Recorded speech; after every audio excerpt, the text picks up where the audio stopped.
5 scrambled eggs. Finish and receive a free t-shirt and your picture on the wall of fame. If you lose, it costs $49.99. Not cheap. How you doing today? I'm good, thank you. I think I'm ready. This is 400 Lilith. Anna, yeah, she's gonna insult you. Breakfast challenge, Thank please. you, thank you, thank you. We're back. We're gloriously back. Hype train is moving. Thank you, Chachirinos. Some juice. What kind of juice you got? Apple, cranberry, Guys. pineapple, grape. Yeah, I'm slowly but surely. I'm also like starting the streams everywhere, everything. But yeah, I'm like, you know what we're gonna do today? Actually, while I was gone, like a lot of shit has happened and a lot of shit is coming. 20th episode, like in 2 days, there will be the ultimate one and only, the third season of Last Epoch will be released, which we're gonna be playing. There is also some leaks, some news about Diablo 4. There is also some news, some leaks, some everything about Path of Exile 2. So shit is cooking. Diablo 4 new expansion, Gamescom, nah, guys. Diablo 4 does not have the boot even on the Gamescom this year. If they would be announcing the new expansion or something, they would be like doing something big there. Borderlands 4, no. Did you hear? Yeah, here we go. The news, guys. Yeah, obviously I've heard, and I even, yeah, like I was doing it. Fuck your majesty, fucking hell! Chickens! Thank you! Thank you so much. There's the leaks about the Paladin, absolutely. That is like insane. That are insane news. Will be at BlizzCon, maybe. Absolutely. Holy the people! Thank you, thank you! We're back! We're back, baby! Yeah, guys, the thing is, BlizzCon, the next BlizzCon will be in September 2026. So expansions about Diablo 4 will go way before that. Before they maybe will release it somehow, something around it. Basically, that's what we do today. Anyway, we today talk about all the news, all the RPG news, what's waiting for us in the next couple of weeks, months, lives. That's how we roll. Stay a while and listen because... No, like basically whatever you heard, whatever you missed, we're gonna today discuss everything. The cranberry. You got it, my dear? Anything else? I think that's it for now. All right, we're super excited. I'll get that started for you. Me too. By the way, I'm testing the new software, guys. I'm testing the new software. I'm not a 70-year-old lady with thrush. I am testing the thing which is called Restream. This thing, Restream Chat. And I'm trying to understand how the cow it's working. And that's why if someone can go to !YouTube, if someone can go to YouTube chat and also type there something, so I would understand like if it's actually working. That would be a really cutie of you. Maxime, holy. Guys, now we have Hype Train here, level 4. You are so sexy, guys.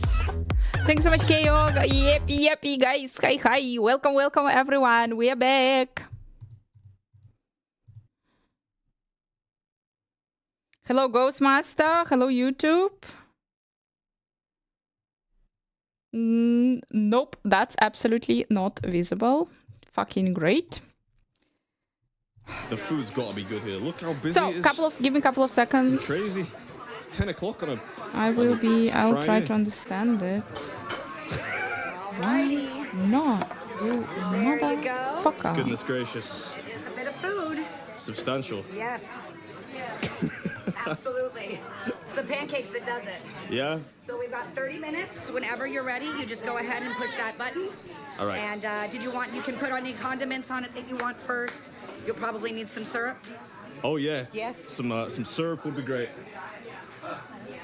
You're supposed to be connected. Thanks, man. That's, I mean, it looks delicious. Look how many... I mean, they call those home fries. Those are just cute potatoes to me, but that is, that's dense. There's a lot of starch there. YouTube, if you would stop way back, that was awesome. Thank you so much. Welcome. Nice to see you.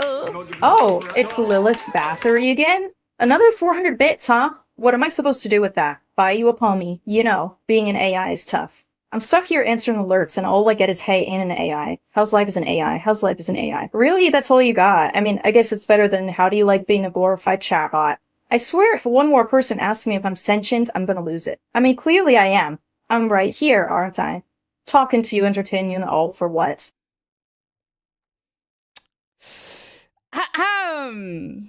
Send the beats, guys. An AI really happy. And peace on AI and ask on AI, is she sentient or not? Fuck. I was just trying to sync up the audio, I swear. All right, today I'm at a place called Second Chance Diner, which is in Camillus, near Syracuse, and I'm taking on it's called the Eddie's Breakfast Challenge, right? Okay, the stream is super Eddie? weird anyway. Ah, right, that makes sense. And what's in there? So it is 3 oversized pancakes, 3 large pieces of Texas French toast, 5 eggs, 4 pieces of bacon, 4 pieces of sausage, 4 pieces of ham, and a bunch of Nix? fries. Nope, You not have yet. 16 ounces drink, you get 30 minutes. Go in there. Bathroom breaks. An AI distracted Half an me. hour, right. Do you want to give me a 3, 2, 1 just for dramatic effect? All right, 3, 2, 1, go. Go! Thank you very much. Very welcome.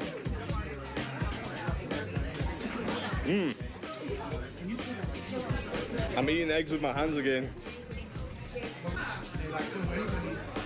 No? You might be right.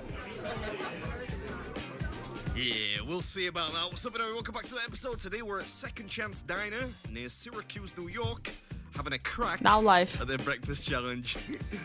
Yeah, get it? Guys, Eggs, missing out on the butter. crack. Food, that is all Yeah. disgusting, Half an hour guys. for a sucker, and if you can, it's free. You get a t-shirt and a spot on that wall of fame over there. Eggs are perfect. Sausages. Pancakes. I want this pancake. These are like English style sausages. My I was chickens, expecting sausage guys. Subscribe Yeah, to not become entirely the cool. chicken To of find this the humble chat. sausage link on an American breakfast, I have to say there was an Englishman. I approve without equivocation. What do you reckon? Is he starting to question the courage of his initial conviction? He looks a little bit like that fella from the Chickens! TV show where I don't understand if it's bring hot in or if it's not antique hot. clocks and It's like stuff. weird. The weather is, by the way, in Germany finally is amazing. Last week when I was gone, last week here was that plus thing again 35, where and when it's drink here plus extra 35, liquid you wanna die. instead You of don't wanna drinking the exist. mandatory liquid. It's really bad. Let's get When some it's here syrup plus on there. 35, you are inside of the Yeah, building. let's get it all over You the do place. not move and you sweat Too much syrup? Nah, because it is full. no such thing. Yeah, if I've learned one thing over this illustrious yet embarrassing career, it's that you don't 46 wanna hold back on the Celsius syrup now. with a breakfast like This is super bad. Germany does not have air conditioners for multiple reasons. I don't know, Gastauren, like fucking super, like I can't even imagine. 48, I can't You're even not imagine. Gastauren, I know that like people who travel to during this time of the year to Dubai, and they were saying that they went to the swim to swim in the ocean, in the sea, ocean, whatever. I know And it's syrup on home fries is not warm. traditional, but And it's like, you know, that's super hard for me. They're all home That's super fries. hard for me to imagine. But mean, apparently it well, is. fucking That is super weird. not really. I probably That's shouldn't it, leave like, pancakes to last. That's super That would insane. be one way to strategize. Germany does not have air conditioners. As I'm saying, guys, there are multiple reasons why Germany So doesn't many have air fries. conditioners, and one of them is that there is a law that's not allowing No? you to fuck up the outlook of the building. Madame don't have to Diablo, finish on welcome, these. welcome. Cause historical buildings, blah blah blah. But it's not even the shit. That's not even the problem. The You thing okay? is, in Germany before like the last 10 years, it's like actually during the summer becoming super hot, Lady almost falling over. It's more the disturbingly hot. completely futile But way before in which we that, asked if she was all right. there was never so Alright, maybe hot. it's the fall. Fuck you, global warming. Before that, no one ever fucking Steady, needed steady. here air Still a long way conditioners. to go. Na guys, my sexy hype people, let's go, let's see what you've got. Look at this, Yeah, you look at changed this. your I tune literally now. got the crown. I literally got the crown. Nero, I got the crown. Yeah, I think this You got the fellow's bear, initial fuck it up. skepticism may have now Choo evaporated, choo, leaving I don't but a know, quiet, spot or something. I don't know, but I got the dignified crown. I got the crown. I'm the queen. The queen What a fair that is was. here. The chicken Equal queen parts has Scott and returned. broke me, you know? You don't It get that on is TikTok, do you? happening. And the guy, surprisingly, is actually finishing it. Super insane. Drastically insane. What's up? The syrup's gonna kill me. Yeah, most Maybe. likely.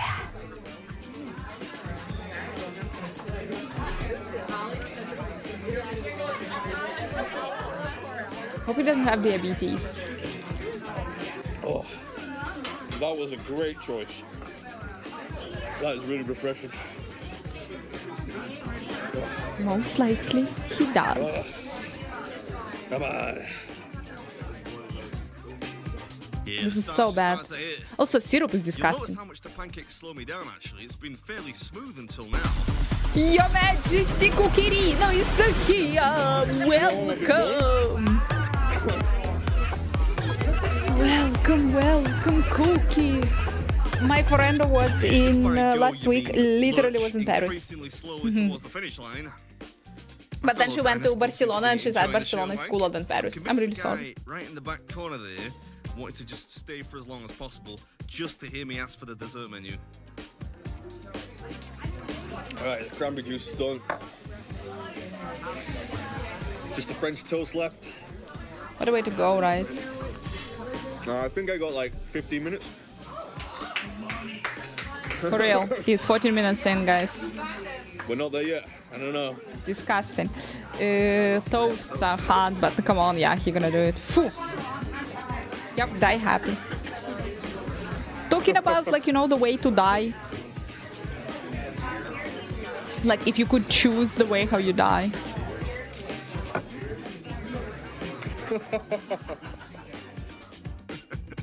Yeah, some understandable confusion there about the alias. Still, that might be. Won him over. Maybe he's gonna go home, subscribe, watch the entire back catalogue. Who knows? Anyway, hope you enjoyed it. I know I did. And as always, I'll catch you at the next one. Oh, I really want to see the one where he the final fails. slice. I was hoping I love that French we'll toast. see the one where he fails. A little bit more syrup on the last piece. Alright, this is... Alright, this is... This is Baby Spoon. That was Second Chance Diners Eddie's Breakfast Challenge.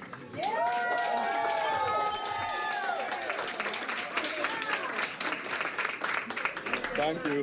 Thank you. Hi, everyone. Do you have a dessert menu? Do you have a dessert menu? Milkshakes. Guys, I have a dessert menu. Doesn't matter. So, as I told you, we're back. Because it's also wonderful around like 23, 25 degrees. It's like, and I checked, it's apparently the weather here in Germany will be fine. And in the last weeks of summer, it will be like beautiful plus 25, plus 28 top. And it will be like just a wonderful, wonderful, really beautiful weather here. Perfect weather to blast. Not gonna die, guys. Not gonna die from heat. While I was gone, here we are. We're starting to discuss the news. We're starting to check what the fuck is happening. For example, season 10 patch notes, the Paladin information was leaked. A lot of beauty, a lot of jam is happening in Everyone, it's RPG World. Rax. Finally. I just got the info for Diablo 4 Season 10. Let's go over it all and I'll give you my opinion on it. Another thing that happened today is there's a pretty big leak that the Paladin will be the next class coming out in the next expansion.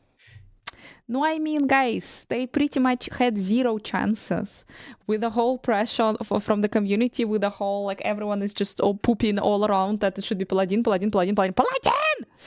I guess If you follow that my was content for a couple of obvious. years, this is absolutely not surprising to me because I think the Paladin was either on deck or borderline ready for multiple years, but they decided to go with the Spiritborn first and keep this in their back pocket. Either way, a lot of people will be happy to see Paladin be included. So if that's correct, which I'd say it's like a 98% chance, I'm looking forward to that. Anyway, let's get into the Season 10 information and see if the game is improving. We start with Infernal Hordes Reborn. So when Infernal Hordes came out, I first tested it on the PTR, and I first made my video on it, I don't know, honestly, at this point, it was probably a year ago. The first thing that I said is it had a fundamental problem. Every run's the same. All you do is pick the rewards that you know just give you the most ether, and you just do the same things over and over and over. It's no different. He was saying this, Riker was saying this. And then you just collect your We've rewards heard at the end. Your choices didn't really matter other than making one single number go up. And I asked them, you know, in the PTR, can you please, you know, spice this up? Like, make some interesting things happen here. And they said, essentially, they just didn't have time and they were going with it and they'd fix it at a later point. Well, now they're doing a significant rework of it. They're going to balance the existing offerings, change the effects of some of them, and adjust the monster populations. We don't need to speculate here. We just need to try it, but it certainly is going to improve in some way. So we'll see how much better it is when we actually test it. Fell Council gets some enhanced abilities. That's good. Richard, hi. Loyal One, hi. Born of Smoke and Brimstone. Hi, you too. They provide a shrine-like buff when killed. Okay, that's cool. Cool little addition to the game here. I like that. Contrary to popular belief, I'm not against fun. That's good.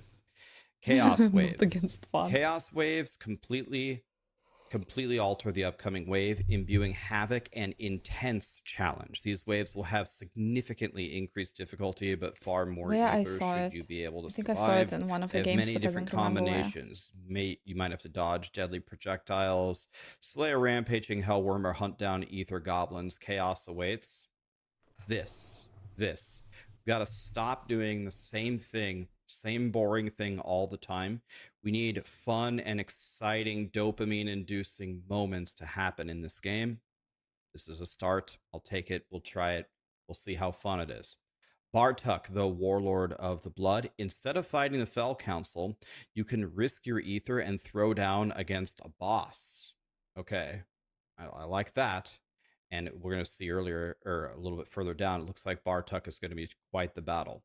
And the Fleeting Hordes is essentially a baby Infernal Horde for leveling up. Boy, I tell you, I'm sick of racing through the expansion campaign to level up the fastest way. I'll take anything else. So I'll take this and the new Nightmare Dungeon changes last time or anything like that to level up in a different way. So I like that as well. Bartuk beckons. So every member of your party is going to have to spend the ether to fight him. First player who chooses it picks for the whole party. He has chaos portals that shoot projectiles. You have to master his tactics and enter these chaos portals. Upon killing him, his rewards will be on the ground. You don't need to spend additional ether. Now, I know there's going to be like different schools of thought here. Some people are going to see like, I don't know, these kind of look like the rotating beams of Maven, and it looks like he's got some mechanics going on here and portals, and they say it's going to be like a bullet hell and a crazy fight. Well, first of all, in the current state of the game, especially with the season theme, as we're going to see later, you're probably just going to kill him in one hit, unless you're doing like T4 and you're just like building up your character. Unless he has to force. This will be Raven. The thing is, it will be like a month, guys. You understand that? And that I hate. In case I hate it, I hate so drastically. This is like insanely what I hate. The season 10 would be released 23rd of September, which means that if I'm super lucky, it will be delayed. I'm not that lucky, unfortunately. So. We have Path of Exile 2 will be, they all released right on top of each other. No, we have 20th or 21st. Oh, fuck. Anyway, so in 2 days or in 3 days, we have the release of Last Epoch. Then 29th of August, it will be release of Path of Exile 2. And then the earliest will be 23rd of September. It is the release of the Season 10 in Diablo 4. you actually timing is relatively good. I'm kind of sad that between Last Epoch and Path of Exile 2 there is not enough time, especially for such a slowpoke like me, guys. I can't. Like, it's a week, it's nothing. It's for me just like to learn how to press the buttons. Yeah, it's kind of not enough, but actually the pause, the break between Path of Exile 2 and Diablo 4, it's like not too bad. Force phasing or something like that. He'll probably die real quick. Unless they surprise us. I'd be happy to be surprised. But anyway, let's forget about that for a moment. Some people are going to look at this and be like, wow, that does not look like fun. I don't want to dodge all of this just to get my rewards. I have the same opinion on this that I've had since the beginning of Diablo 4, since I've had it from the beginning of time. The game just needs a balance of different things, right? It needs stuff that's very easy, chill, farmable, da-da-da-da. By the way, it's a choice to fight him. You don't have to fight him. You can fight the Fel Council. But we do need some kind of epic pinnacle challenges, and a lot of this has to do with the balance of the game, right? Like a lot of the builds have too many zeros at the end of their damage, so it's kind of hard to make a pinnacle fight until we get that balance. But we need stuff like this. Like, one of the things that was really cool that, I don't know, it feels almost like an accident, like it was on purpose, but it was an accident, was Uber Lilith in the beginning was so difficult. If you weren't using a bug to build, she was so hard to kill. You could just sit there for days just wiping on her, trying to master her mechanics. The game doesn't need to be like this. The vast majority of Diablo 4 players don't enjoy encounters like that, which is fine. So you don't put them in very many places, but there needs to be something like this somewhere for the people who do like the challenges, for the people that, you know, have the nostalgia of the old Blizzard, you know, which people reminded me they're not there anymore, to face off against. So seeing this picture, and if he has some cool mechanics where you can like strategically dodge and play around for a big advantage, I'm really looking forward to it. So we'll see what they're cooking here. In general, let's look high level here. The direction of what I'm seeing here seems better. This is better than what I've seen for like 4 seasons in a row. They're making some significant changes where they need to change them. They're making some nice quality of life. They're It still will be one shot. I don't get it. A little bit. This is what I'm looking for. So to me, this is better from what I'm reading so far. Harness entropy with chaos armor. Now here is a very interesting idea, and really for me, one of the first things where Blizzard might actually be I'm hoping this is potentially going to be like a permanent thing. I don't know if it's a seasonal thing because it says chaos, and this is the chaos theme. But this is the first real thing that I've seen in Diablo 4 for a long time that might actually have a significant impact on theory crafting builds. So what you do here is you have your standard unique, right? Your Banished Lord's Talisman. It's an amulet. We've seen it a million times, right? And now you can get it as a different item with a greater power on any of the left slots, the helm, the chest, the pants, the boots, any of the gloves, any of the left slots. And there's a big list of all the different uniques that could have it, the generic ones, the barb ones, the druid ones, da da da da da. And so now we actually have to actually think about how we make our build. And as we're making our build, we probably won't get exactly what we want. And now you have some puzzle pieces to play with on how do you, incrementally make your build much better. So the whole idea of being able to get a lucky drop to move it to a different slot where maybe you really wanted to wear a fractured winter glass, but you couldn't wear it because you had to wear a Banished Lord's Talisman. But now all of a sudden the Banished Lord's Talisman can be rolled on the pants slot, which you didn't really care about that much before, which enables you to wear the fractured winter glass, guys. something like that. This opens a lot of opportunity. No. I mean, guys, that opens a lot of opportunity. You will be even more powerful. It's cool. It's like the recall, but no, if you will be even more powerful, it's anyway like you anyway can one shot everything in T4. That is Well, weird. this is actually building up some theory crafting options. So there are some other things that Blizzard revealed to the content creators about a month ago, which is coming within the next year, which will give us a lot more options with theory crafting. But this is finally turning Diablo 4 into just, I don't know, more of like an ARPG, more of what we've been used to before, where you're actually, excited to hunt for certain things that can roll a certain But way you need to that. You enable need a that. I certain don't know, build to be T6 activated. Again, right now, one of Diablo the biggest instead of problems is the power creep is too high in Diablo 4. This can only like make the power creep higher, so it just extends the problem. However, I will take tools in the kit to enable theory crafting, and they can fix the balance, whenever that happens, any day of the week.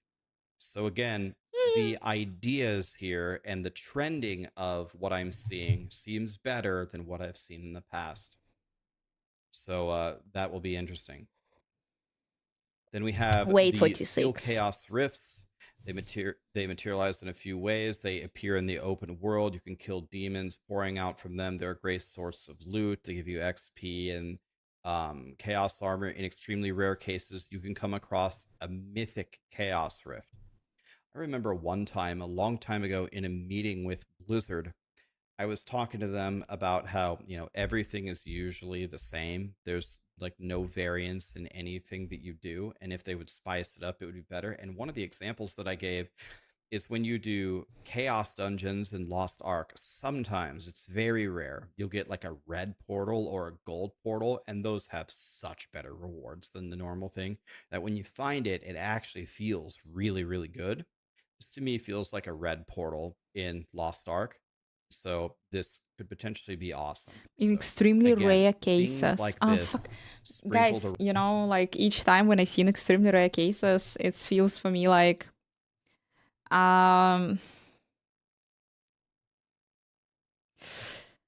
originally, for example, Uber Uniques were way more rare. They were like super rare.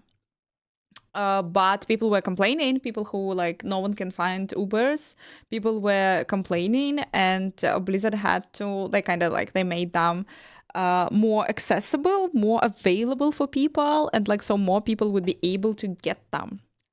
So I don't know how that would work in extremely rare cases. It's good. It's kind of good for the game, but I wonder how many people will complain again about it. With a drop chance, yeah, it was. It actually was. They even confirmed. It was like in Diablo 2. You wanted it to be like in Diablo 2. We made it like in Diablo 2, but everyone was like super pissed about in it. the game are going to add so much flavor, and I just think Captain Rob, hi. More fun to play. So, kind of a funny thing here. Not gonna get into this too much, but we have the season theme, the chaos perks, not the powers. So in the timeline, in the roadmap, they called it chaos powers. They switched it to chaos perks, but it's not a marketing scheme that we are just switching powers to perks.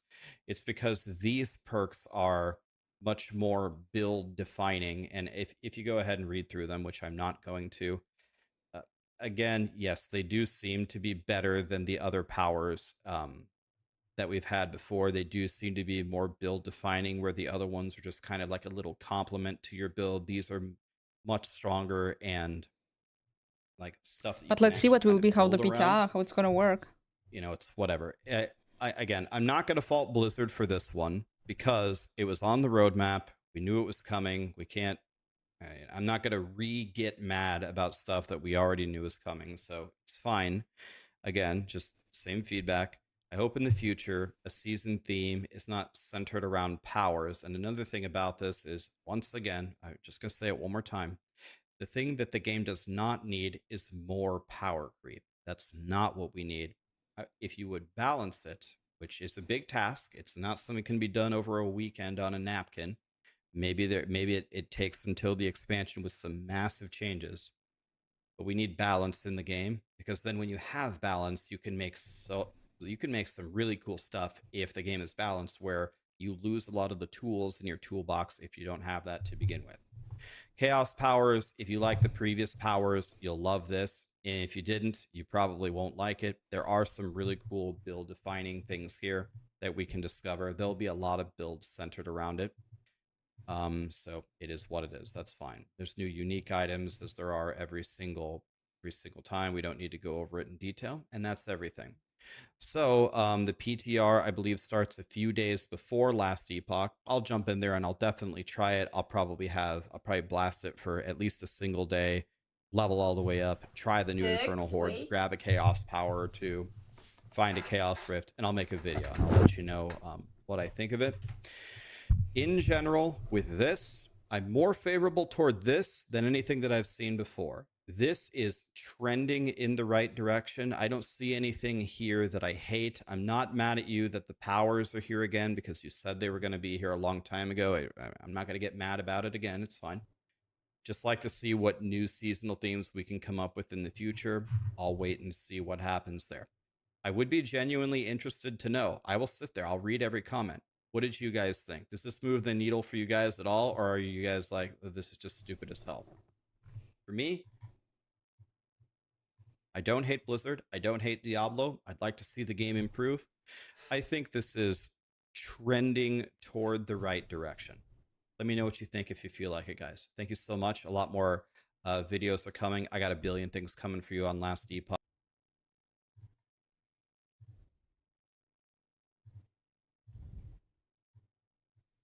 It's happening tomorrow evening, guys. Tomorrow. 999. Bad timing.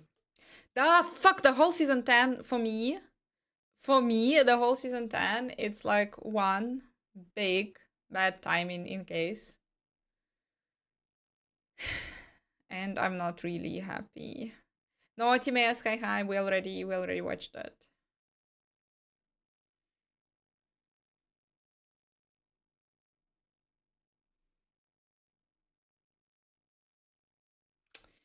I am sad.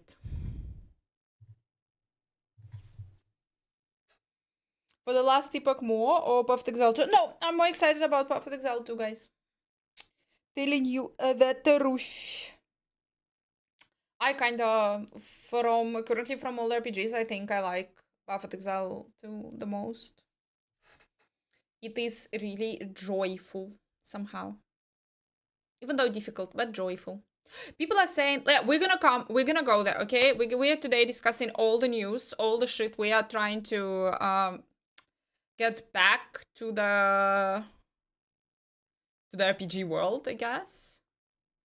I said that I like currently Perfect Exile 2. Not Perfect Exile 1. But yeah, basically we are trying to understand what the fuck is happening because a lot of things were dropping recently. Here we go. No, I said Perfect Exile 2, you were not listening. Clean your feet! So, August 19 is already tomorrow. That is the crappy crap that's happening. We will be able to test it, I think, a little bit. We will be able to test it a little bit on Wednesday because Last Epoch season.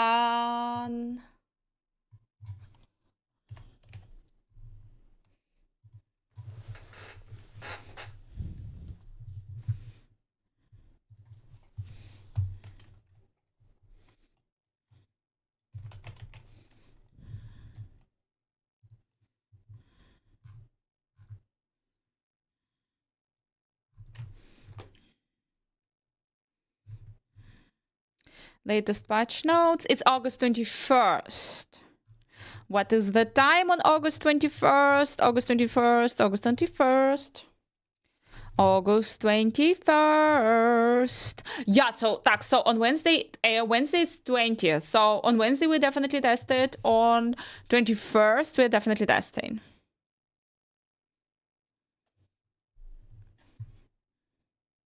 Guys, I kinda sincerely think, seriously, Perfect Exile 2 has announcement on 21st.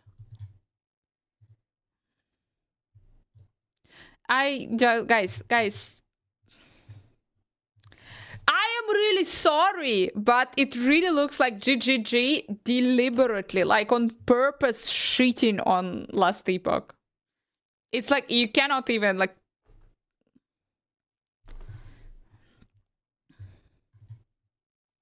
You can't even deny it. No question at this point. Yep.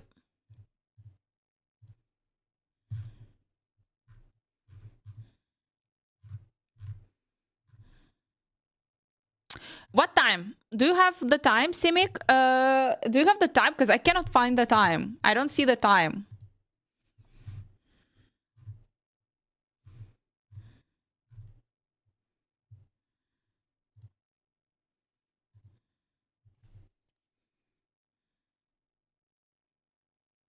Owned by a bigger company is still a shame though. Yeah, I also, I don't know. Maybe, like, fuck, I don't know. It doesn't feel good. It just doesn't feel good overall. It just feels really evil. From GGG, it feels really evil.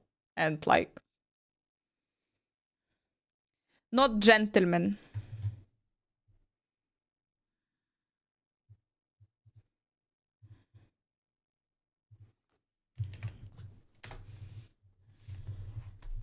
It's 6 p.m. my time. Yeah, I checked, guys. It's 6 p.m. my time. It's amazing. It's amazing. It's like, it's wonderful. So we have, guys, fuck, the week is amazing, okay? The week is amazing.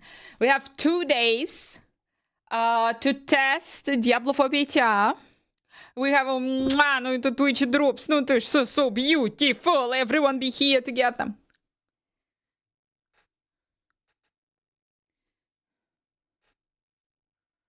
So, yeah. We have Diablo 4 PTR. We have Last Epoch. We have Path of Exile 2 then later. Motherfuckers!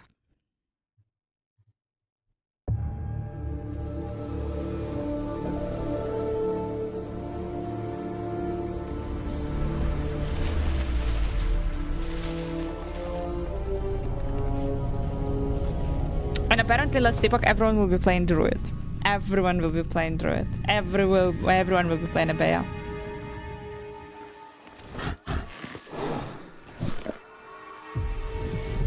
Last Epoch timing. Thank you so much.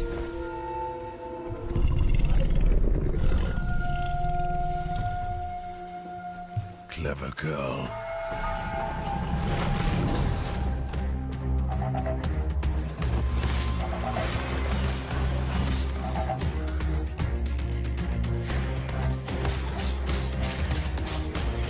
Minions got way too broken.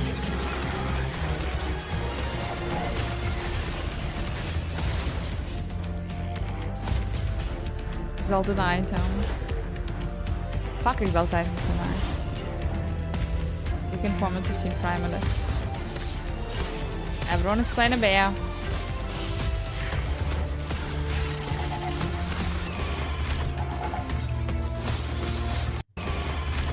Again, wait.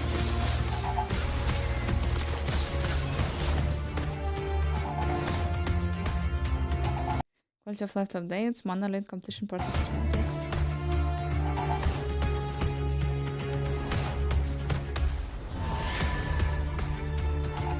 Rift encounters.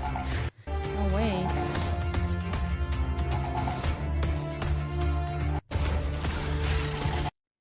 Wait. Look at this. Look, skeletons. What the fuck is this? Balance change to necromancer minions. That's the golem. That's the OP golem. Fuck, I want to play skeletons again. But that's a cool one. That's something like that's a cool one. Ach, Deutschland.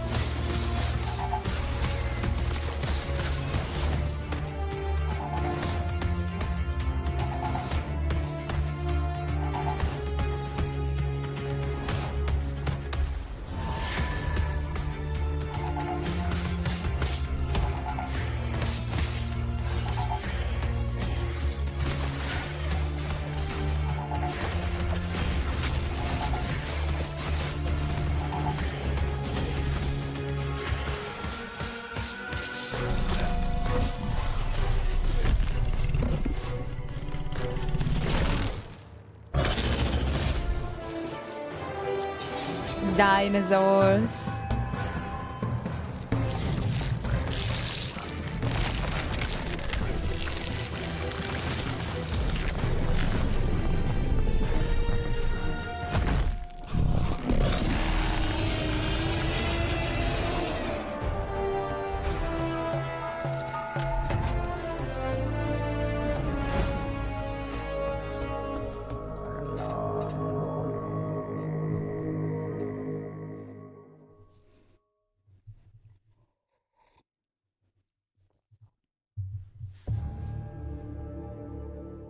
Welcome, travelers. I'm Judd Kobler, founder of 11th Hour Games and game director for Last Epoch. And today, I'm excited to share. I wonder if, like, in a couple of months, it will be announced that he's leaving, a bunch of other people are leaving because the big company bought them. With you all the awesome new updates coming in Season 3, Beneath Ancient Skies, which is launching on August 21st. This update introduces a new campaign chapter where we'll be going back in time to explore the ancient past, a new system built around hunting evolving rift beasts and powerful new rewards. It also includes a rework of the Lich Mastery and improvements to the Necromancer, Beastmaster, Minion AI, and a long list of quality of life changes across the game. Let's take a look at what's new in Season 3, Beneath Ancient Skies. Chapter 10 expands the campaign following the events of Majasa's defeat. Players will continue the Oh, wait, the comment on YouTube. DGG had that date lined up for a while. Last Epoch fault. No, Last Epoch was first. You can even log in. You can even fucking Google. Last Epoch was first to announce 21st. They announced 21st of August. And Path of Exile announced it after. Last Epoch already announced 21st. Besides that, you understand that they put their stream, their announcement stream, which way they could do it the day before, they could do it the day after, they could perfectly move the date of the announcement stream. This shit they could move. And they literally do an announcement stream on the 21st, pretty much the same time when Last Epoch has a release. So no, that's deliberate. That's deliberate. As you chase Apophis down, you will traverse through a prehistoric realm filled with monstrous wildlife and flora. You will explore. You mean like it's always Tuesday and it's always Thursday? It's always the same time. Exact week before the release. No, come on, do it Friday. Seriously, do it Friday. Do it Wednesday. Nah, guys, I don't believe. No, this is already too much. Beautiful areas such as lush jungles and vast forests filled with dinosaurs, as well as crystal-filled caves and giant insect-infected mountains. As you get further, you will find dragon layers and even the floating temple of Atera in the sky. You will meet some unlikely allies and find Nagasa, Osprix, and Wingari peacefully coexisting. Next, we'll take a look at the new encounter system, the Primal Hunt. Throughout the campaign and in-game, Last Epoch announced the date before them. Mysterious rifts, gateways into the ancient era. On the other side, players will dive into deep caves where they will find the rift beasts and their nests. After defeating the beast, players choose one of the hatchlings to spare, which grants future rift beasts a new evolution. Evolutions add new abilities, body parts, and rewards to the next generation of rift beasts. As you continue on your journey, you will be ambushed by the evolved rift beasts until you eventually find another rift back to their lair, where you can continue to evolve the current lineage. By defeating evolved rift beasts, you will earn trophies in the form of primordial materials, ancient bones, and, rarely, one of a few select primordial unique items. You can also trade your primordial materials with a friendly Wingari hunter, Scarven Bloodhorn, for primordial uniques and runes of evolution, a new rune used to craft primordial exalted items. Before Season 2 a big visual update. Primordial It looks items good are now. so powerful that each traveler may only have a single primordial item of either kind equipped at a time. Over 30 new uniques have been added in this patch, including 25 primordial uniques. Some highlights include Carrion of Creation, gloves which convert 6 other ailments into bleed chance. By the way, Philip, like for real. So they knew this. They knew all of this, and True Sight Glass, an amulet that unlocks access to a second tier of critical strikes. As I'm Blossom saying, of they're Immortal deliberately Stone, cheating an on amulet that Last converts Epoch. all void, necrotic, and poison damage taken to physical damage. And Tyrant's Skull, allowing any wearer to be accompanied by a powerful T-Rex minion. These primordial uniques are very strong. EHG is wishing you good rolls and good luck hunting. However, you may be interested in primordial exalted items, which are obtained by using the Rune of Evolution.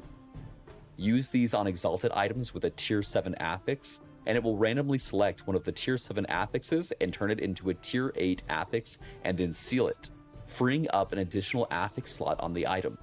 On top of that, you can still seal regular affixes on the item as well, which means you can have a non-unique item with a...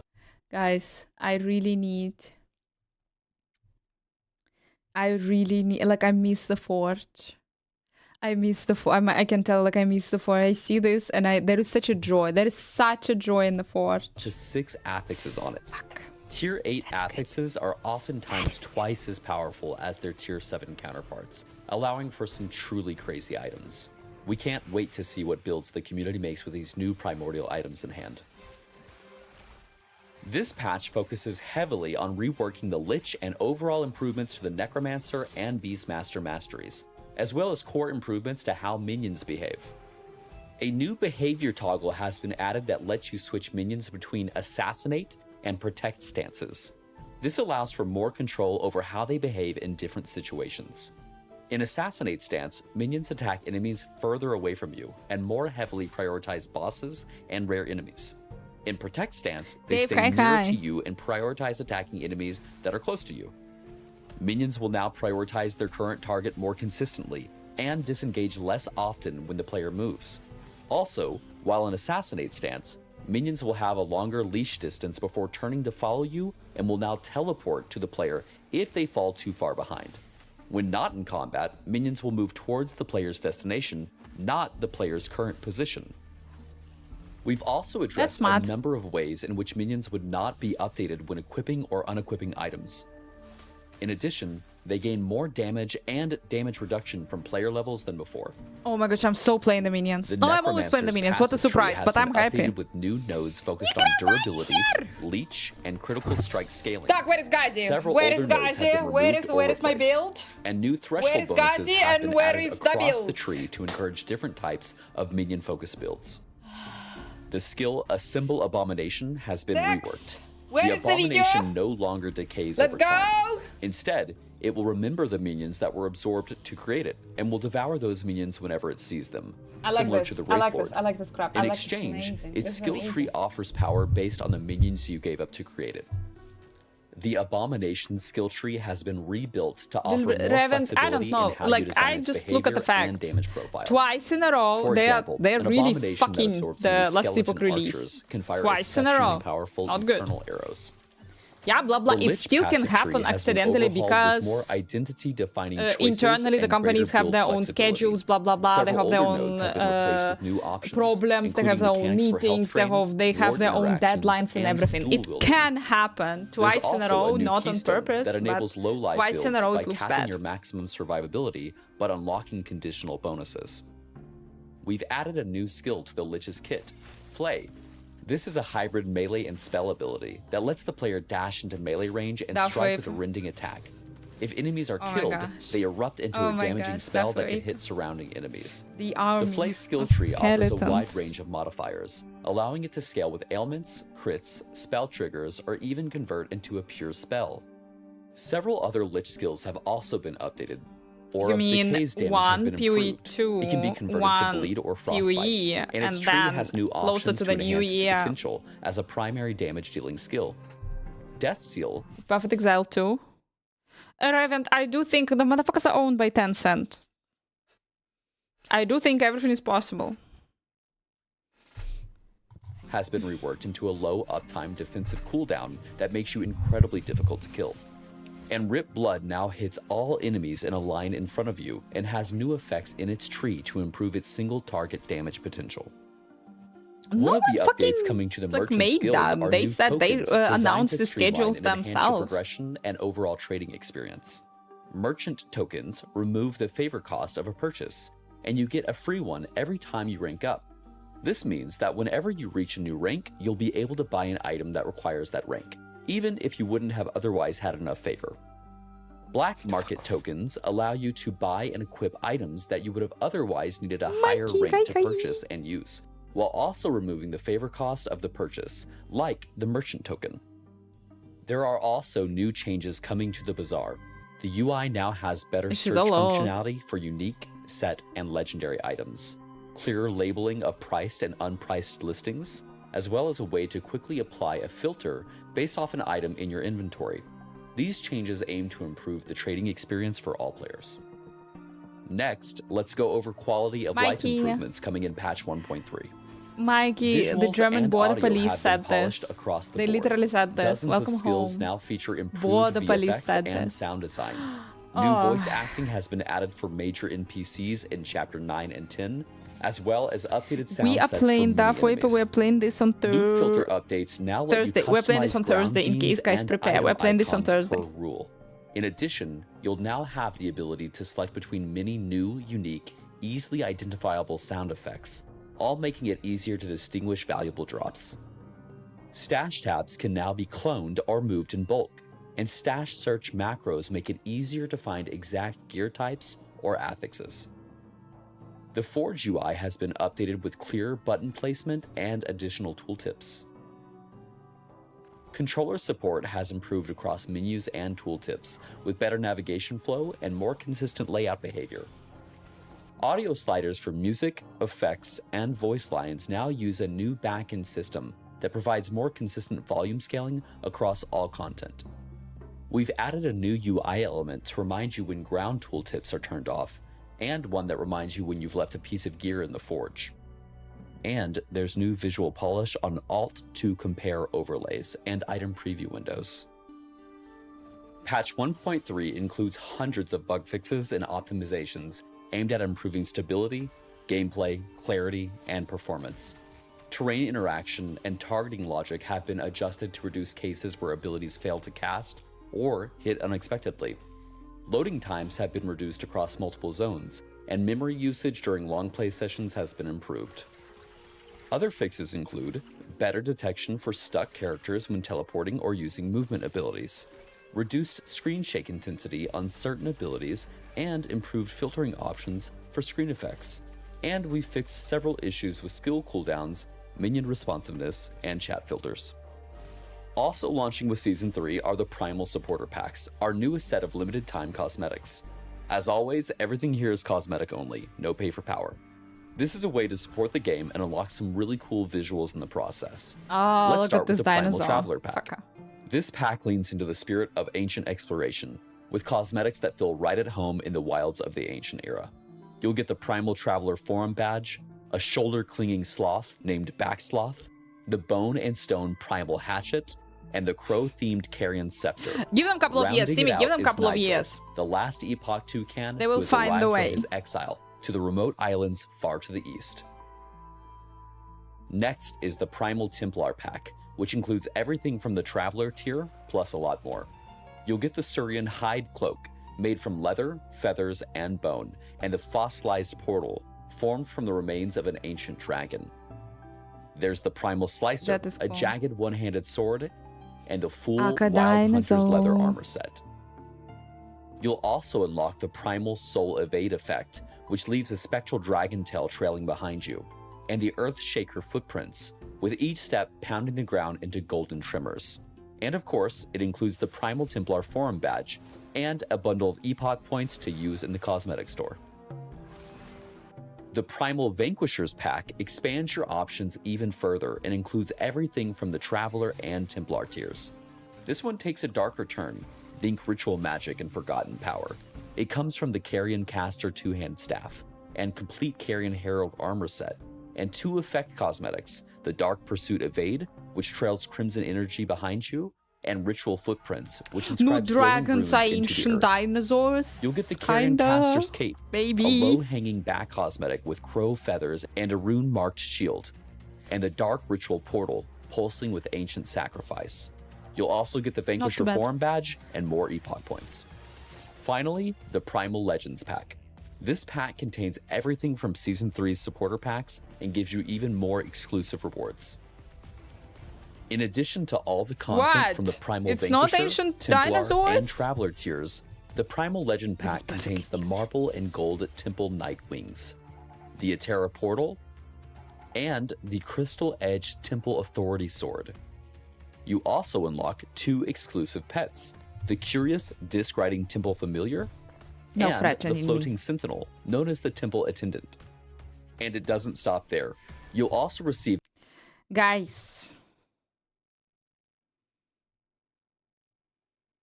16 hours ago, big nerf. Hi, Cistern here. I'm going to do a quick reading of the patch notes for last epoch. Yeah, they it does released come at a yesterday. pretty bad date.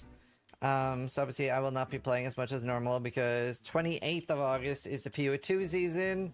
29th. So I'll probably be playing a day or two, maybe 3, but obviously I have to make a lot of PO2 content too before the season comes out. But yeah, this is going to be a video going over the patch notes. For the people that are interested in PoE2, I've already seen that there are people doing build guides for PoE2 already. This is a great time to go figure out what creators not to watch, because there are no patch notes yet. We have no idea what build's going to be good whatsoever. Wild to make videos this early. Wild, I'm telling you. Right, Wild Hunt, Primal Hunt. Campaign zones, monoliths, now have a chance to spawn a mysterious rift or a torn rift. Dangerous rift beasts. Do you know, I don't know if other people feel this way, but I really wish last epoch did like an equivalent of like Breach or Abyss or something that just spawns a ton of monsters, because I feel like now there's been a lot of repeats of us fighting one strong monster, and usually that monster hasn't been that strong either. There's a dragon. Like, I really wish that the Nemesis system was a bit like rippier. Every league mechanic is rogue exiles in last epoch. Yeah, it is like, yeah, I agree. I wish they would do like some Breach or Abyss, Ritual. Like, it doesn't have to be that, right? They could make something else, but not just like one singular enemy we're fighting. No, I'm not saying Harbinger's not a good mechanic, but now it's the only mechanic we're getting, right? Like every league, every edition is like, it's been the mages, then it's the Harbingers, the Nemesis. I don't really like the mages. They were a super early edition, right? They was just to add something, and I'd rather they did that back then than not have anything. So I like the mages, but they could retire or rework the mages now. The first time you find a rift, it'll be a mysterious rift. Okay, cool. So a bit like Scourge from PoE. You will not find any rifts in Echoes that have a tomb or cemetery. Cool. Rift beasts are powerful boss enemies, wide variety of traits and abilities, and will evolve as you continue the hunt. So it's very similar to Nemesis then. I hope they are dangerous. I hope it's something you should avoid, at least like the final upgrade off on Hardcore. Maybe I play software this time because I'm playing so little. Like, I usually play hardcore to like drag out the time to make it like last longer, but I have 2 or 3 days now, so maybe I finally go some sort of glass cannon build and stuff for I've never done that Fucking before. timing! We'll drop Ancient Bones, Primordial Materials. Do you think these names are chosen? Ancient and Primordial? Like, do you think that's a D3 pun? Didn't Ancient and Primordial items? No, it just seems funny. Seems like a pun. It is different. Like it. It is different, We'll absolutely. occasionally drop a Primordial Unique. Primordial Unique is increased by the number of evolutions it has. Okay. Evolution traits give Rift Beast new abilities. Summon new additional enemies. 6 to... Okay, cool. This sounds cool. I do like that because that's similar to that boss they have. That like has different things. Each lineage starts with 4. Wow. Is this a little bit like the Nemesis system in like Lord The of best Rings? words that tie All in Rift with the Beasts in dinosaur lineage will film. gain the new trait. I'm not saying that on Oh, purpose. that's really cool. So it's like Not a skill absolutely not tree. saying that on But you purpose. make They them did it. harder. Okay, that's neat. Torn rifts and advancing lineages. Rift beasts spawn this way will continue to drop the loot associated. Torn rifts instead of mysterious rifts. It's like build. Guys, my it's like brain is Metamorph, build your absolutely boss. filtering Yeah. the information and Once you have like, defeated ooh, 2 to 4 rift dinosaurs. beasts, your next rift will be mysterious rift. Dinosaurs. My brain really doesn't Love wanna the rift or end the lineage. learn anything. When you end a lineage, a non-primordial unique named evolution's end will drop. Okay, cool. You'll be able to trade Scarvin. Wait, crystallized hearts. Do we know what crystallized hearts do? Oh, there's more. There are 2 types of primordial items: primordial uniques and primordial exalted items. These items are so powerful they can only have 1 primordial item of any kind equipped at any time. Oh, cool. I love So stuff one, like that. okay, one primal. Okay. That means you can't have 1 primordial unique and a primordial exalted. So that's like tier 8, right? There are 25 primordial uniques, 22 can be purchased from Scarvin, 3 can only draw from Rift Beasts. Level of all skills, super critical hits called Deadly Strikes, allow you to summon a T-Rex or increase the effectiveness of your idols. I'm sold. Again, allowing you to summon a T-Rex? What? Incredibly transformative effects which can range from I don't care a level to all skills. Yeah, okay, I don't care, like no one gives a guys. Allowing you to summon a T-Rex, allowing you to summon так, so you have the army of your skeletons, you have the golem, and you have a T-Rex, and all fire, guys, and all your minions are fire. Can I have a fire T? Holy fuck! T-Rex. I haven't seen it. I don't think that I've saw it in any of the videos. You can have a T-Rex. We understand that you can have a T-Rex. Do you understand that you can have a T-Rex? And you're going on a T-Rex. Holy. I'm sold. No, you're not. Like, T-Rex is running around. Still get legendary potential. This is like, guys, this is Jurassic Park. Fuck Jurassic Park. Nice. Primordial exalted items can go up to tier 8. Wow. Okay. 50 to 100% additional effects over tier 7. So it's like plus 6 or 8 to skills? That's nuts. Campaign. I don't really care that much about the campaign changes. Kind of whatever. Is there there's a new act, right? Updated monolith quest progression to be shared between party members. That's good. Added new woven echoes. Based on the Rift Beast. This is huge for multiplayer. That seems weird. That's a lot of power creep for last epoch. I think some of the... No, I actually think League of Mechanics inspiration, I think the League Mechanics inspiration went from, ooh, dinosaurs. Everyone loves dinosaurs. In my opinion, last epoch isn't really the type of RPG to offer a challenge. It is very much, in my opinion, a power fantasy game where you make cool builds. That isn't as easy as Diablo 3, but it's not supposed to, like, screw you as hard as PoE does. And PoE is pretty power crept now too. So I don't know. I think it's more about making cool builds and that you can make almost everything work. And then you do have corruptions, right? Like you have infinitely scaling corruptions, which a game like this kind of needs. So like you can always like, well, is this 800 corruption viable? This was the inspiration, guys. I'm telling you.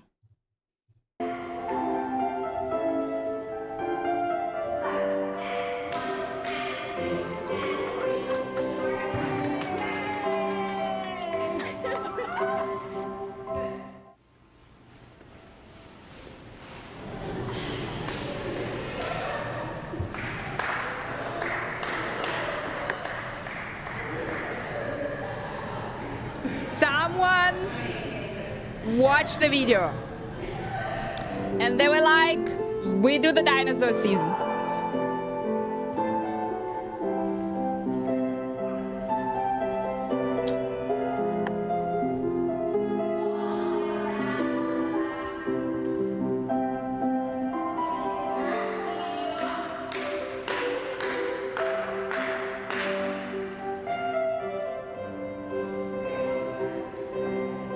Yeah? Yeah!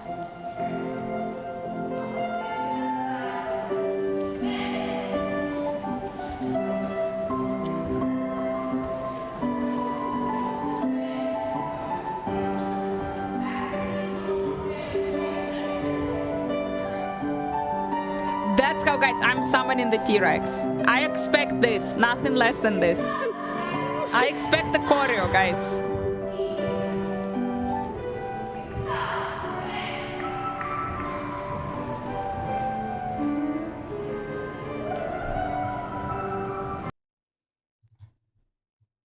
We are ready.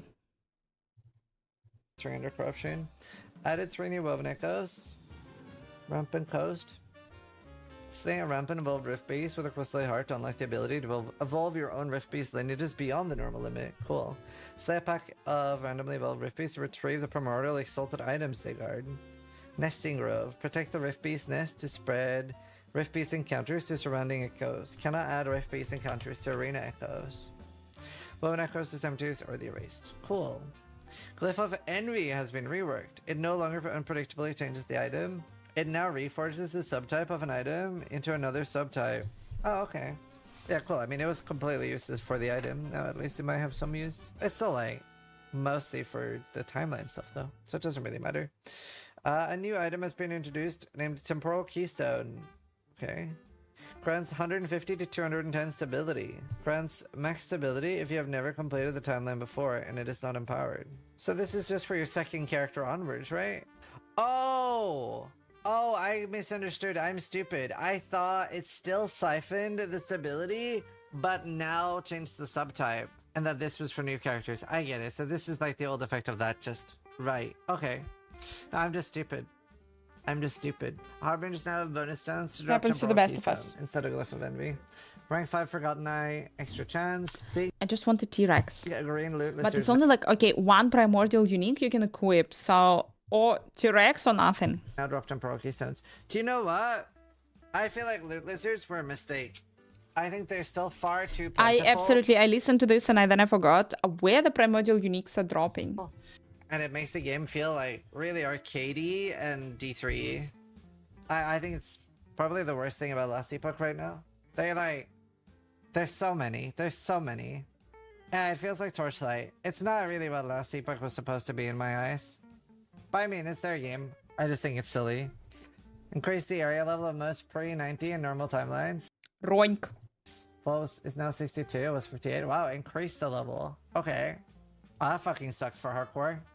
The first Harbinger of Forgotten Knights now always spawns in the first level 90 timeline. Reduced spawn rate of tombs. Players can no longer take damage from enemies while in echo worlds between monolith enemies. Echoes. Right-clicking a quest echo or timeline will be immediate start of able. Okay. Undead hydras can no longer follow. Okay. None of these were like super important. Dungeon tier unlocks and are shared between characters that share a stash. In Temp Sanctum, added an indicator for the first time Jewel uses her most powerful attack to remind the player that they can use the temporal shift ability. Smart. Gender bosses no longer vote. No longer wait, some people have left the run. Arena, loading screen, class skills, and updates. You now gain That he was 0.8 supposed to minion say what power was per nerfed. character level from 0.6. That means at level 100, your minions deal 60% more damage and take 60% less. Gain 0.8 minion power. Wow. That's huge. I didn't know that was a thing.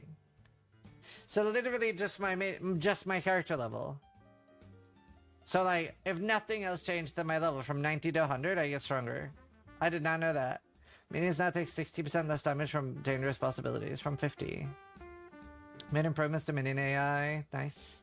Minions can be toggled between protect and assassinate modes. Cool.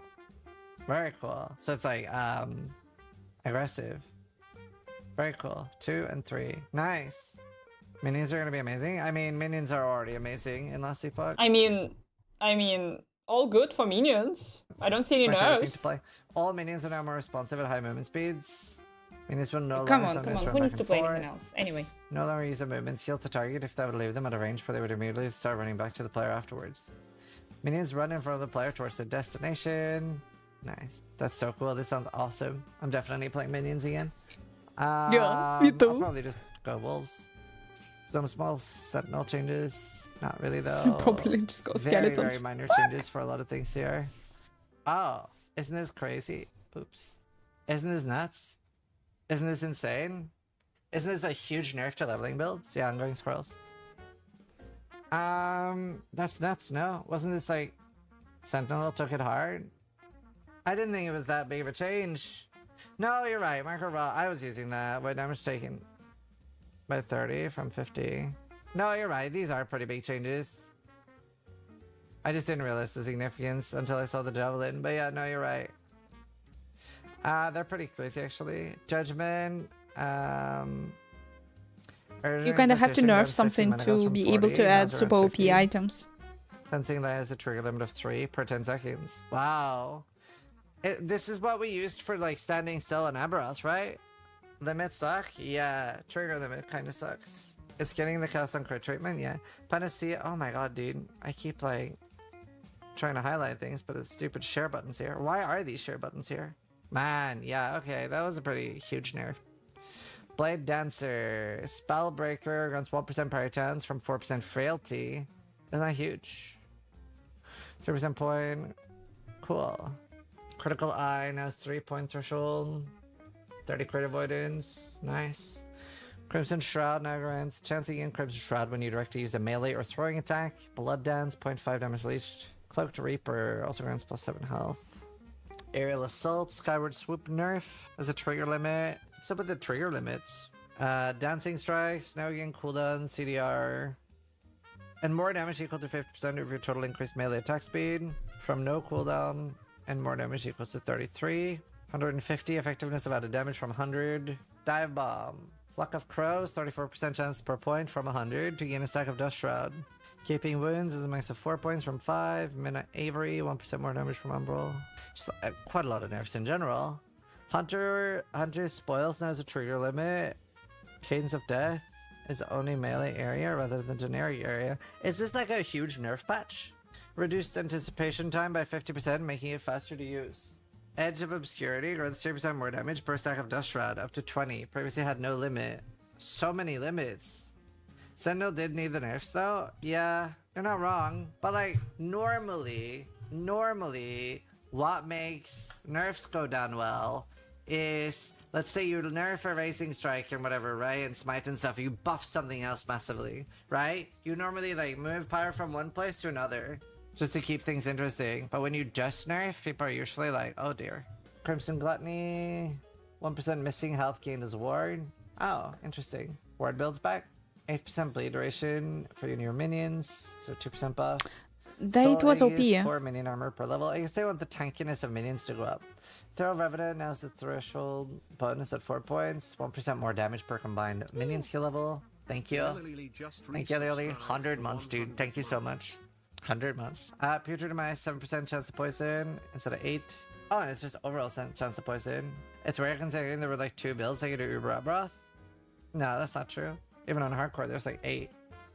On softcore, like any build can do Uber Broth. Mania of Mortality now grants 10% chance per point to gain 13 ward on nearby death. 10% chance for 13 ward per point. 10 ward. Okay. Honestly, I kind of think I will skip Lich because I don't play Lich. So I won't really be able to have any meaningful input on the Lich changes. I had like 1 Lich in all my time playing Last Epoch. And I don't play Necro Summons, I play Druid Summons. So I'm gonna skip most of Lich. I'm not really gonna grasp the impact of the changes. New skill. Flay. Sprayed step up to 3 meters towards an enemy. I'm playing Beastmaster for sure. Do I see the big skeleton who's fighting for you? It's insane. Yeah, I will play Lich at some point.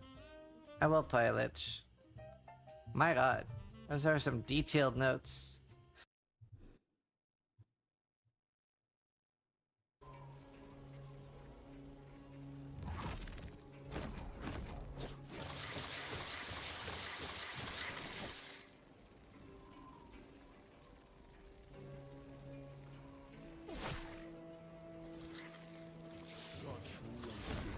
Just the fact that you can do some, like, you can transform yourself into the bug in this game. Holy fuck.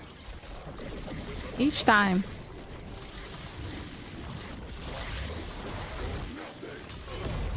Yep. Yep. That's not supposed to work like this, says you. TV here with another So, Last Epoch video. I told you, minion guy, guys, minion. Minions. That is Gazi. He's a minion guy. He's a minion guy. Here we are. We're gonna play the minion. We're gonna play the skeletons 100%. Fucking the beer. Like, if you're gonna play. So basically, if you're playing Last Epoch, if you're gonna be playing in the end of this week, Last Epoch, what you're gonna be playing? You're gonna be playing Beastmaster, you're gonna be playing Necromancer. Fuck, I'm always playing Necromancer. And I kind of want to play Necromancer, but on the other hand, there is the beer. The hype week that they're calling it for with some basically they're posting some teaser leading up to the launch of 21st of August for Last Epoch, which I'll be playing and going ham with the rework of the Acolyte and the Lich and the Necromancer. Quality of life in minion AI. I'll pick Necro always, my boy. All right, let's dig into it. My hope is Necro first, but I also want to play Dinos. But not enough time because of Perfect Exile 2. I hate my life, I'm telling you. I hope to find this stupid unique. AI control, but also passive control, and I'm hoping they're addressing snapshotting. All right, let's see. Quality of life and minion AI. Greetings, Traveler. We hope you enjoyed pre-patch hype week so far. Today's focus includes a glimpse at what Beneath HS guys will bring in terms of quality of life features and more on August 21st. If you recall our trailer, you may have learned that the team has reworked some existing minions for Necromancer and Beastmaster. While we won't spoil everything here, we will give you a peek at what to expect with some favorite Beastmaster minions, along with No, Beastmaster is also doing me. the Fuck! rework and AI improvements. And if you're looking for Necromancer skill, be sure to visit yesterday's post regarding Lich and Necromancer. The fact that you cannot change the gender of the characters is really limiting for me. But that one didn't cover minion control or AI. I don't want to play Beastmaster. Okay, minion changes. Hope you guys are ready. Who doesn't love minions? Darth Microtransaction doesn't love minions. In Season 3, we'll have some neat minion behavior adjustments. The goal behind these minion changes is to make the minion AI smarter with less management. The more passive management, okay? Like it. Toggle between 2 different minion behavior modes. By default, minions have always been in protect mode, which made them prioritize staying quite near the player. This often caused annoyances when you want the minions to have a longer leash and target enemies instead. So with Season 3, you'll now be able to toggle between the old Protect mode and the new Assassinate mode with the press of a single key. The Assassinate mode will make your minions target enemies from further away, focusing on mosses and rare enemies. The current mode of your minions will be indicated by the icon besides the minion's portrait. What? I've never understood why people need to like label things differently. Why not just make it simple? Defensive, offensive mode, or aggressive mode. I don't get what the whole protect. I guess is kind of fine, but why call it assassinate mode? Either way, sorry about my snibbling nose. I've been having a cold again. Managed to stay almost 2 months healthy from my daughter, but back. Anyways, so we have a situation where we actually are able to toggle. Now, is this a toggle for each minion individually, or is it for all of them? Because they said the press of 1 button, so I'm guessing all your minions, at least seemingly. Guys, stop dying! It's one of the bigger problems we've had with at least Necromancer minions. I haven't played Beastmaster minions too much, is that they die. But we saw in yesterday's post that there are some changes, at least in the favor of making them a little bit more sturdy with some of the nodes changes. But even that, we don't know the balance changes in terms of minions defenses in general, or minion enemy changes. So we don't know if that's going to actually make them tankier or more survivable. But we'll see. One issue we've had is big packs of big packs of minions could die in big explosions, and the change node on the threshold jewel we saw where if 1 minion dies, it'll heal your other minions based at 20% of its max HP. That won't help if they all get one shot. So we'll see how the things progress, but at least this is a big change in terms of behavior. I really like this. Okay, so there's an icon for it that I'm guessing you just toggle. Okay, that's good. Minion target prioritization. It also more sticky, meaning that minions now have a higher priority to continue attacking a target they're already attacking and less likely to bounce between targets. That's good. Again, this change is especially prominent in Assassinate mode or if the target is a boss or rare enemy. The purpose of these changes is to allow more variety in your minion playstyle while leaving control in your commanding hands. Okay. I mean, this is a big change. I like this. Are they addressing snapshotting though? The team has resolved the majority of comments. Ooh, the team has resolved the majority of common snapshotting issues. Not all, but the majority. Okay. We'll continue addressing others whenever they appear. Minions should now correctly update their stats whenever nodes or equipment are swapped out, and even if the minions were previously already summoned. Additionally, you now gain 0.8% minion power per character level from 0.6. This means that at level 100, your minions deal 60% more damage and take 60% less damage from 45 of both. That's a massive change. Further, the 50% less damage from dangerous enemy abilities have been increased to be 60% less damage instead. Так. Snapshotting, blah, blah, blah. No snapshotting for you. Minions should now correctly update their stats wherever nodes or equipment are swapped out. even if the minions were previously already summoned. Fancy. Additionally, you now gain minion power per character level. Beautiful. From increase. So it was 0.6, now it's 0.8. Mwah! That means that at level 100, your minions deal 60% more damage and take 60% less damage from 45 for both. Mwah! Further, the 50% less damage from dangerous enemy abilities has been increased to 60% less damage. So they deal more damage and they die less. Beautiful. That proxy high. So for my trip was that really nice. My trip was. reference, for those of you who don't know, Thank you so I'm gonna much. show you Path of Exile, the Shaper. Here. So what the PoE has done with certain bosses is that this is the database mine information regarding I need the to. Shaper, for example. You I'll see go, these are guys, the like in 15 minutes. When I baseline usually take a stats break, based I'll on a go and call scaling, my so let's grandmother put and it on yell at her. 90. So these are the numbers. So on level my 90, trip for a example. little This bit is where Path of continues. Building gets their information as well. However, some of these abilities, such as the Flicker Slam, you know, where the Shaper, he blinks and then he slams around and deals a big AoE damage, you as a player is supposed to dodge that. It has a high base damage, it has a 400% extra multiplier, can't be evaded. So it's very scary for players to tank this. Now, obviously, you can get tanky enough to do that, but it's supposed to be one of those abilities you as a player are supposed to dodge. Since it's easier and manageable to control yourself to dodge it, but not do that and move your minions out of harm's way, what they've done is add this line to the ability. Basically, what I do understand, they they removed almost all snapshotting, but not all. So there is a chance that it will be again That's somewhere. making this ability deal half damage on minions. Some abilities have even more. For example, the Bullet Hell is dealing 70% less damage to minions. And I believe one has 90 at some point, but the Bullet Hell here, 70, 70, 70.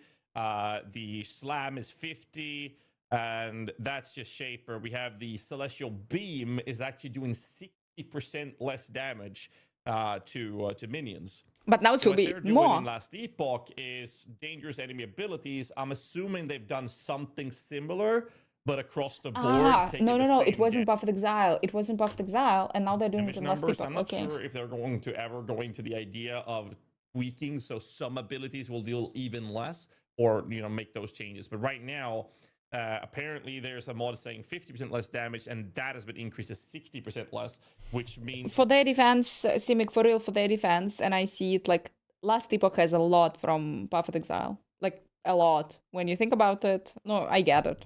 that minions might not die as much on bigger bosses like the big pinnacle endgame bosses, which is a good thing, because that has been quite frustrating when you're playing a minion build in Last Epoch for that type of content when you get up in higher difficulties.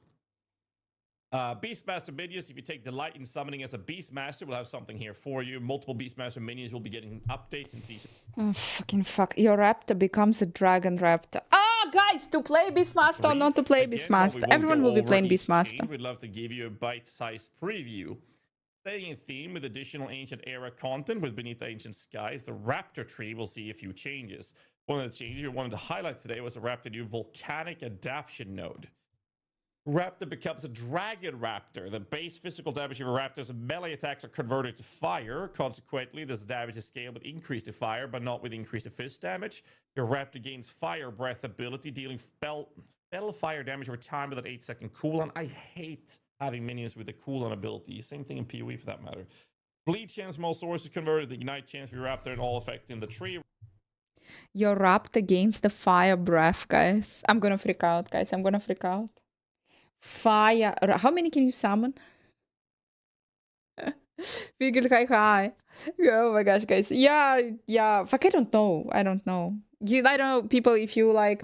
I wasn't streaming for a week because I went to my grandparents. And if you ever were visiting your family, or if you're like an immigrant in a different family, when you're going back home, it's a very specific holiday. It's on one hand holiday because you don't do shit for work. On one hand, on the other hand, you do the other shit. You just do the other shit. But your brain is kind of relaxing, I agree. Depend on Ignite instead. Interesting. It's just a generic conversion node that we've seen in the past. Along with these, But it was changes, funny. the It was a funny Scorpion will now have experience. the I know, I'm ability to super cast happy that I went. Maelstrom alongside you with this new Frozen Wind node. So cast Maelstrom, whatever. So when you cast Maelstrom, Guys, your Scorpion Beastmaster also or casts Necromancer? Maelstrom, and the Maelstrom cast by your Scorpions in this way uses your Scorpion stats, but your Maelstrom's tree. There is no such thing as objectively. There is no such thing Maybe it's as time for me to objectively. There actually is dive a into debate. Beastmaster minions. Beastmaster has more options. They're companions, yada yada yada, blah blah blah. We have Ground Shaking Might, where the bear can use Earthquake with a 6-second cooldown when cast this way. Earthquake uses your bear stat or your Earthquake's tree. Earthquake cast by your bear deals less damage. Dude, honestly, the Maelstrom sounds really cool. This is really dope. That might be something to dive into. I did not tell her. I did not tell her at This all. node You're has kidding me. since been adjusted to 50% bear earthquake damage during balance passes. Okay, so it's been nerfed after this picture was done. Merchant Guild. Another feature we're excited to share, the coming Season 3 includes updates for the Merchants Guild. Now, whenever you filter by one specific unique, a new filter will appear to select min or max roll ranges for any of the modifiers on that unique. Additionally, we've added the ability to set filters from an item for easier price checking. Who doesn't enjoy easy shopping? We're also adding new tokens to allow purchasing items without paying favor or before you've unlocked the necessary rank to help improve the Merchant Guild's early game experience. This comes in the form of Merchants tokens or black market tokens. Okay, like I know this might not be a popular opinion, but I'm gonna say it anyways because like I'm just gonna. Guys, are you playing Merchant Guild? Are you playing Merchant Guild? Out. I think the last epoch is best played with Circle of Fortune. I think that it is. I don't get me wrong. I love trading. Like I craft mirror items and PoE and all that jazz. Like I love trading. It's insane. But Fortune every time. I know. Me too. ARPG Me too. I play Fortune every time. I don't even have no idea what the fuck what's going on. I have felt that I have more fun with Circle of Fortune. Now, when I've played Merchant Guild, I have genuinely enjoyed that the openings for me to be able to trade XYZ type of items being gated behind how I'm progressing the actual Merchant Guild has been a very enjoyable experience. Oh, I leveled up to this part of the Merchant Guild. Great. Now I can trade these things. Now I can utilize That kind of to makes increase sense. my character's power. And then, oh, what I want to buy that item. But for me to be able to buy the legendary item, I need to reach a certain level for that, and etc. etc. But that can be disappointing. that I was don't a know. fun I imagine journey myself to in the go through. situation when to buy this item, I need to level in the Merchant Guild. Doesn't matter that I have the currency. Doesn't matter like that I have the resources. Fuck this. You need to level in the Merchant Guild. What the fuck? That can be And it disappointing. made sense for me to progress and level the Merchant Guild as a result of that.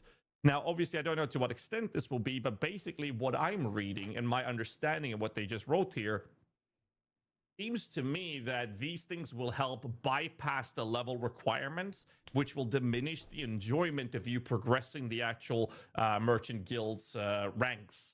In Circle of Fortune, each rank makes a pretty big difference in terms of your magic finding capabilities, and that is a fun experience to go through. The further you play, the more you progress your guild, the better drops you get. As a person who never played the Merchant Guild, I don't know. I cannot compare. It seems for me frustrating if the items are locked behind the level. They're called.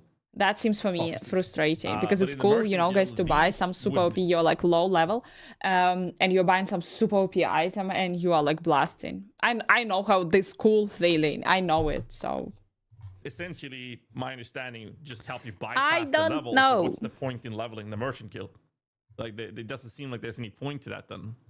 So I don't know how I feel about this, but then again, I am also, again, a Circle of Fortune player and enjoyer, so it doesn't affect me that much. And maybe people who do play Merchant Guild a lot, I like this, and maybe their progression is slower. I also do understand that I'm talking about this from a streamer perspective, and I play the game a stupid amount of hours, and not everyone have the possibility to spend that amount of hours, and maybe leveling the Merchant Guild takes too long, and these things would actually be a favorable thing. Maybe you guys can let me know in the comments down below what you guys think of this. But that is my first initial impression of it. Let's see. Merchant tokens bypass the favor cost when purchasing an item, while black market token on top of bypassing the favor cost also allows you to purchase items that would normally require higher rank and set the rank requirements to equip the item to be 1. You'll get a merchant token at every rank with a faction and 1 black market token once you reach rank 6. They can also be found like normal items when slaying enemies if you're part of the merchant guild. Offline cosmetics. Last but certainly not least, with Season 3, cosmetic can now finally be equipped in the offline mode, a long time request that we're finally ready to implement. Now you'll be able to access the cosmetic store in-game during offline play. Are there seriously people playing this game offline with cosmetics? I mean, I get it. You get on the play, you want to play on your Steam Deck or something. Like, I get that. I mean, you want to look good. But I mean, the whole purpose of having cosmetics is to flex on the noobs that are naked, half naked in town. You know, I'm just saying.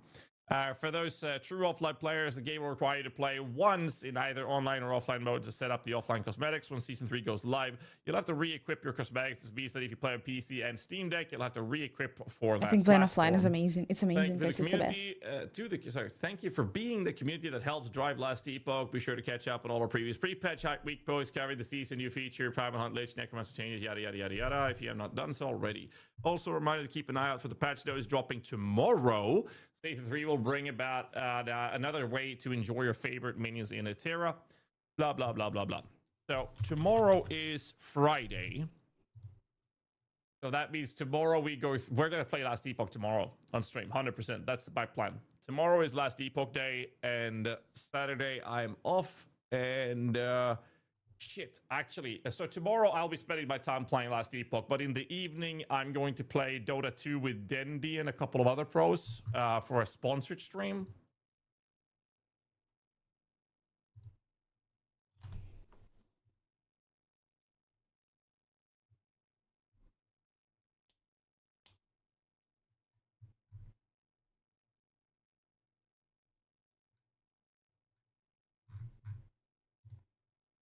Carefully listening.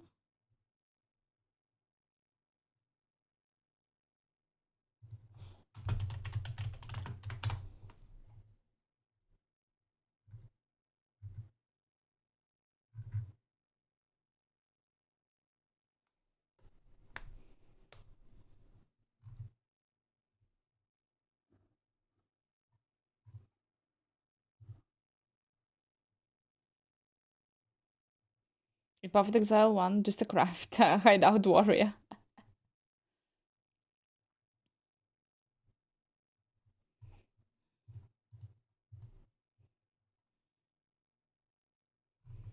Guys, I found what I wanted.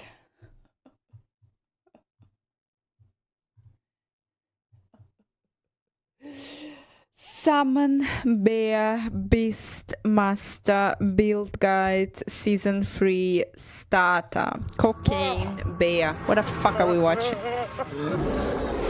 But that's exactly what we're watching.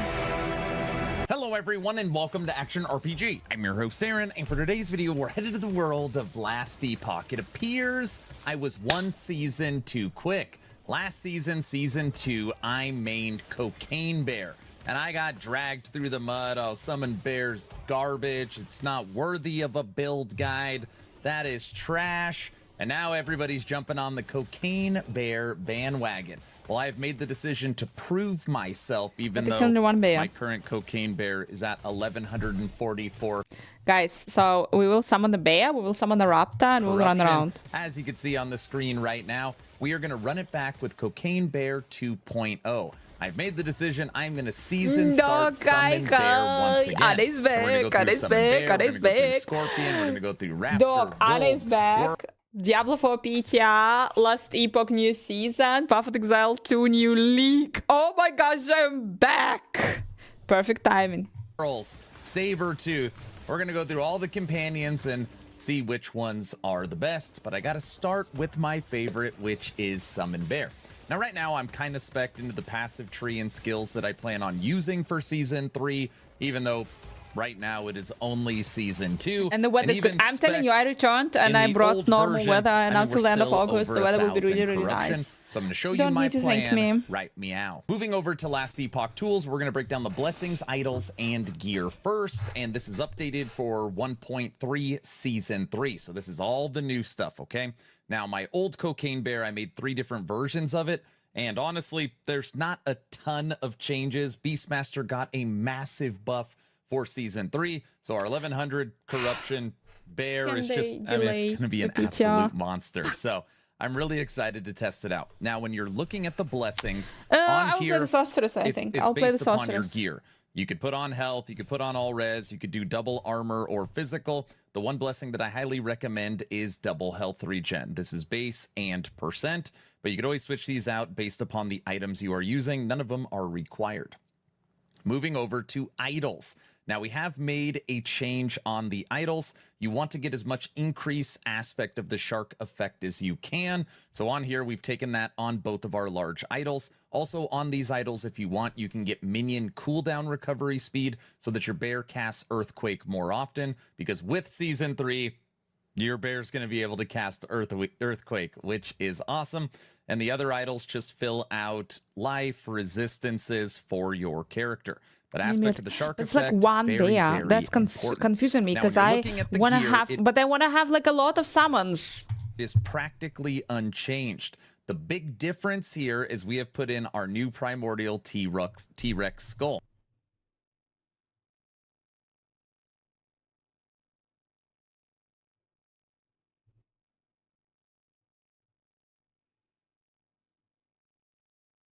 Summons a Tyrannosaurus minion. Fuck, I need to play this build, guys. Look at this. Look at this. They already did it. They already, because I want to summon the Tyrannosaurus. I want to summon the Tyrannosaurus. So I have a bear and I have a Tyrannosaurus and we run around. Beautiful people, that's what we do. I'm telling you. Thank you so much. Welcome, welcome. We do it, we do it.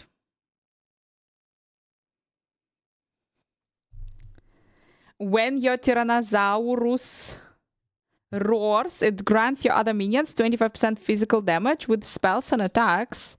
And the bonus it gains from this item also applies to them. Yeah, that's literally, that is the relict for the... Thanks so much for following. Guys, this is the relict for the minion builds. Clearly this is for the minion builds. And what this is going to give us is a permanent Brief Mortal, minion yeah. in T-Rex. I'm also And sad. it's not, I mean, it can die, but you never have to worry about summoning it or unsummoning it. When it dies, it'll just pop right up. And we found out the T-Rex's roar has a 100% uptime. I believe when it roars, it roars every 12 seconds, but the buff lasts 12 seconds. Which I'm means as long scared as your of minion no isn't man, dying, but that it is thing, gonna be cocaine getting this T-Rex, buff the whole scares time. me. So you're going to have a bear and a T-Rex running around, and this can give us 3 to skills. It is unbelievable. So this is the item we are putting in. Something else that I love about this build is we have the best scene in the cinema history, guys. You fool! It was said that no man can kill me. Up, ah! Boom. I am no man. Ah! That was too good. legendary items. We have exalted items. We have primordial items. We have set items.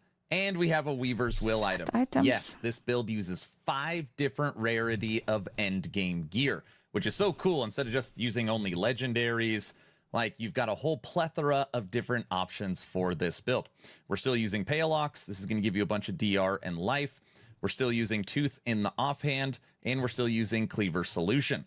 Now, Cleaver Solution, we're not going to be generating a ton of ward this time because the T-Rex has taken over the relic slots. We're not using vessels, but that intelligence is still important because intelligence on the T-Rex skull, on here, it shows 1% T-Rex physical penetration per int.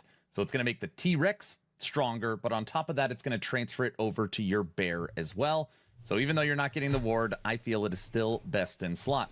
And then, of course, later on, if you do want more damage reduction and you want to go the red ring route, it's going to give you more attribute points so you can get those bonuses. But for now, I recommend Phantom Grips. It's going to give you 2 to minion skills. It's going to give you base crit. It's going to give you mana. They are still really, really nice rings. And the reason why I like using the set is you're stacking so much strength that the 2-set bonus on the bear set is going to give you 2 endurance threshold per strength. And who knows, maybe later, follow me for a second, if we decide we don't need T-Rex, it's just damage is ridiculous anyways, we might be able to put on the set ring, and then we can go back to vessels. So now you got your ward back, and you are using the full bear set, which is going to give you 30 extra strength. I don't think people are talking about that way. But there's a lot of different things to test, but of course we have to start with the T-Rex to see how it works.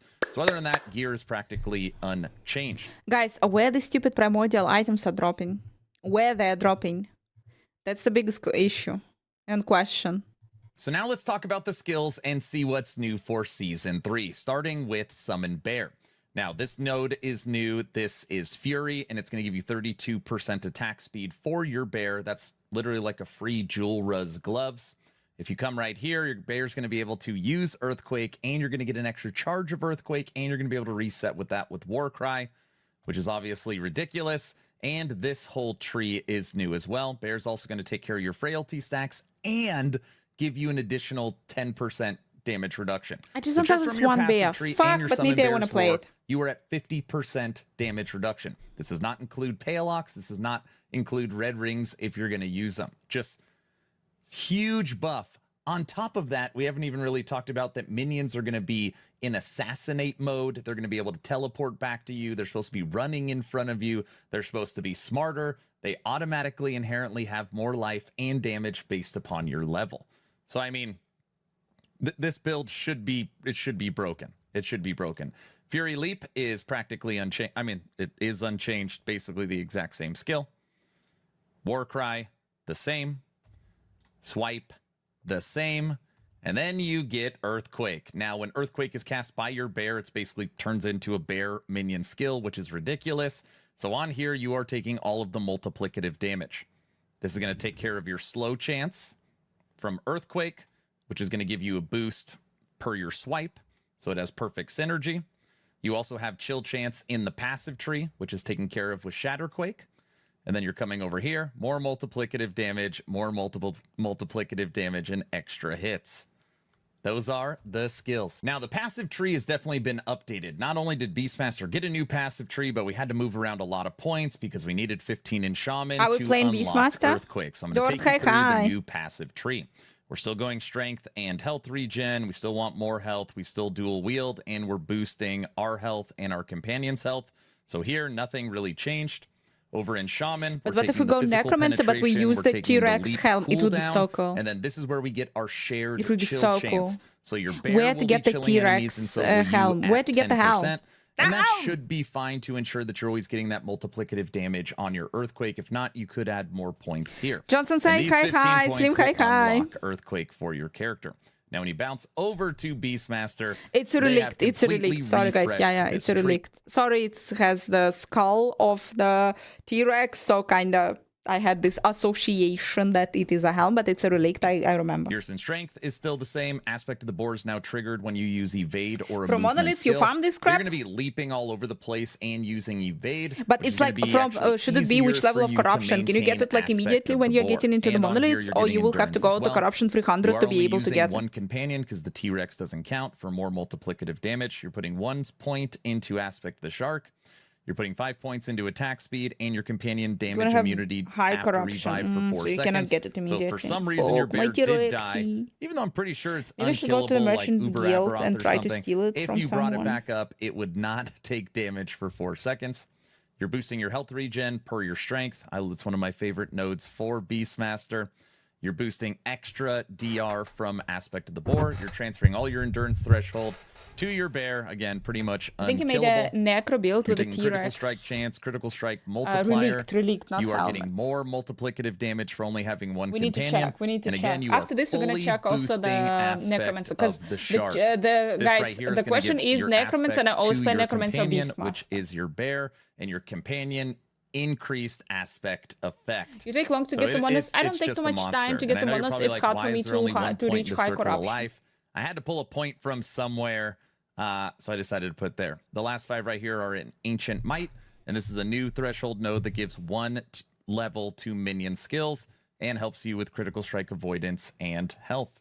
That is the passives. All right, everybody, that's the video. That's the plan. That is the Season 3 starter. Let me know your thoughts in the comment section below. Did I miss anything? Is this build going to be trash, bro? Let me know your thoughts. Don't forget to like, share, and subscribe if you think I have earned it. August 21st kicks off Subathon 4.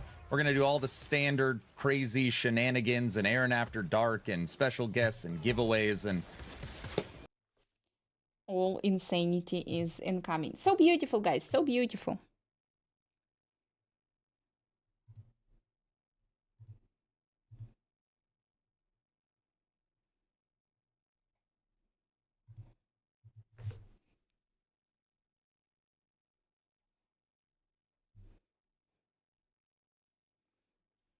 You don't need to, yeah.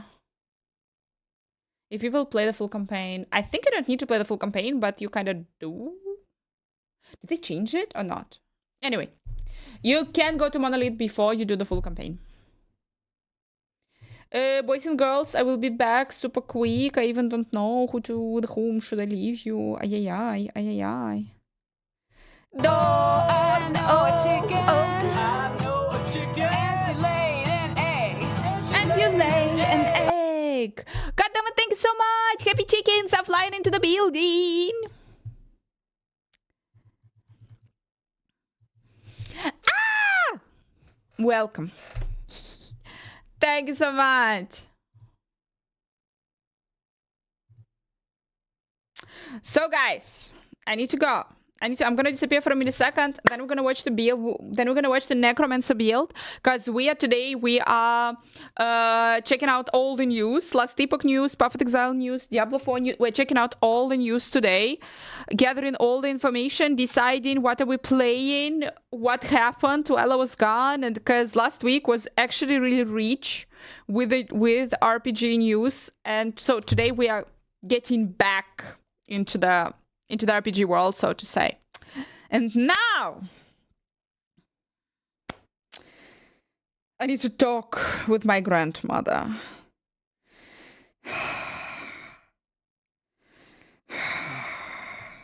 I'm ready. I need to be in a dinosaur mode. You know, wild chicken mode, pretty much. Dorn, thank you.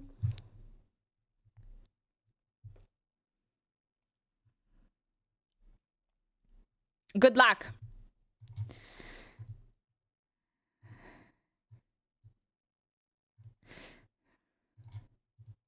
You better see this guy.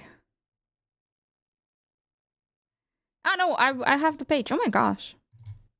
Gonna be back soon.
Hi. Guys. Yeah. Still weird.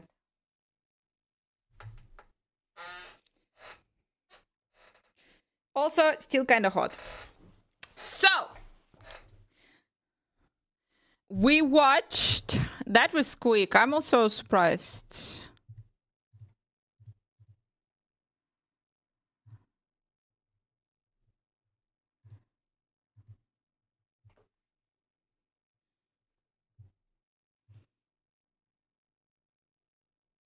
Will I go insane like my grandmother? I don't know.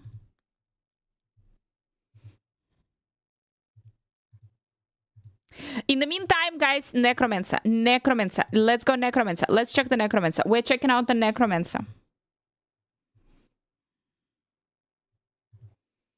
Last Epoch season, Dry Necromancer.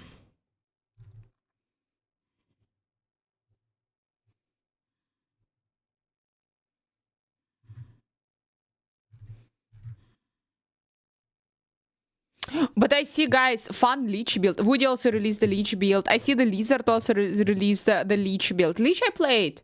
But come on, guys. I want Necromancer.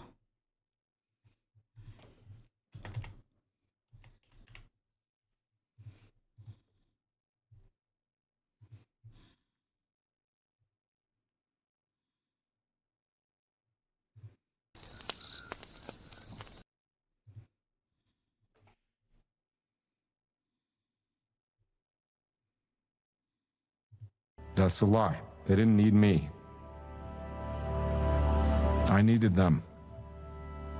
Hello everyone and welcome to Action RPG. I'm your host Aaron, and for today's video we're headed to the world of Last Epoch for Hype Week Day 3. And what does EHG have for us today? The post that I have been waiting for. This is the Acolyte changes. This is what we're getting for Lich and some of what we are getting for Necromancer. Now I just want to be very clear at the beginning of this post, this is really just a snapshot of the changes we are getting. We are gonna have to wait for Friday for the patch notes to get the full details on everything, but it does give us a glimpse into the future. This might be a longer video, I'm not sure. We're just gonna start at the top and work our way down, and I'm trying to do as little reading as possible. That being said, I am gonna read this first part on the new Lich skill Flay, likely gonna be the meta build of this season, probably like the Judgment. Here we go, and that's why the fucking people are doing Leech builds.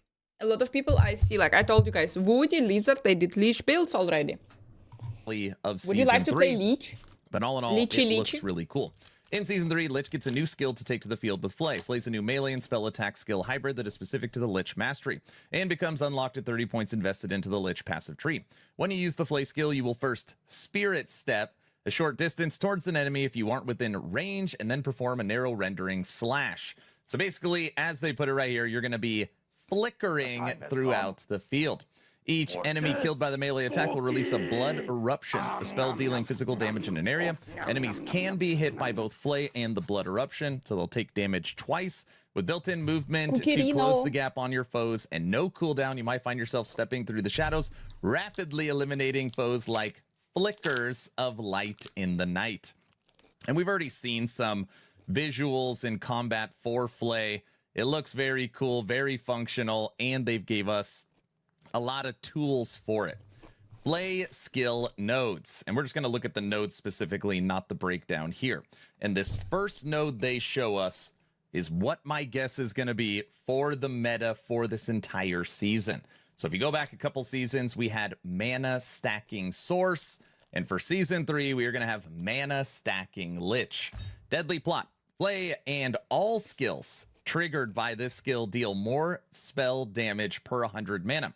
Flay has additional mana cost. Spell damage per 100 mana, 20% multiplicative, and it adds higher mana cost. Leech is low life build, low life character, so this is always like mentally really hard for me. Skills as well.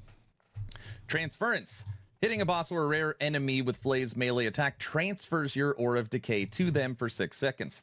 While the aura is attached to an enemy, you can move away from it to avoid self-inflicting ailments. So if you're dealing with a big boss and you need to avoid all the different attacks from the boss, you can hit it, transfer your aura decay, and then get out of there. Very, very cool idea. Now we're going to talk about damage conversions. Now we getting somewhere. Now what I like is that EHG was not cheap when it comes to conversions on Flay. People love conversions and trying different ways to play it, and for Flay we have 3 different conversions. Now the skill itself is a physical bleed skill, but you could turn that bleed to poison, and we've seen little clips of this. Your attack is now green. You could turn that physical and bleed to frost blight, and that is cold, frostbite, and freeze. And you could turn that physical bleed into my favorite soul ripper, that is necrotic and damned. Open the window. So basically 4 different options on which way you want to play your Flay build. Very cool. Now, here is what Mike and Heavy's a friend, somebody that I met in Germany in 2023, about the new Creator Unique.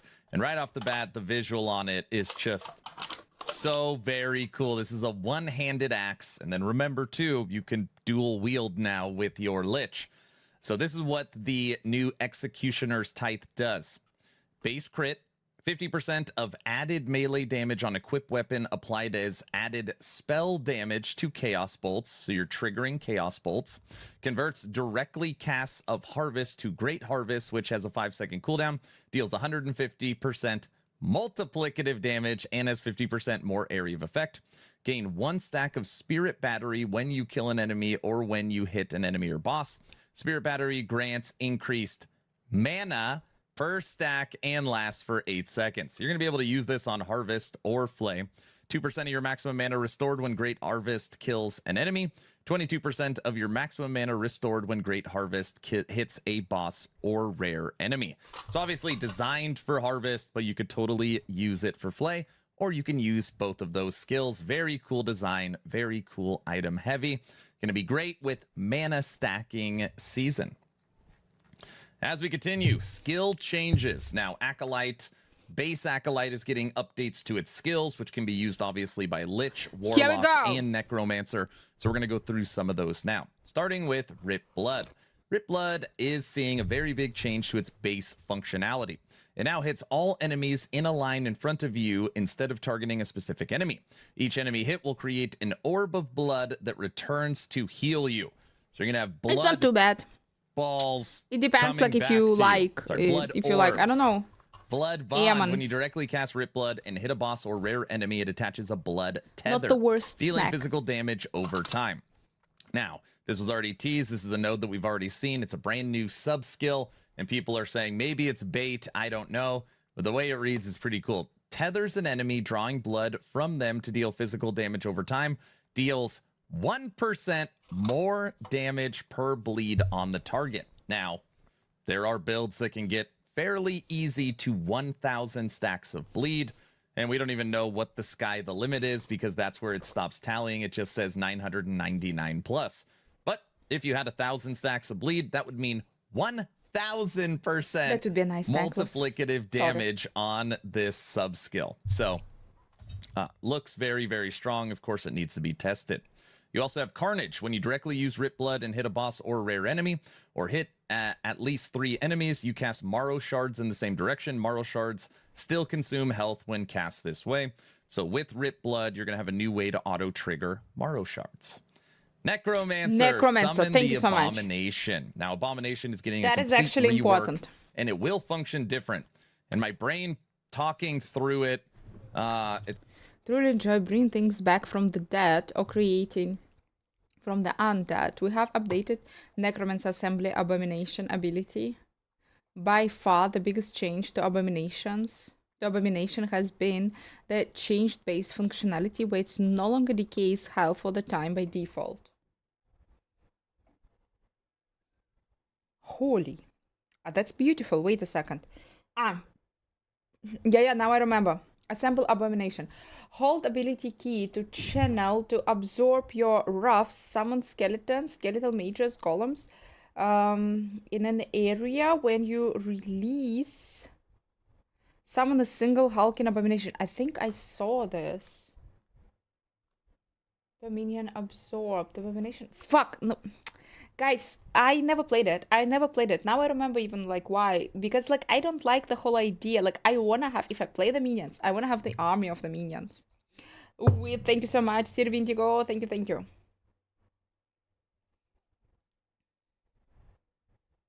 I get it. I get it, the entire skill tree. Remembers the minion absorbed to create it and will rapidly devour those minions to restore 10% of its maximum health. An attack command. It makes sense, but I'm trying to see how I would use it. I love now, fire Abomination, minions, guys. In this game, fire minions are so... Fire army. no longer defaults to decaying. Okay, so it no longer Argonaut, decays. hi. And maybe there's a way to make it decay. Listen to this. For those of you for those who truly enjoy bringing things back from the dead or creating from the undead, we have updated Necromancer's Assemble the Abomination ability. By far, the biggest change to the Abomination has been the changed base function. As a fantasy, I must say that's actually really smart, and it's actually really, like, you know, intriguing.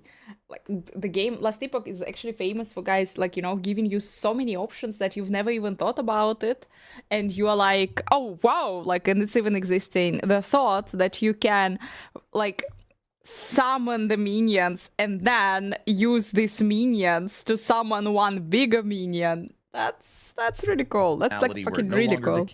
That's the creativity that we need default. and that we want. So since it says that, I'm sure there's a way in the tree now where it will decay if you take it a certain way. Okay, but listen to this. I'm gonna make it bigger. Oh, there must be a lot of people on this. The Abomination remembers the minions absorbed to create it and will rapidly devour those minions to restore 10% of its maximum health.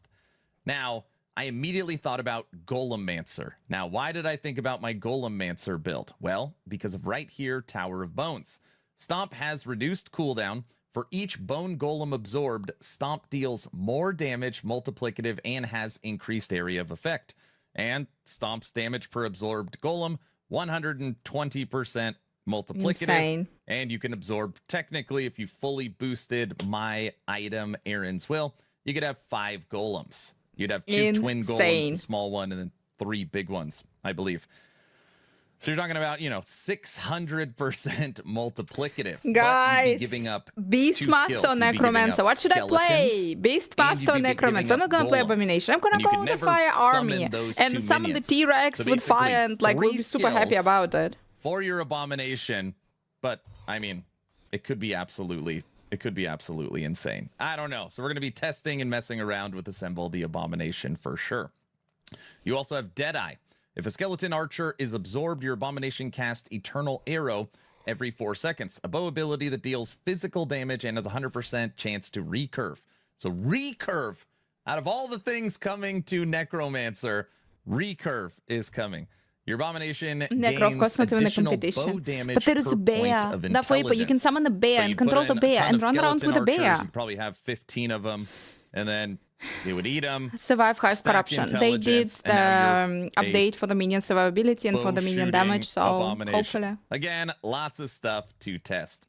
Moving on to Dragon Raptor Army will be very cool. That once lived in the do you have a link for this build? Before becoming forgotten behind the stage. Yes, by the way, we watched Aaron Arpg, he did the build with a bear, Beastmaster with a bear, but wait a second, I was reading about the Dragon Raptor shit. But wait, Dragon Raptor will be if you will use the primordial unique that will transform the raptors into the Dragon Raptors, which means that you cannot use the Tyrannosaurus unique, which means that you're not gonna have T-Rex running around. How many raptors can you have? Asking for a friend. Back to strong option in the Lich's tooltip. So on here, there's damage conversions. You're going to be able to turn the poison to physical. You're going to be able to turn the poison to cold. When it comes to putrid bombs, while Aura it's Decay not is a active unique. when using a traversal skill or a Can have everything. Maybe you can. Wait a second. It's not because I saw it that your raptors will be transformed into the Dragon Raptors, but I thought it's a unique. Continuing, you have Fester. This is all for Aura of Decay. It's becoming beautiful. I'm googling. Okay, I'm googling. Stationary, you gain it's a new note in the Raptor tree. I like it. Up to a maximum, you lose 2 stacks per second while moving. Fester grants your Aura of Decay more damage per stack. So Fester's multiplicative damage for Aura of Decay. And those are some big changes, at least what they've shown us. I told you this is a long post. Passive changes. So now we're moving on to passives for the Lich. Man, there's so much to cover. The patch notes are going to be crazy. Executioner.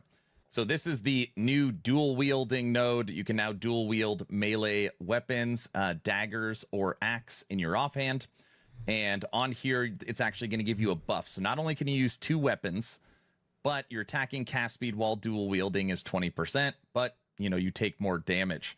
This is like, I almost think they should make this default. I don't know if there's anybody that isn't going to use dual wielding. There is no a build very cool. for it.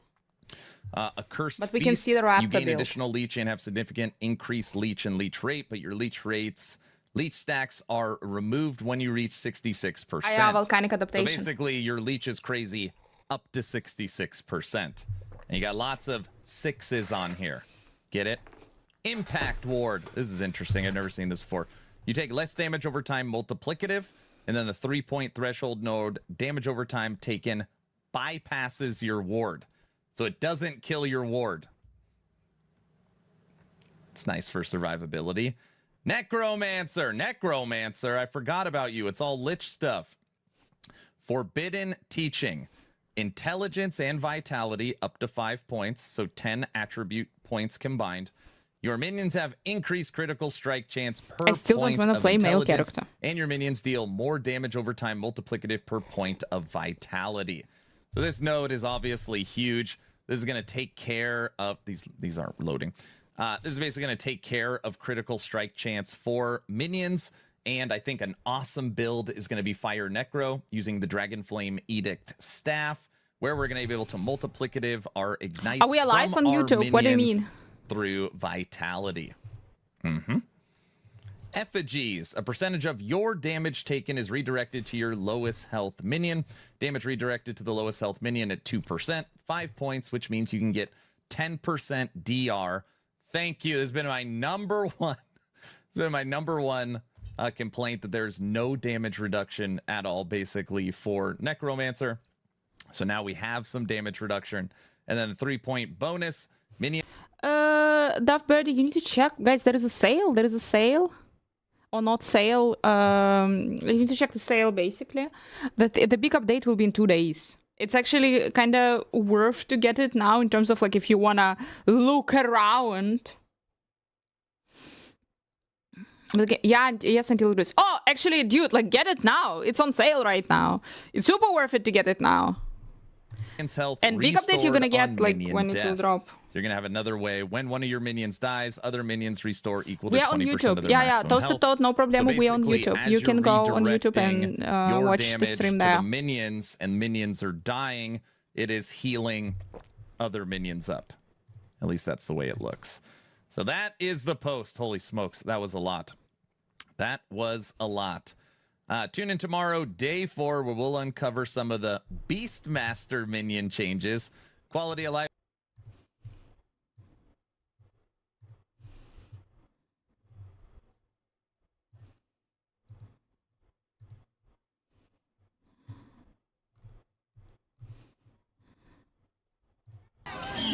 Also from Action RPG, there was like Solar Raptor Beastmaster Endgame. Ah, this is a Solar Raptor. Again, the same shit. Is there a build with shit tons of raptors Now, what you're that will looking be at right now is transformed? Corruption 1144. On Steam. Yes, On Steam on sale. 1144 Corruption. And this is a solo raptor build, which means we are using one companion. And of course, that is the skill Summon Raptor. We are a Primalist Beastmaster. The other skills that we have supporting, and everything is to buff our Raptor, is Leap, Warcry, Frenzy Totem, and Swipe. And the build couldn't be easier. You leap, your Raptor leaps with you. Use Warcry, Frenzy Totem, and the Raptor's ability. It literally tears everything up, and as it kills, it gets stronger. Look at the damage numbers. That champion just got one shot. This is at 1150 I want more corruption. raptors. Look. More raptors, guys. Raptors. More.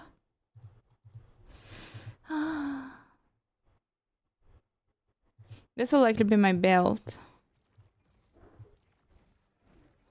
Yeah, that's cool. That's a nice looking spin to win.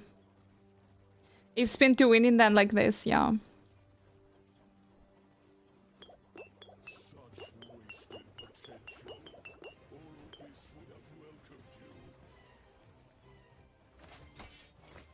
my gosh, that's a big spin to win.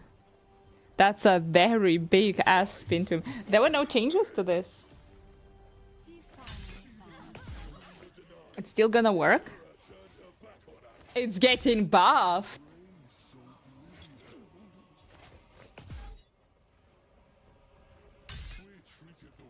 Oh fuck.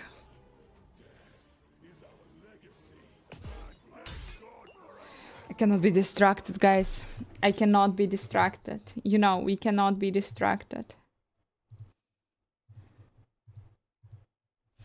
We search for the build for last epoch. Warpath will be very strong, which includes minions and which better includes raptors. We search for the raptor build.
Let's try this. Boardman. Hello travelers, Boardman21 here, and I've recently been asked to play around with the Raptors. I've never got to play the multi-Raptor build, so I've been in search for Nail's Tooth on my hardcore character. However, in offline I do have one, so I figured I'd put together a build guide on what I'm aiming for on my hardcore character, which we've been streaming the last few days. And in this I can tell you ahead of time that after building this build and putting it together, that I would rank Raptors to be better than wolves, but not better than squirrels. But they are tanky, don't find it, guys. 30% off on CD keys on last epoch. Them go around and they do their melee attacks while you run around, pretty much just buffing them and trying to survive. Now, the main thing that I've heard about the Raptor build and the Beastmaster in general is that they have low survivability or that their companion's undying. And I can tell you that in 300 plus corruption, my Raptors have rarely died. Like, it takes a lot for them to die. Basically, they have to be not attacking because they always have aspect of the links. They're always doing crits, and so they're always getting a ton of leech. Even in this Abomination fight, in which we'll also fight a Harbinger, you will see that their life almost constantly stays completely full. Now, our survivability is also good as long as you don't get one shot, and with Berserker, an aspect of the boar, it's kind of hard to get one shot, but it could happen. It hasn't happened to me yet, but I do want to say that we can use this build as a base, and then we can build on it. Higher, what we have done is try to get as much cooldown recovery as possible, so we can spam Warcry constantly, getting that 1 second of immunity, and also spam Fury Leap as much as possible to get that immunity while you are leaping. Now, between those two and the fact that we only have to use swipe once every couple of seconds allows us to basically stay out of the fight, and when we do go in, we're immune leaping in, we're immune. Dude, actually you can use also my referral link because the price is pretty much the same. You're going to leap in, you're immune. When you land, on Nexus, guys, on Nexus it's also 30 bucks plus minus 35 bucks. Activate Rampage, as it will use the nearest companion ability, which we only have Raptors, so it will be them, and that Rampage you'll have 100% uptime. Your swipe will also proc aspect aspect of the link for viper, last aspect of the epoch lynx, and aspect of the shark. actually. That's what all So the if you buffs will wanna go off. get the And game, or when if that you wanna happens, you get only some have to do that supporter about packs, once you can every also 4 to get them, 5 and the price seconds. is like So super for the fair other 3 there. to 4 seconds, you're just running around dodging the attacks of the And boss, I will get a trying little not to bit get hit percentage. by any of its big, powerful AoEs. You can see in this clip in 300 Corruption, I was hit by a few, but Так, luckily so between the only shit that I Endurance, Berserker, see and is that aspect he's of the dealing boar, damage, he has it a lot of wasn't enough to raptors, kill me, and but if we're Warcry gonna use instantly the puts me volcanic back to node full health, which is really with this nice. build, we Now, with all can that in mind, use overall, again, it's just kind of the same playstyle that you beautiful. play with the wolves or any other melee minions that you have, so it's not a lot different, but it was a lot of fun to watch the raptors go around, and they do destroy content pretty good, just like the squirrels do. With that, let's go ahead and dive into the skills and how it works.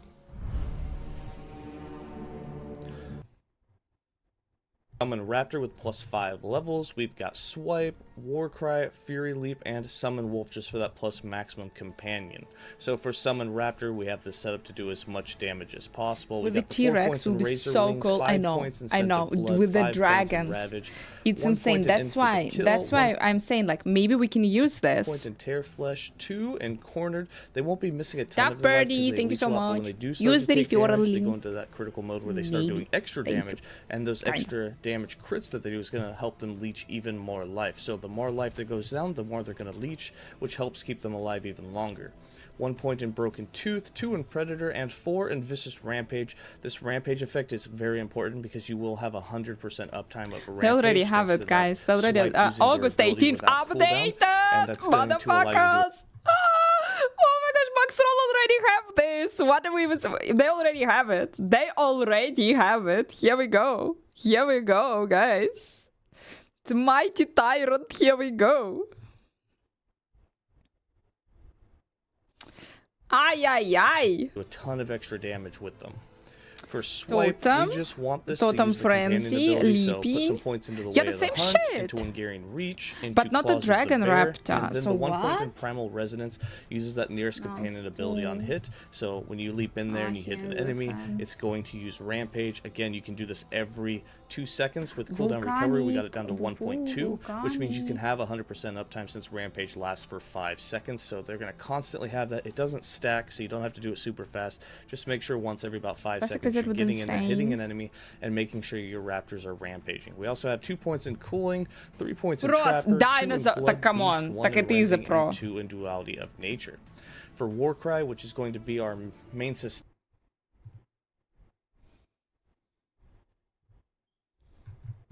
Where is it? Where is the volcanic shit? I'll do it anyway.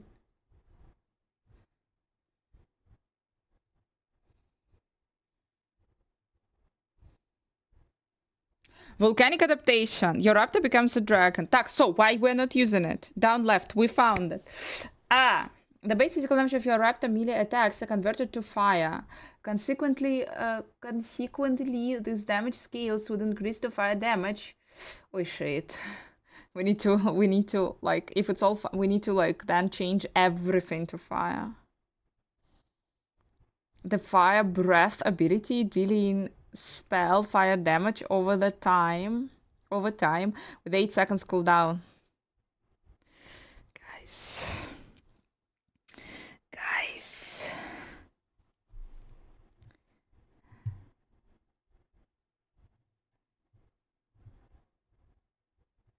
I know, Lizard.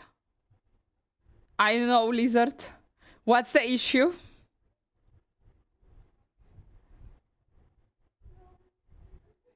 Cooldown is reduced. No, here we go. No, here we go. No, we go like this. We go like this.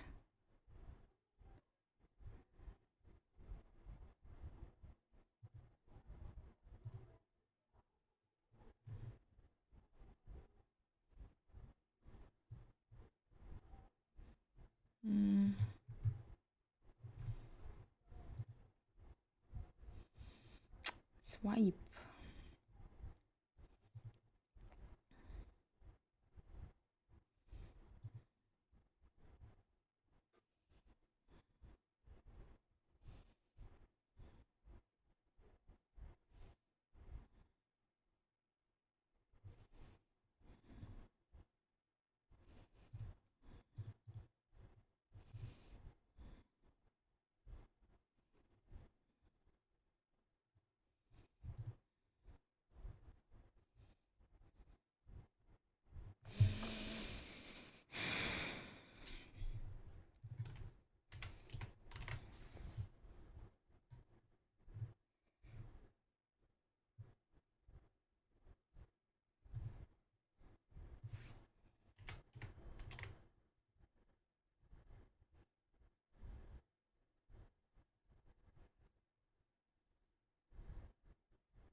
It is fucking red alert.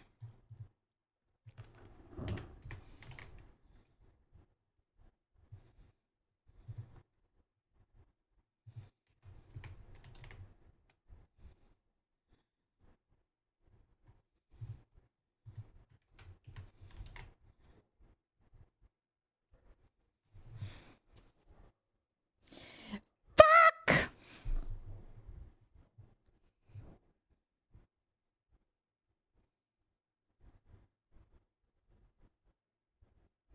To ignite chance for your raptor, and all effects in the tree related to bleed now depend on ignite. Fuck.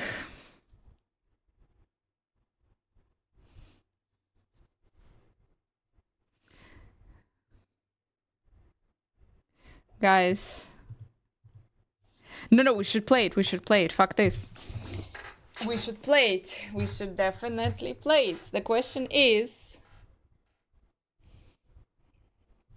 where to get ignite.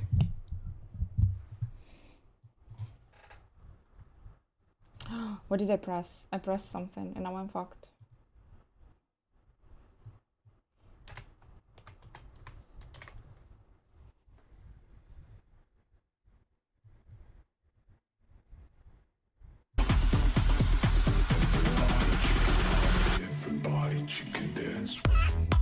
Werewolfie, thank you so much.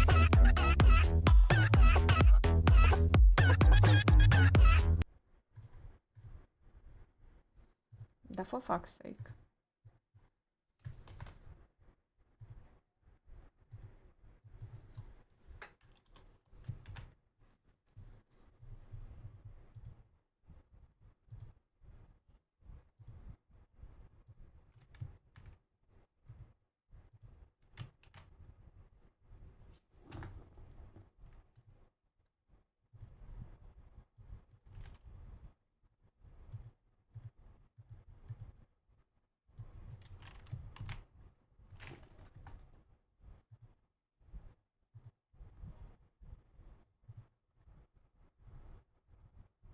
It turns, yeah. It turns bleed to ignite. No, I think bleed will not apply then.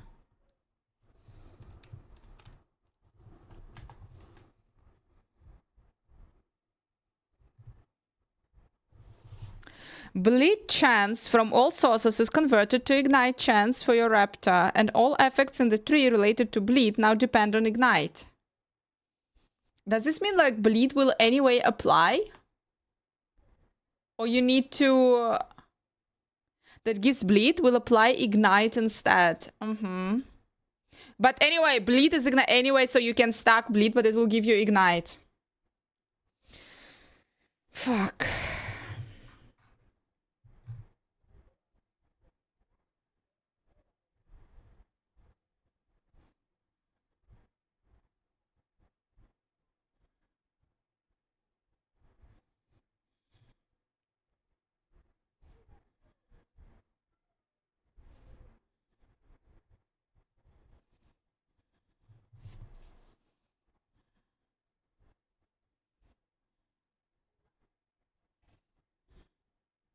You have a build that can easily get bleed.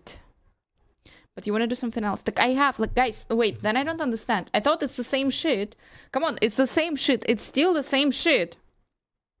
It's just like it will apply ignite instead of bleed. But you anyway stuck in bleed, but it will apply ignite. So you need to work with ignite. Different type of damage, but basically still different effect, but still effect.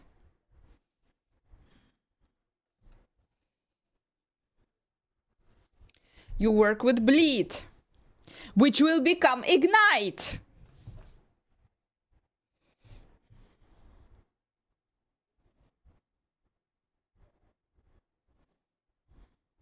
Dude, I want dragons. I want dragons. You seriously tell me that I need to start with bleed because I want dragons?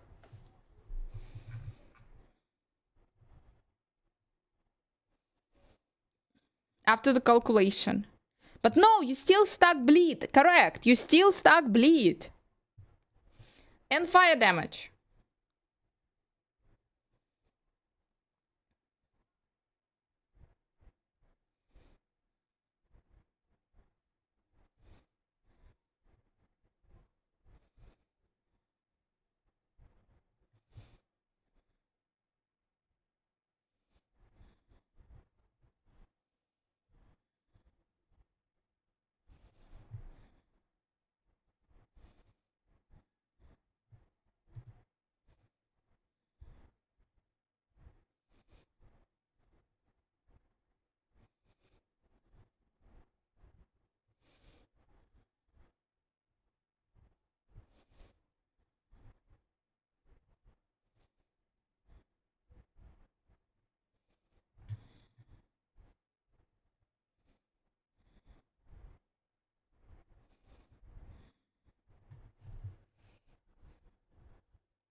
No, that's what I checked. Like, I mean, what? Minion damage, minion health will apply.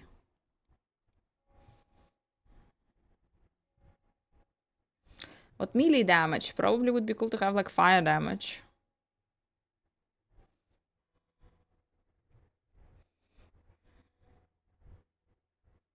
Dragon Raptor, guys. Dragon Raptor. Dragon Raptor with the Tyrannosaurus. Dragon Raptor with Tyrannosaurus. It's insane. It's insane. It's like super insane.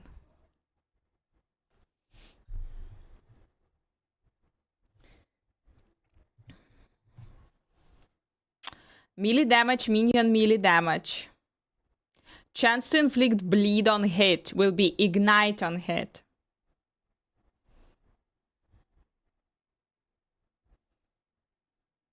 I know, I understand it. What do you mean?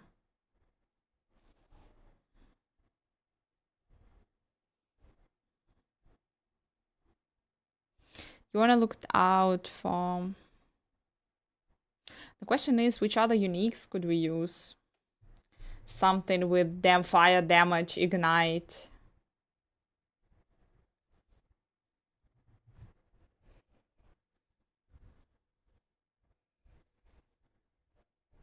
Like, but this will be... Anyway, I can use this weapon because chance to inflict bleed will apply... It will just apply ignite. Increase fire damage, but that's different thing than the bleed ignite conversion. Increased fire damage than physical. Yeah, you now need to transform everything into fire. But the question is, do we have some uniques that can increase fire damage? Automatically converted. You will need to change it in your gear. Why? So guys, I know, brother, sorry, but I don't like, can you explain this to me? Yeah, I understand this correctly. You want 100% chance to bleed. Yeah, that shit has 100% chance to bleed, which means that it will be automatically converted into ignite.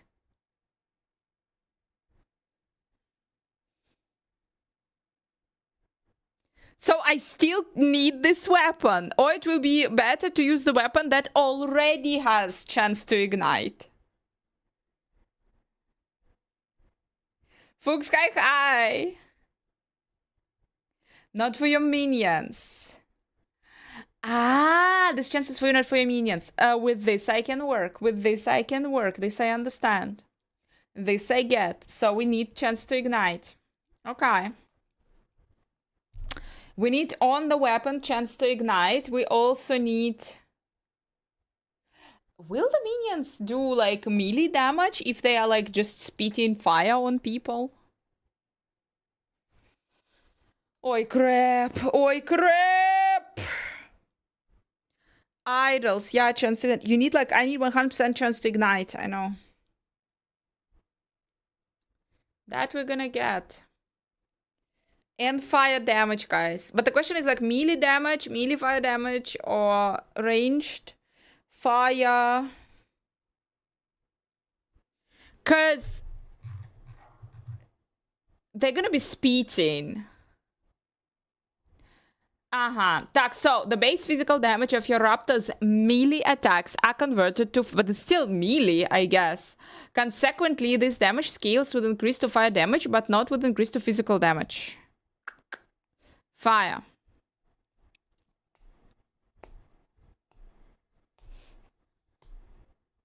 Minions fire damage. That's what we will search for. Minions fire damage.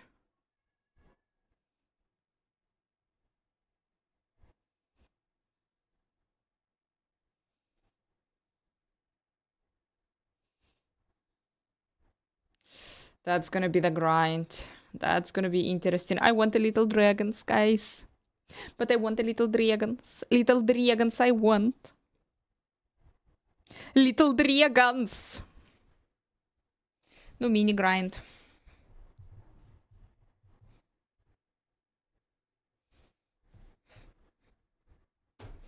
Little dragons. I already have the wings.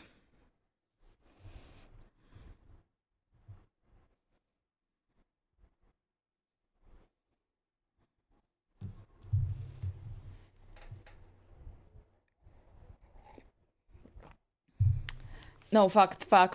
No, Simic, it's absolutely horrible. It's absolutely horrible.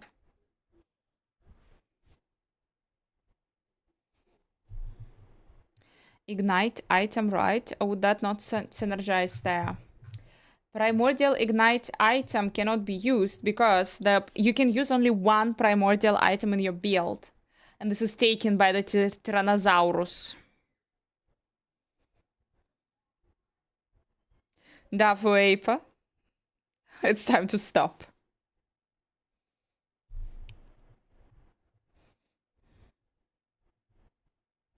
Simic, have you seen the information about the drops in last epoch?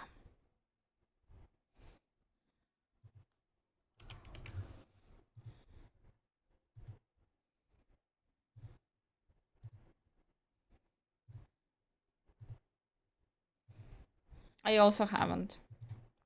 We'll wait.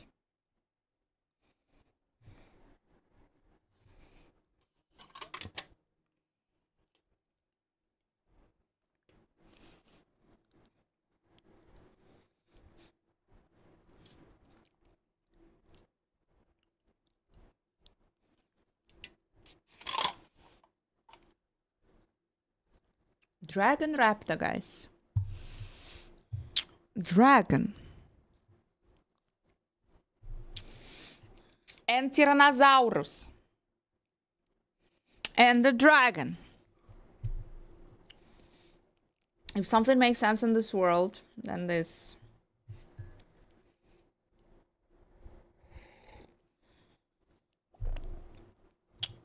Sustained for health coming back, since we won't be doing a lot of attacks and leeching. It also gives us that immunity. You want this going off as much as possible. So we got 1 point in Staggering War, 1 point in Shallow Breath for that cooldown to be reduced down to 5 seconds. With the cooldown recovery on Belt and Boots that we have, it's actually down to 3.1 seconds. With the 1 point in Juggernaut, you're invulnerable for a second after using it, which means 33% of the time you're going to be immune to damage, which is a huge amount of time. Then we got points in Berserker, we have it in Brutality, 1 point in Bloodthirst, so that the Berserker also works on your Raptor, and 3 points in Fury Strikes. These points really aren't necessary because since you're not doing a lot of melee attacks, you're not going to keep Berserk up very much, but it does allow the Raptors to do a little bit right after a swipe, which is kind of nice. The 3 points in Breath of Edera gives you a ton of healing, and Purging Shout is going to give you that cleanse of ailments, which is really nice. 2 points in Deep War and 2 points in Battlecry will finish you off, giving your allies a little bit of increased crit chance. Then for Fury Leap, again, we're using this to bring the Raptors with us, give them Frenzy, give them a little base damage, and then of course you're immune while you're leaping, which is really nice in tangent with Warcry. So we got 4 points in Panther Strike, 2 points in Ambush Predator, 1 in Herald's Protection, 3 in Crater, 5 in Warrior's Entrance, 1 in Pack Leader, so the Raptors will come with us, 1 in Frenzied Onslaught, 3 in Wings of Endurance to give you health, and it'll give your Raptors some health when you land, and 1 point in Battle Loom to clean all ailments there. So every time that you Fury Leap, it cleans ailments, and every time you Warcry, it cleans ailments.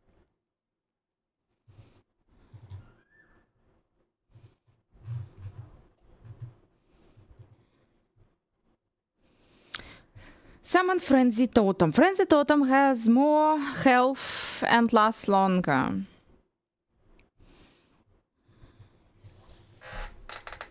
Area plus 60%. Maybe it even makes sense.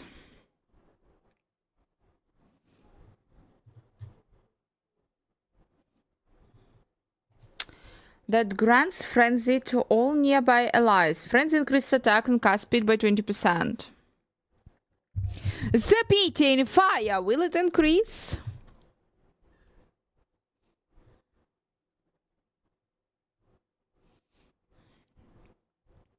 Summoned into your core saw, instead it always placed 1 meter in the direction you are facing. That's the godly one. That's the godly one. Costs less mana and grants additional melee damage. Mwah! Grounded, so yeah, perma frenzy. Additional melee physical damage for 4 seconds. Yeah, we are fucked. And here we are fucked. And we are fucked. This will not apply. You understand that this will not apply?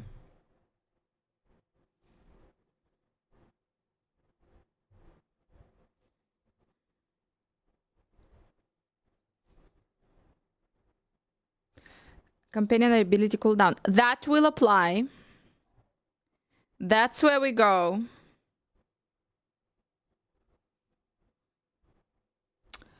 Affected by the frenzy totem granted health regeneration. That at least makes sense. Haste for duration, maybe.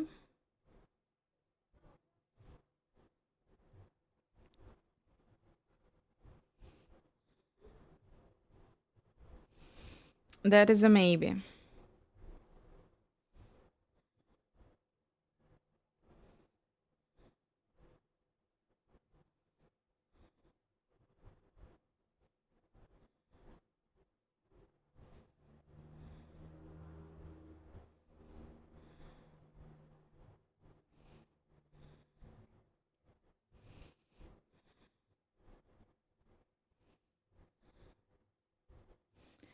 Conversion of all chance to bleed for your minions. It's automatically converted. So maybe the weapon is basically what you want to tell me. That's maybe the weapon is working. Bleed chance to ignite chance. On the weapon. So guys, you want to tell me that on the weapon, bleed chance will be ignite chance. Or you better get the weapon with ignite chance.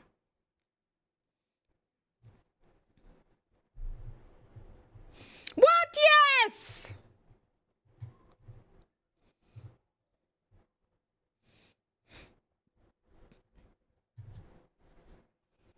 Yes, what?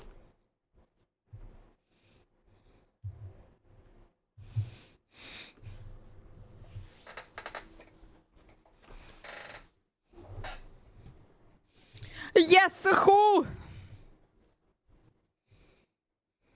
But the bleed chance for minions, not for you. All sources. But the weapon does not say minions, it says for me.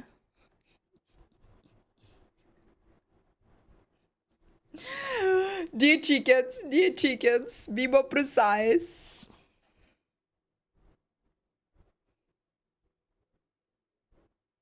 CPC5.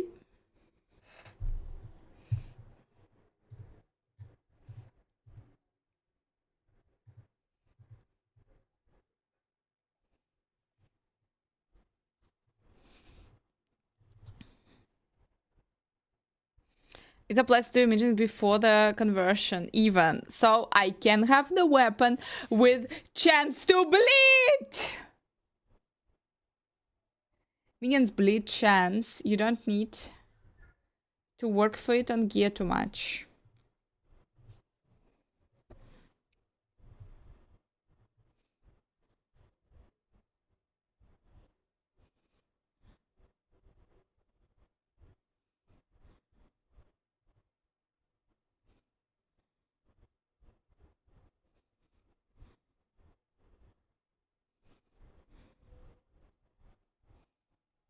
Swipe has, okay, here we go. Hits have a chance to cause enemies to bleed.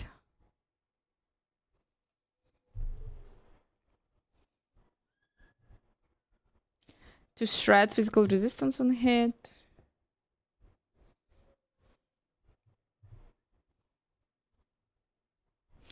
And hit at least one enemy and gain a stack.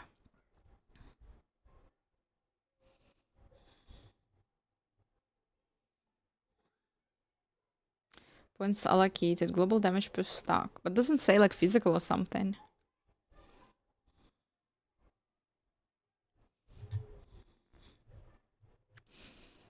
Little dragon, guys. We're working on little dragons.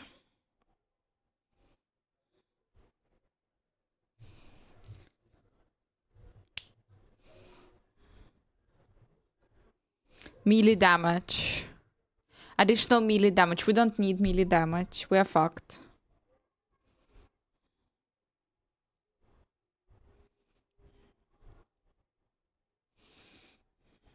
Mm-hmm.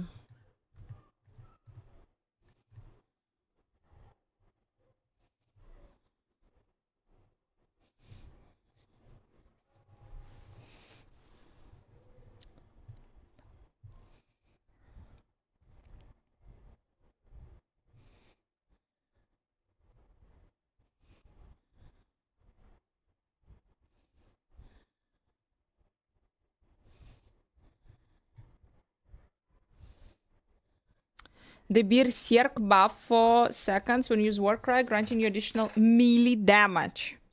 How the melee damage is like physical damage?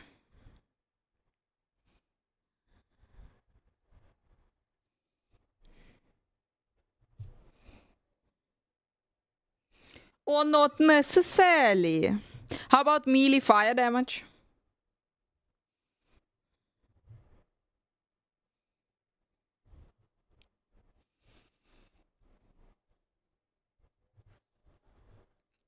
That's good. You're up to your bear.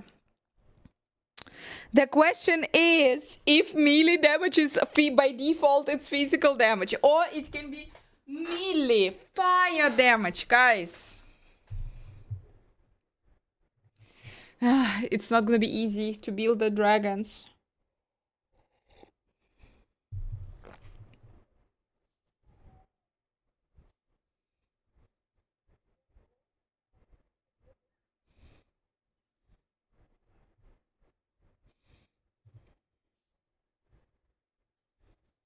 Fury Leap. Some food and snacks. Good luck. I also need some food.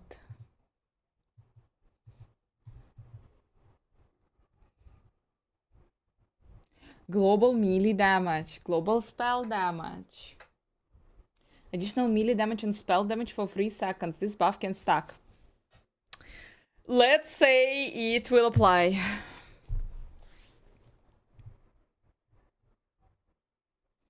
Gain Frenzy for 3 seconds, which increases attacks and cast speed.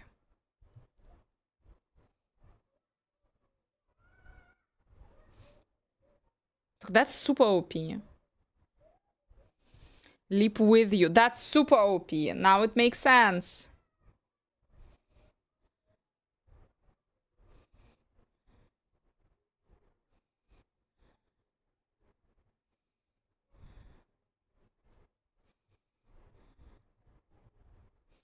That is beautiful.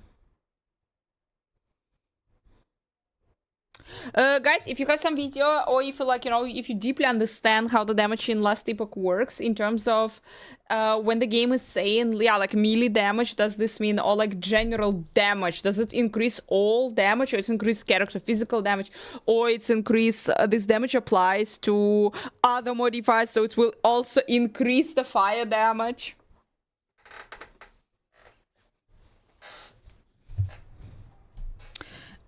It's not for them. It's for me. Yeah, it's for me. Так, so the power of my minions depends on my level, that's definitely, but my minions are scaling with me, I believe. They're anyway scaling with some amount of damage that I'm dealing.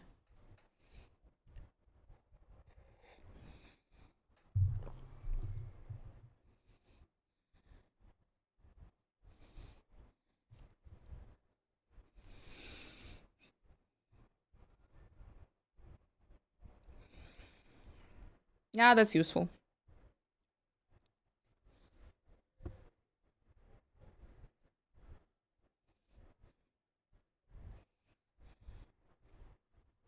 That's also useful.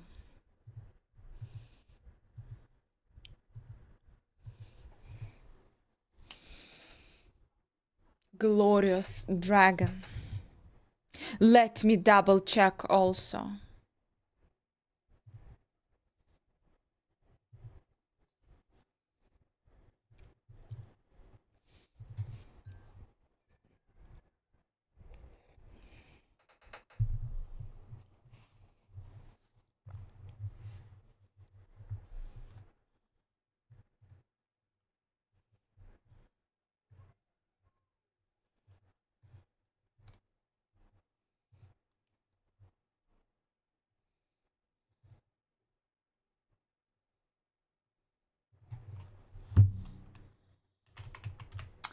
Dragon, Raptor, Last Epoch.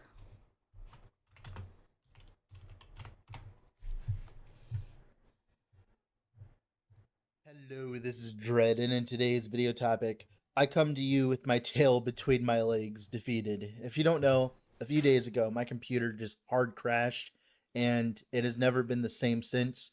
I have ordered a new PC. We actually did a GoFundMe. Thank you for all the support, by the way. I'll have a link on that in the description. Do not donate. You don't have to. But pretty much, I have been screwed. I have been trying to export the same like hour-long video of the next Zero to Hero build for the past like 3 days or so, and every single time my computer just hard crashes. So instead of doing that, what I've decided is we are going to condense the last 4 Zero to Hero builds into one video. We're just going to talk about them because I don't want to lose the, potential for making the content. Also as well, by the time my new computer gets here, the opportunity to make a video on these builds will be gone because it'll be the next season. What's the point, right? So we're just going to talk about them real quick. Now let's just talk about them before my computer dies. Hurry up. So the first build I want to talk about is a Bleed Javelin Forge Guard. It's the first Forge Guard I played during the patch, and I really enjoyed it. The idea is we're using a Flayer's Pride as our shield, and we're just using a big fat honker two-handed weapon to proc as many bleeds as humanly possible with Javelin.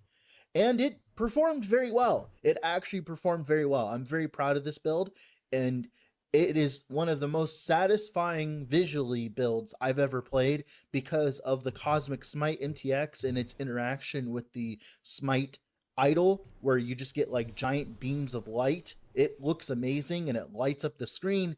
Absolutely amazing. I love it to death. And it's going to make me want to play Javelin in the future again, just to be able to see all of those nice Cosmic Smites. This is not really again. Javelini. And this build got buffed next patch because of the Bleed Gloves. The Bleed Gloves make this build even crazier because you can get all that juicy Ignite chance and convert it into Bleed chance. There's a lot of things you can do in the next patch to make this build better. But one of the things that really pushed this build to the absolute limit is being able to run the Syrupin's Fractal Tree while clearing. So we weapon swap between a Syrupin's Fractal Tree for clear and running two-handed Obsidian Axe for single target. The main reason being Syrupin's gives a lot of extra projectiles for Javelin that shoot out in a Nova now, and that can trigger more smites and stuff like that. So we end up with much better clear overall than earlier before, and that helps out a lot. And then, of course, we can just weapon swap to a big honker weapon when we actually need damage. Now, is this the best build ever? No, it's a Forge Guard, but it's a fun guard. That's all that matters. It's Puppy, a I'm functioning back. Forge Guard build from a fresh start environment, and not only does it look visually satisfying, it was a very satisfying playstyle. Although farming a Syrupin's Fractal Tree gave me fractal anal fissures due to Good to see you how too. many freaking, eggs. To give you an idea, most builds, the way I do it is I do the Zero to Hero run, I get to 10 out of 10 Harbingers, and then the moment I do 10 out of 10 Harbingers, I do a quick test on Aberoth and see how it performs. Because I want to see what happens if I try to go to Aberoth as soon as possible with every single build instead of like waiting till like my gear is better, right? And the average of time, by the way, for the average build, it seems, is like 3 minutes on Aberoth, 3 to 4 minutes at most for a random casual build. Like if you're not like trying to take it too seriously, if you're trying to like relax and you're not like going too crazy, it seems to be 3 to 4 minutes. And this build took 7. This build took 7 agonizing minutes, mainly because this build ramps up its damage by attacking very fast. That's the whole point of this build. You ramp up attack speed and you try to attack as quickly as possible. The problem is if you're playing on Aberoth, right, and you're trying to like get in melee, I think that this is legitimately the only build in the history of me playing the game that has effectively made me break down and be sad and like be depressed for a little bit. Cast static as many times as per possible per second. How is it? It's okay. It's not like the best thing ever. It's like mediocre at best. Like you'd just be better off just playing a normal build. You'd be better off just not trying to build into static.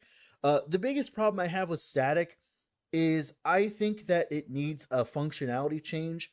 Instead of making it so that it skill in general, ever since they finally bug fixed it, Mike personally saw to it and got it bug fixed. God bless his soul. Now we're finally able to play it again, and it just feels really good to play. the idea is you just use Shield Rush, you bonk into things, you cause Holy Flame explosions from Holy Aura, and Beautifully, that's check you it out, profit. guys. Because of the way that you hit twice with every Shield Rush, and then you proc a Healing Hands proc when you do that, which is a melee attack, you always get enough to proc a Holy Flame explosion, which then, you know, does a very good generic amount of damage because it has like Beautiful people. So, I think we understand. We understand everything. We know everything. 21st of August, 6 p.m. We're here. We're playing Dragon Raptor. We will try tomorrow, I think, a little bit to test it. We'll try to test it. We'll try to a little bit theory craft it as much as we can. And we will hope for the best. We're gonna use this build as a base. And then we're gonna apply some fire damage, some ignite. Yeah. That's a bait too. There is a better version of it. No. You know what we do. So the thing is that we want Dragon Raptor Tyrannosaurus. That's what we want. And we need to build it. And if you have any ideas, like maybe there is like super OP. My problem is I don't know uniques in this game. If there is OP unique amulet or something, like, you know, that we could use that does not have, that has minion damage, fire damage. We need fire damage. We need fire damage. The moment has come, we need fire damage. You know what I can check? I know what I can check. I can check Necromancer Fire minion build. That shit is existing. And see if the uniques there can be up. I can apply for the Beastmaster.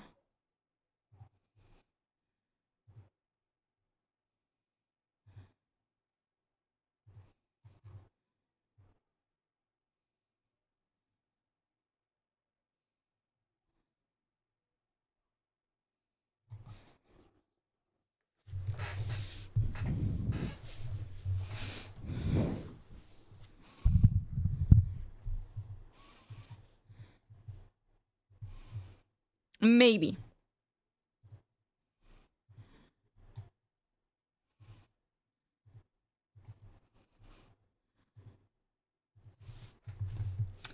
Thanks.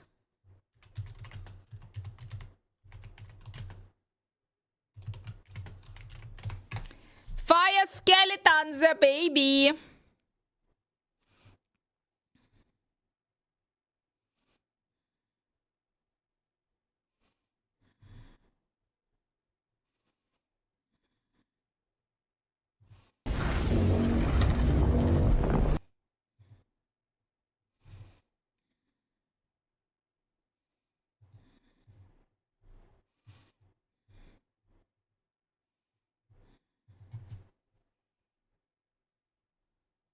Falcon Fist's unique gloves. It has flat melee fire damage for minions. Always liked you. Always liked you.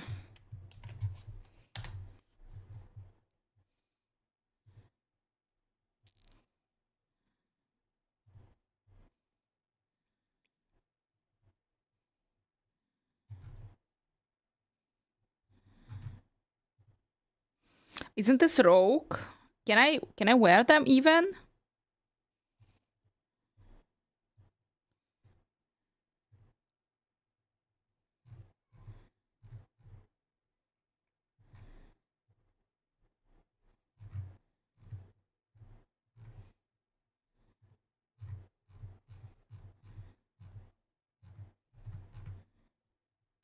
Falcon Feasts.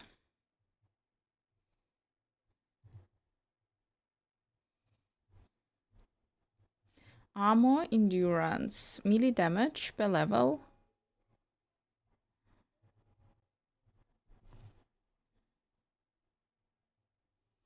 Melee fire damage for you and your minions. Melee attack speed. I'm not sure. Are you sure? Because it's everything for the Falcon.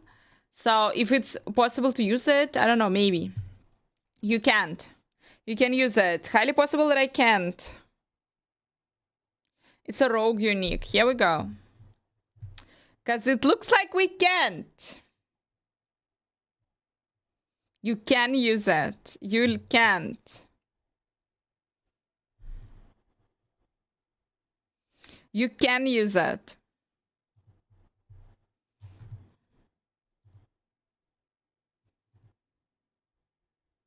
I hope so. Dabuti, nice to see you.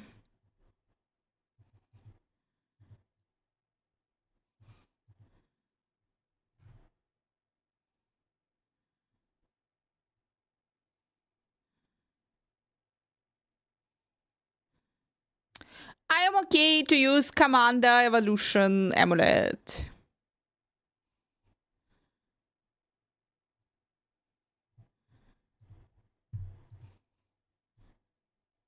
I think I'm going Bear Earthquakes. Action RPGs build.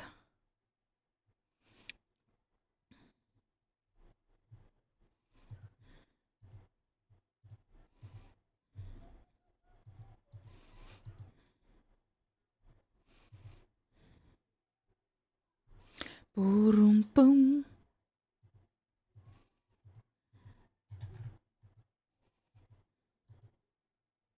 Lizard's build, yeah, good choice.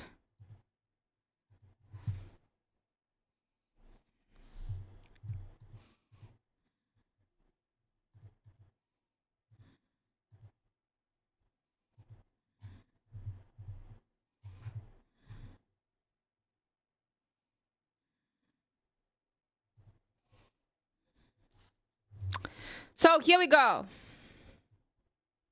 Super Necromancy build. Last epoch build plan as Super Necromancy. Increase minion damage, critical strike, multiply. Like, I would use this!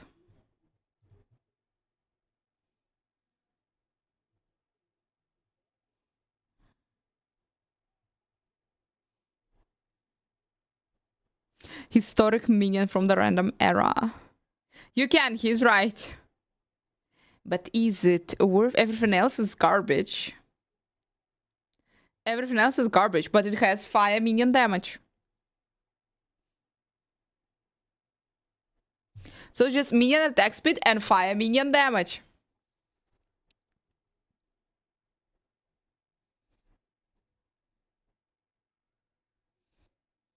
Not worth it. Probably not worth it.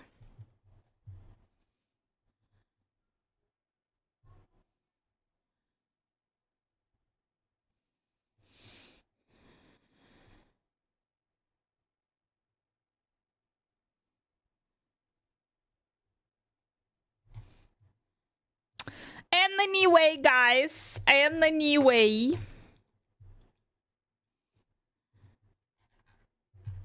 we've decided. No, no, no, no! Wait. Hey. We might have a problem, guys. Hello, this video everyone, is and called... welcome to Action RPG. I'm your That host, is Aaron, probably and for broken. today's video, we're headed to the world of Last Epoch. EHG has revealed one of their brand new Primordial Uniques coming Season 3 Beneath Ancient Skies August 21st. And we were all excited. It was talk of the town during my stream today on Aaron Action RPG on Twitch, and we kept running through the numbers. Now, on the surface, when you look at this new Primordial Unique, it's like, okay, it's a leveling item. The stats on it are whatever. But, of course, the devil is in the details. So we're going to talk about how we might have a problem, all right? And I guess the problem, it depends on how you look at it. We might have a new best in slot for almost all cases, okay? Follow me for a second. So this was revealed today. Harmony of the First. It's a primordial two-handed spear. It is not a unique T-Rex, so impaler. no way. And No again, this way is we level use- 16. I believe EHG designed this as a leveling item. 33 melee damage, 30 to 39 melee critical strike multiplier, increased melee attack speed, increased movement speed, melee damage, and then this is the kicker. All stats on this item are increased by 30 to 35% per equipped non-idle magic item. So I think the idea is you can put this on your character at level 16, and then as you're going through the campaign level. and the leveling process, you're But this picking up primordial, magic that's items. amazing. So this you can weapon find is it getting super early stronger and and you can, like, stronger wear it as you super traverse early. the And game. you can level the and, ult. you know, you could basically speed run the campaign. Again, in my head, I believe it was designed as a leveling unique, because why else would it be level 16 then? All right. And again, when you look at this on the surface, like, these stats aren't that great. Like, why is everybody freaking out about this? Okay. This is where we were going crazy, crunching numbers on stream. All stats on this item are increased by 30 to 35% per equipped non-idle magic item.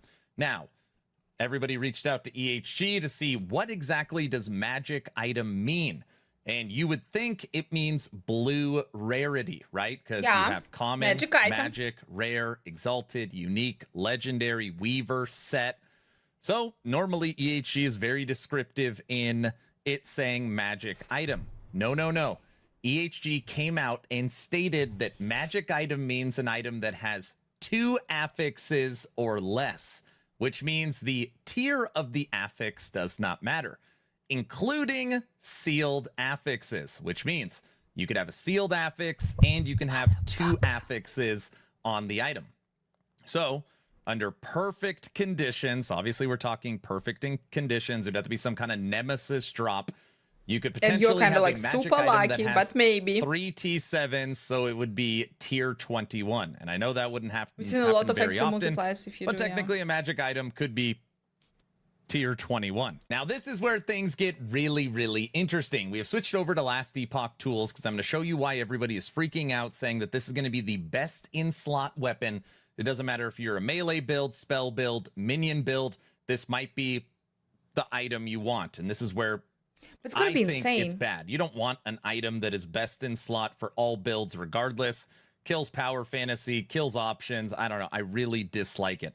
I like leaning into the fun and the powerful, but I don't know. I don't think it's good for the game. Okay, so follow me for a second.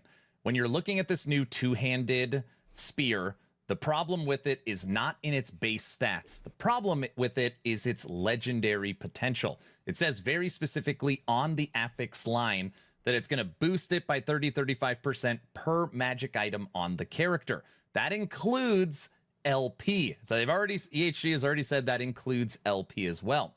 And low-level items in Last Epoch, normally it's very easy to get 1, 2, 3, or even 4 legendary potential. All right? So you take that same item and you put 1, 2, 3, 4, 5, 6, 7, 8, 9, and if you're a Forge Guard, 10 magic items on your character. You're going to be getting a 3-4x on that T7 affix, which is, it's literally insane, okay? That would mean that level 16, level 17 spear, if you put a T7 crit multiplier on it, that would be like 640% to critical strike multiplier. If you put a T7 melee physical damage on it, it would be like 480 I guess I don't nerf it. Everything is working as if you intended. Put all attributes, it would be 40 Everything to all is attributes. working Listen to this. as intended. Increased I understand minion what he's damage talking over about. time, because Necromancer, we are getting a boost to damage over time based upon a new threshold node. You're going to be getting 1,600 to 2,000 increased minion damage over time. So just trying to paint a picture of why people are so nervous about this new staff. And the fact it's funny, that but it will be fixed. you can still put T21 items on your character is absolutely crazy. Now, there's other people saying, yeah, but with only 2 affixes, how are you going to take care of your resistances? How are you going to take care of all these other stats? Well, some classes have awesome survivability through their passive tree. On top of that, you have access to your blessings, and you have access to your uniques. So some people could definitely still take care of survivability, even with having a sealed and 2 affix item with this spear. It's unbelievable. So that's all the juicy news on Harmony of the First, the new low-level 6. Okay, guys. Okay. Так, okay, something else that we don't know about Last Epoch. 21st, 6 p.m. We are starting. Primordial items, Primordial Reef's gonna be there. A bunch of shit were buffed. Changes to the forging, but like we can go with it. We decided on a build. It will be probably one big fuck up, but we decided on the build. We know it. We're gonna a little bit theorycraft it tomorrow, and we're gonna like practice the leveling of the Beastmaster. Dragon, Raptor. Oh my gosh! Little dragons. Have we even saw them? Wait. I think I'm not sure that we saw them. I think we saw them. Now I can, like, you know, really carefully watch and see. Welcome, travelers. I'm Judd Kobler, founder of 11th Hour Games and game director for Last Epoch. And today, I'm excited to share with you all the awesome new updates coming in Season 3, Beneath Ancient Skies, which is launching on August 21st. This update introduces a new campaign chapter, where we'll be going back in time to explore the ancient past, a new system built around hunting evolving rift beasts, and powerful new rewards. It also new includes a campaign rework chapter. of the That's Lich Master beautiful. and improvements to the Necromancer, Beastmaster, Minion AI, and a long list of quality of life changes across the game.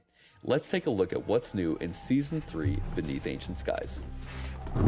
Chapter 10 expands the campaign following the events of Majasa's defeat. Players will continue the story by pursuing Apophis into the Ancient Era. As you chase Apophis down, you will traverse through a prehistoric realm filled with monstrous wildlife and flora. You will explore beautiful areas such as lush jungles and vast forests filled with dinosaurs, as well as crystal-filled caves and giant insect-infected mountains.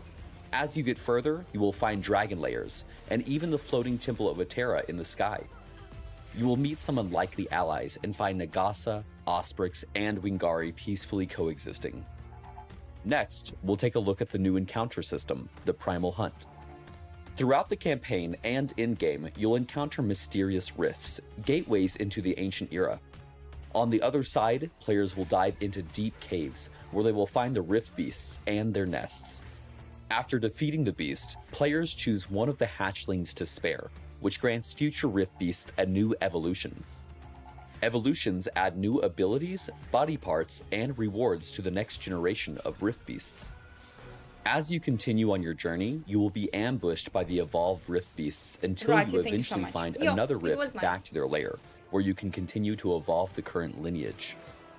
By defeating evolved rift beasts, you will earn trophies in the form of primordial I need to pay materials, a lot of attention ancient because bones, I want to see the and, raptors. rarely, I want to see the dragons. one of a few select primordial unique items.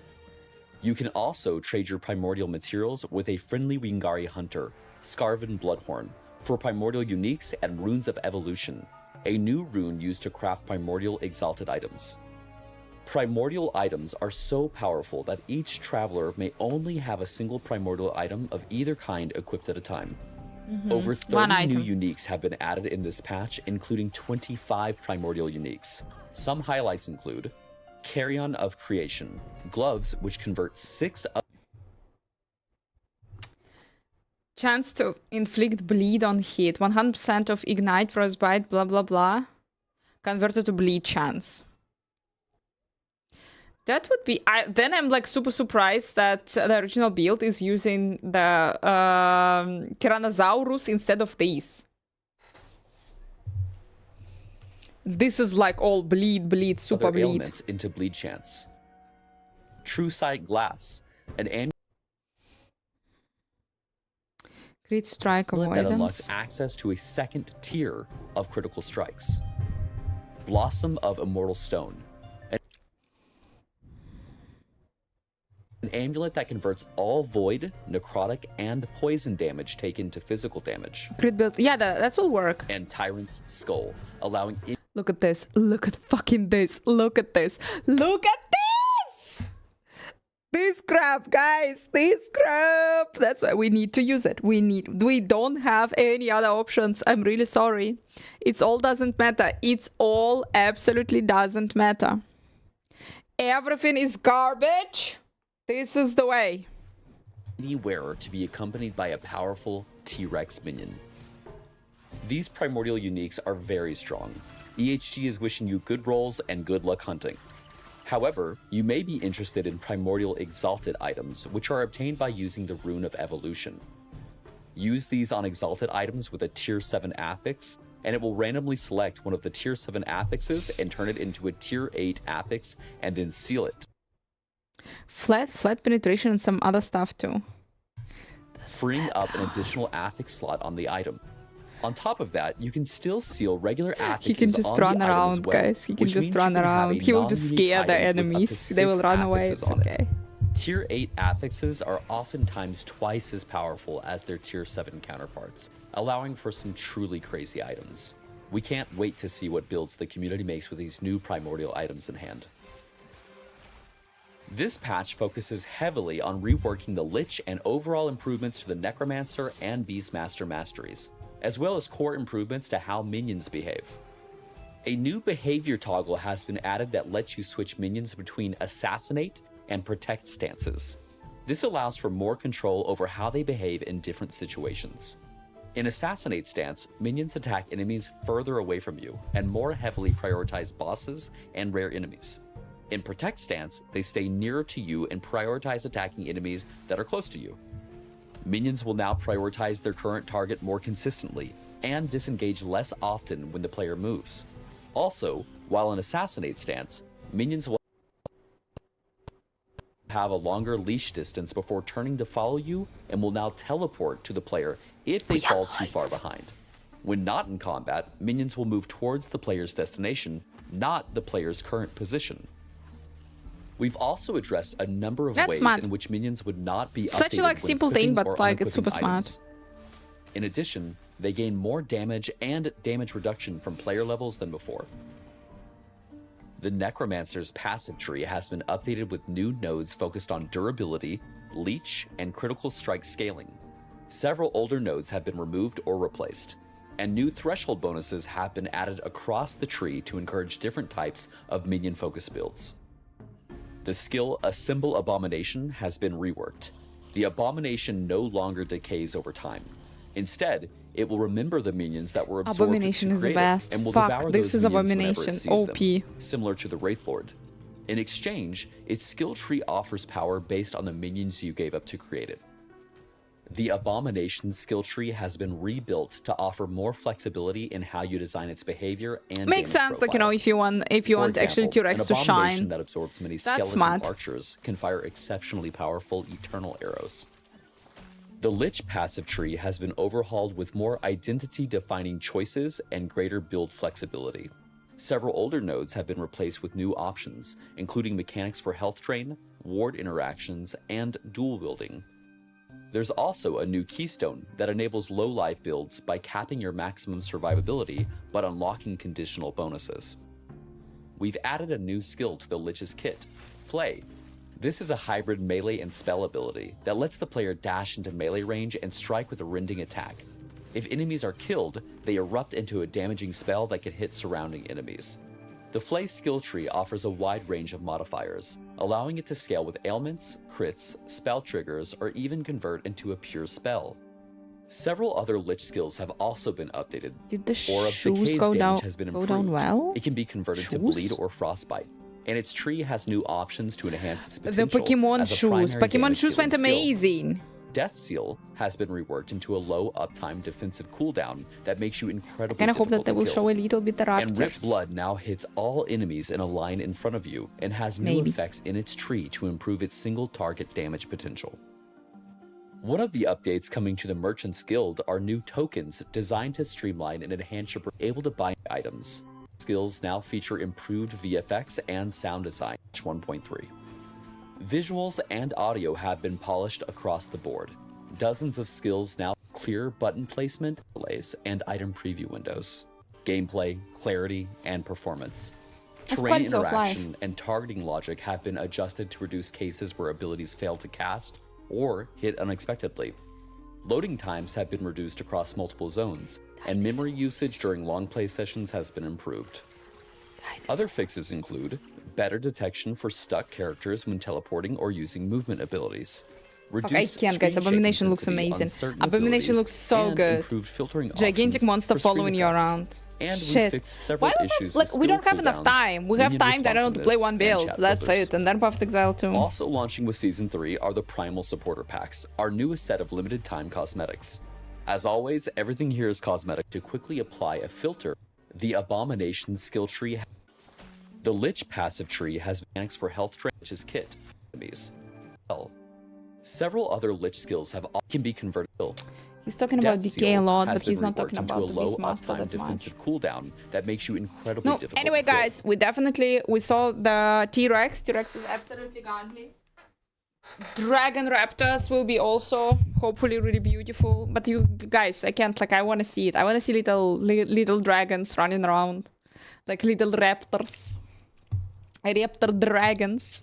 I think that will be really, really sexy and awesome. Tex! Hopefully you're ready. The party went, yeah, like guys, I was this weekend, the weekend before, I was in the Einschulung party. My friend invited me, her daughter is going to school, went to school last week, yeah, and it was a big party. She invited all the friends and everything, and it was quite the party. And it was, I don't know, like, you know, the party's name the party could be called Immigration 1. We did it.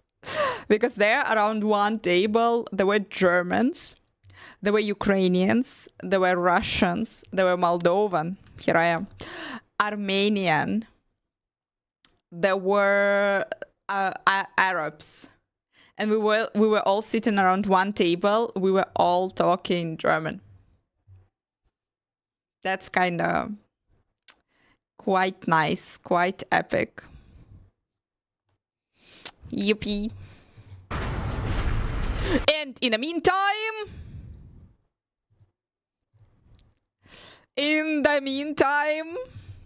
we watch the third, really quick, the third Perfect Exile 2. So, this week we all know, guys, that we play Diablo 4 PTA. Yeah, tomorrow already, I think in the evening, we'll be able to play Diablo 4 PTA. We play Diablo 4 PTA. We play Diablo 4 PTA. We play Last Epoch. We watch Perfect Exile 2 announcement, motherfuckers. It will be also on the 21st. Next week, we also play 29th. It's already next week, as far as I understand. Yeah, it's Friday. It's 29th. It's Friday. So already, like, yeah, next week, Friday, we already play Perfect Exile 2.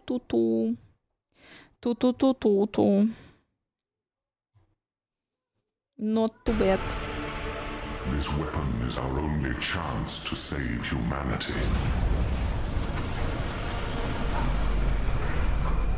We must invoke the Third Edict.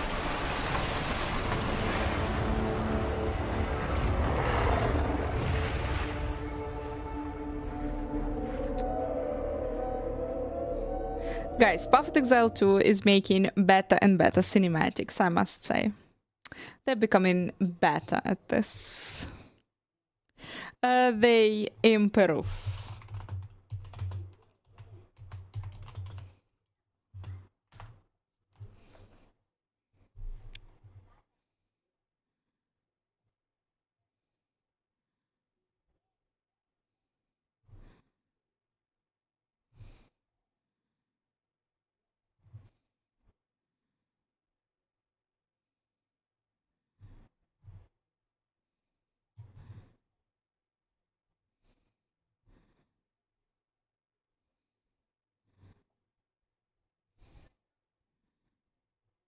If you're also tired to wait until 0.3 release news, teasers or at least something, I got good news for you. Well, announcement of announcement is soon. That's what Natalia GGG told us on Reddit. And yeah, after a few hours we got announcement that GGG with Jonathan Rogers and other guys from Bilibili, which is like Chinese YouTube, will held an announcement at 7 p.m. GMT plus 8 on August 21st. But I got even better news for you. I digged a little bit and I got a bunch of cool teasers on upcoming patch 0.3. And I'm so hyped what will be over there because there's probably a ton of content. Something will be on Gamescom. Probably Druid will be there. I tried to understand what's going on this image. It was like basically first teaser we got for 0.3 and it kinda tells us nothing. But if we will dig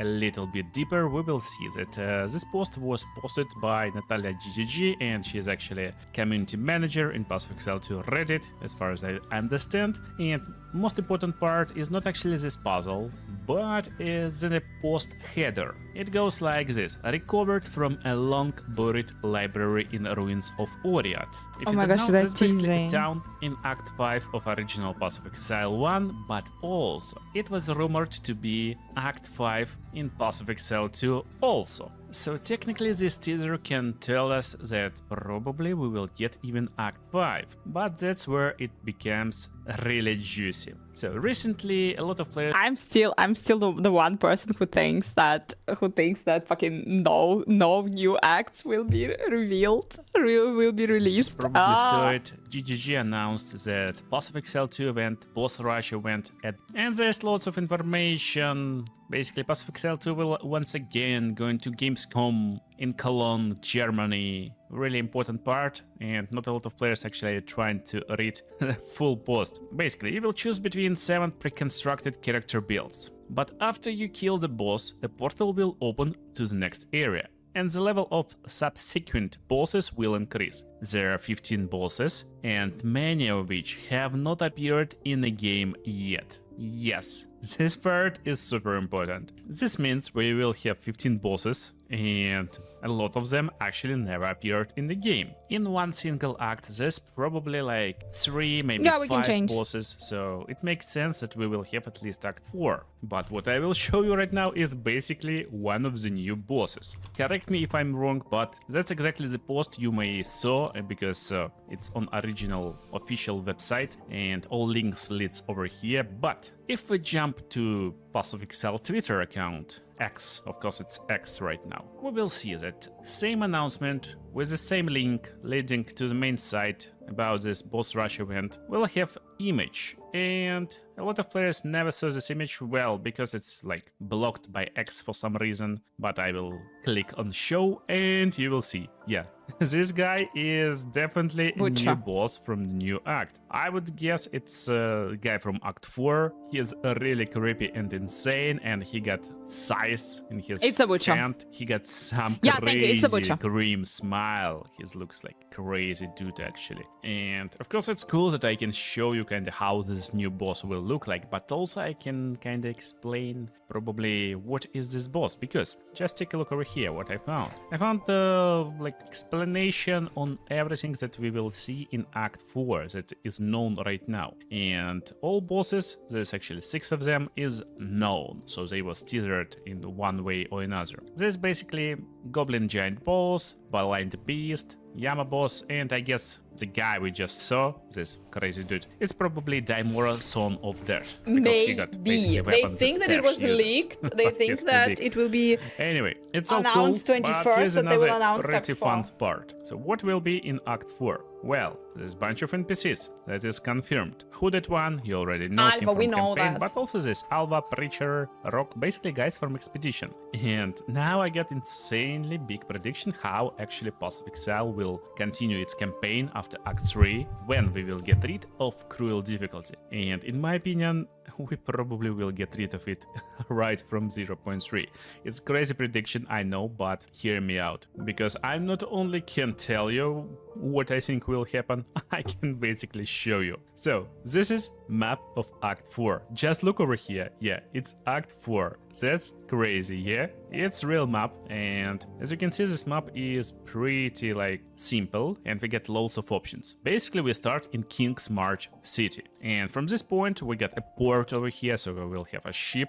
We get options. We can go into Shrike Island, Island of Kin, Journey's End, Gatoto Island, and Eternal Prison. And one close location in Gakano, pretty cool one. For those of you who is really looking closely, there's also Twilight Enclave.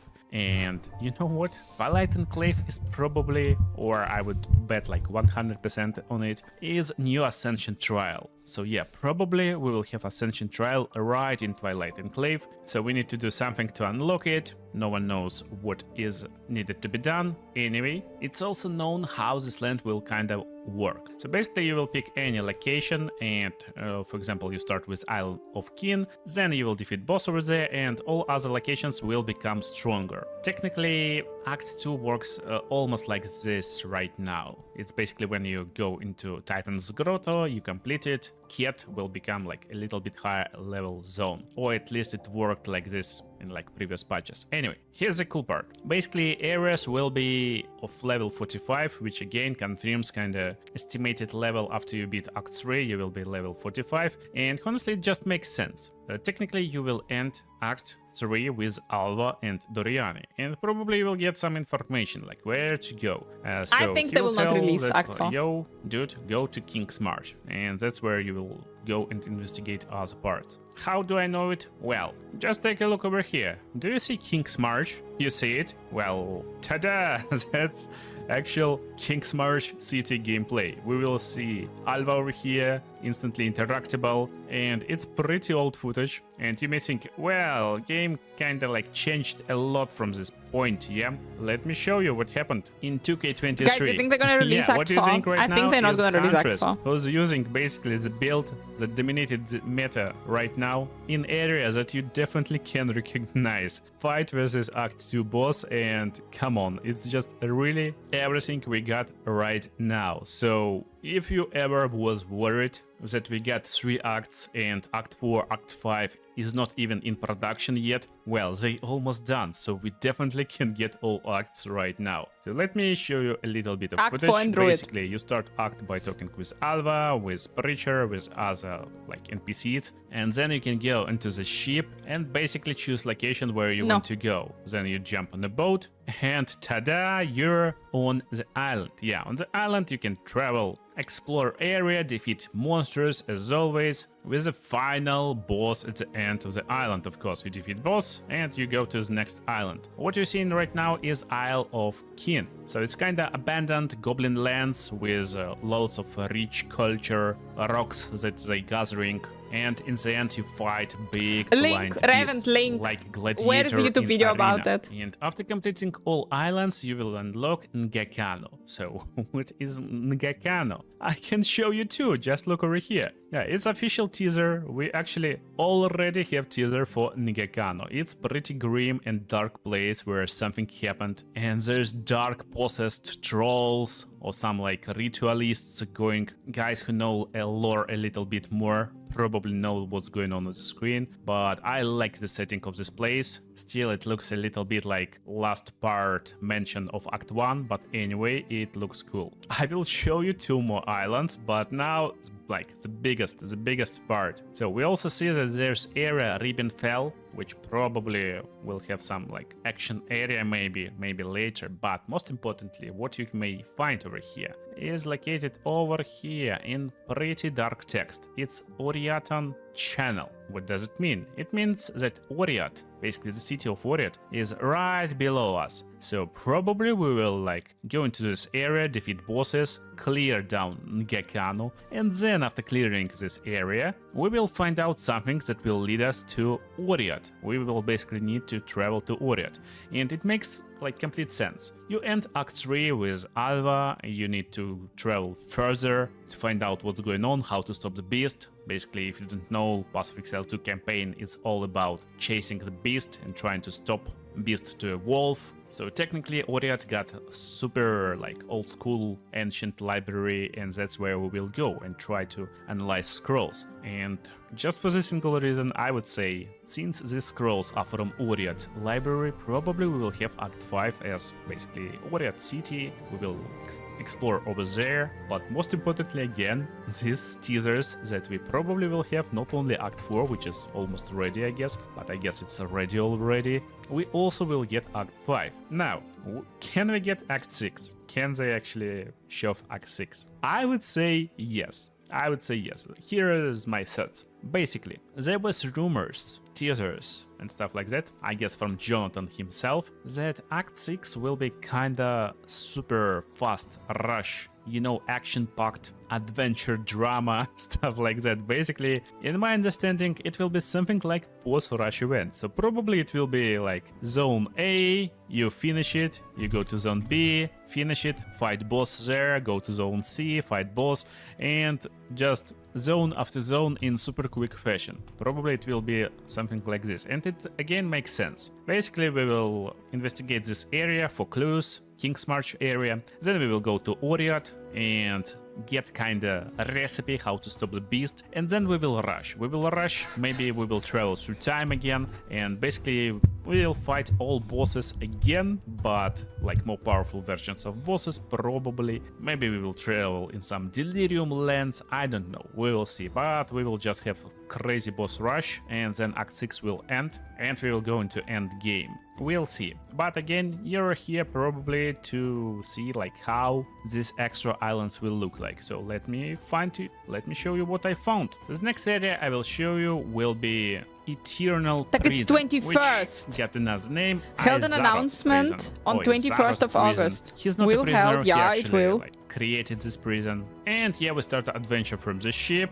Then we are arriving to an island, which is technically like Fort Knox, super protected prison. We go inside, doors are opened, yeah, typical prison, and we will start fighting torturers and other crazy dudes. So it's pretty dark will be, it's not, it gameplays, wasn't. and it's definitely It will be 21st. interesting and creepy to explore. And in the end, we will try to slay a prisoner, and this prisoner is big, crazy, cool boss on big area, and he got big. He looks nice. He looks nice dude, guys. Nice dude. Throws and then I starts approve. to attack with his hands. I won't spoil you, but end of this fight is looking amazing, because this next area we will take a look at is Shiraik Island. It's the most bright place, just island with lots of nature enemies like birds, skeletons, so they kinda nature too. So there will be probably a lot of new enemies, of course, it's kinda like old enemy designs, and that's the island. That's my predictions for Act 4 and Act 5, but here's my next prediction. Everyone is waiting Druid, and Druid is half-baked, let's call him like this. They probably got Druid who is technically almost ready, and maybe we will see Druid. What actually Jonathan told us about new classes is that it's not a big deal if on full release we will have 1 or 2 less classes than maximum. It's definitely not a big deal. Anyway, we're gonna check. We're gonna Raven, no problem. We're gonna check.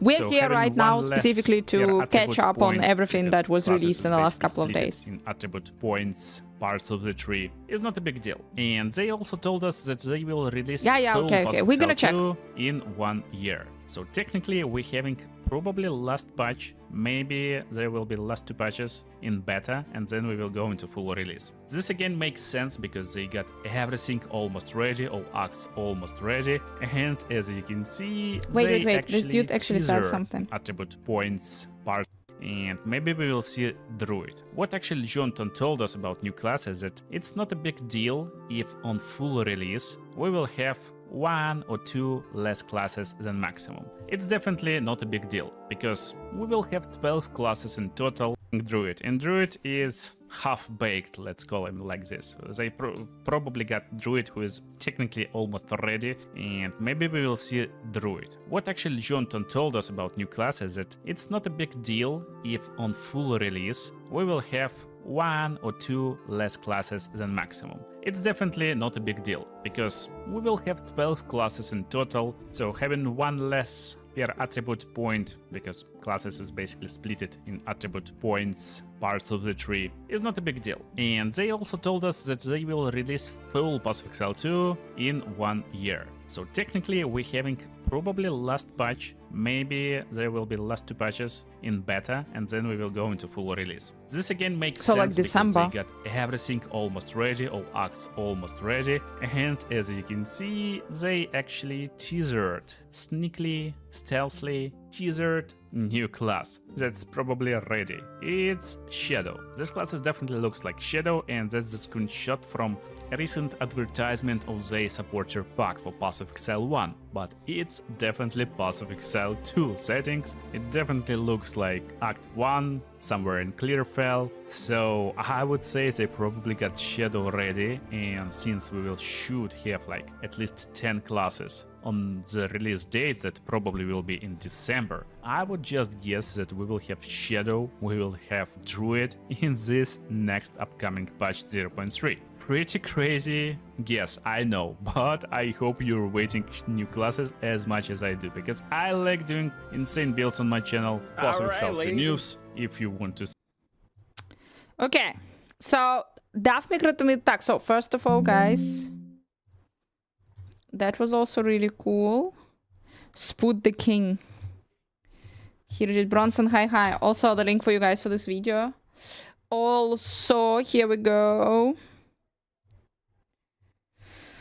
Daft Microtransaction yesterday released. It's official. Path of Exile 2 new leak announced. New teasers. Let's go. Gentlemen, it is my pleasure to announce that we finally have some teasers rolling out we're going to go over. Now, they actually announced here on Twitter, both of these. I have them pulled up for the full screen. But we have this, which is the 3rd Edict announcement teaser trailer.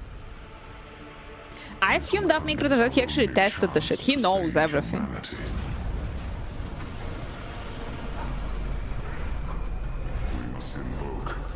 So where to get last pack? Exclamation mark Nexus! Nexus! What will happen like this? And LE. So there you have it. The new league name is in fact the 3rd Edict, and the reveal trailer, meaning typically their hour-long stream that they do that reveals every single bit of details about the new content, mechanics, and all of that, is 1 p.m. August 20th, and of course we will be watching it. Now, they also did a second announcement here in which they dropped this. This is their kind of follow-up teaser announcement of this as well, and here it is.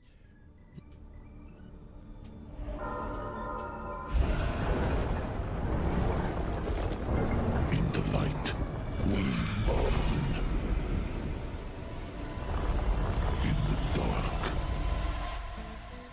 we thrive. Oh, they managed. Yeah, they're learning. They do really nice trailers now. Teasers.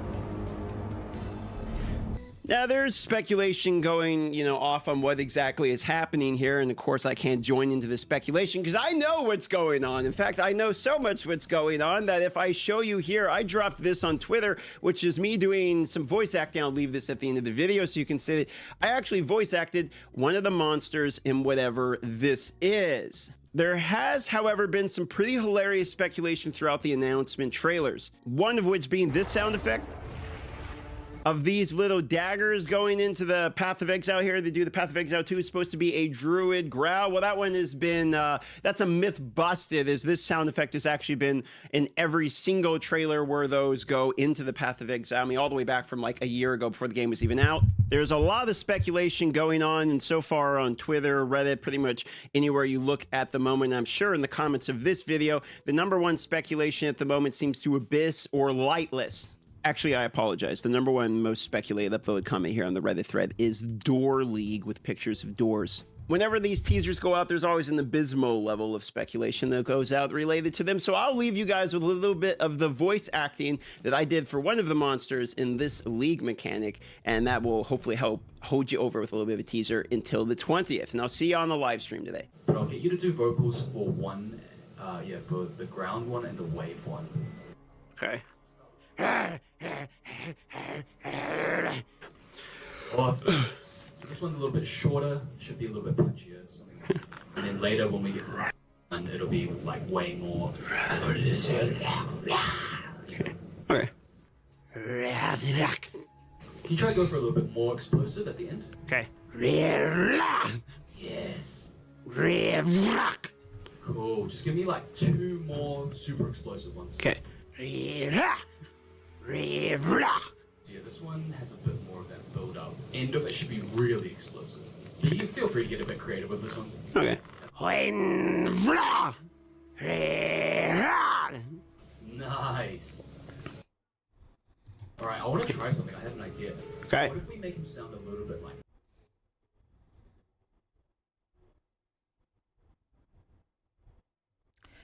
Sorry, what? You should choose the game, not supporter pack, basically, but the game. It's the first.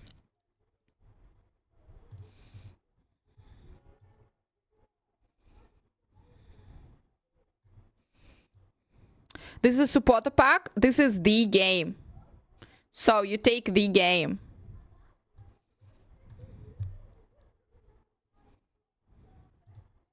Так, guys, we keep searching for the confirmation.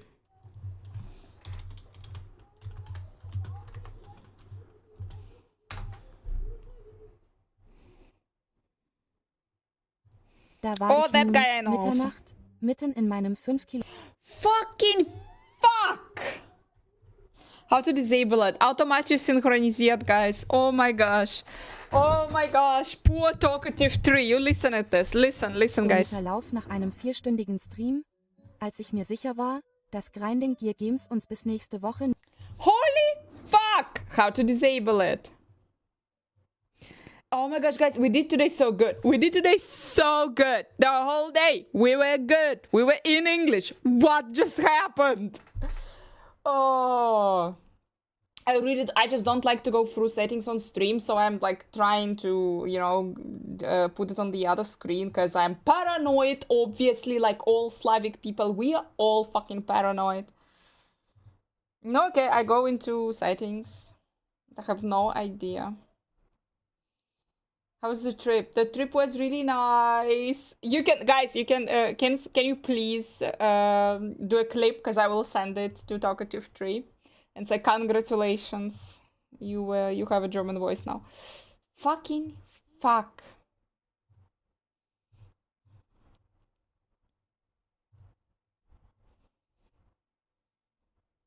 Did you stay longer? I did not stay longer. Why? No, I was there for a couple of days.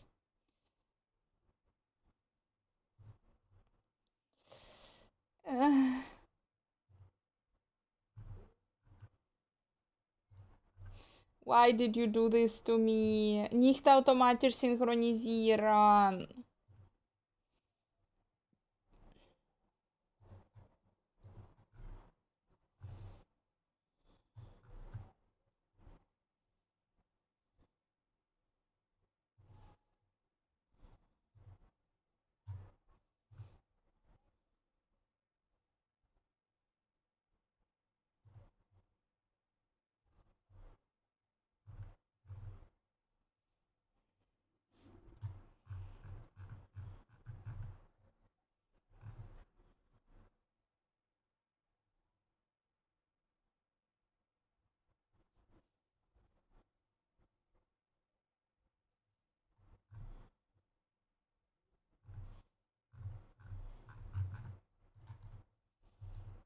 I'll ask you. You can ask me a serious question, guys.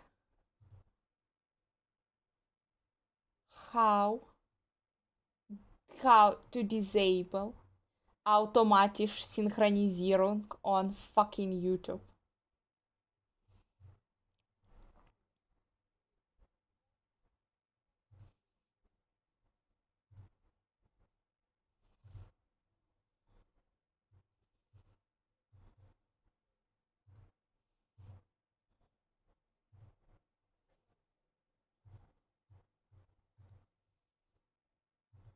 Change the audio tracks in the settings.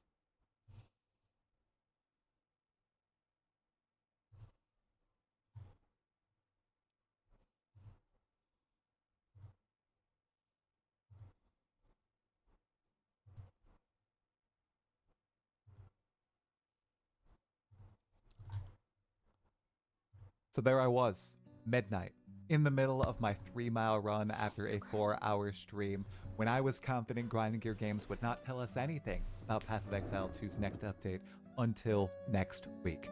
I was wrong, because a few short minutes ago, Grinding Gear Games released the 0.3 teaser, revealing one thing and one thing only about the next patch in this 30-second snippet. That's right, finally, it is confirmed. Path of Exile 2's next patch will come with Act 4. Anybody trying to refute this and saying this isn't happening knows nothing about what they're seeing in this trailer. In it, right here, we see Sin, the Hooded One, wielding the weapon that we are going to the Karui Archipelago to find, to hopefully slay the beast. He's obviously in some ancient machinarium. It's quite interesting, unlike anything we've ever seen in the game before. And he has a very interesting voice line that is also the title of this Path of Exile 2 expansion, the Third Edict. Now, what might that Third Edict be?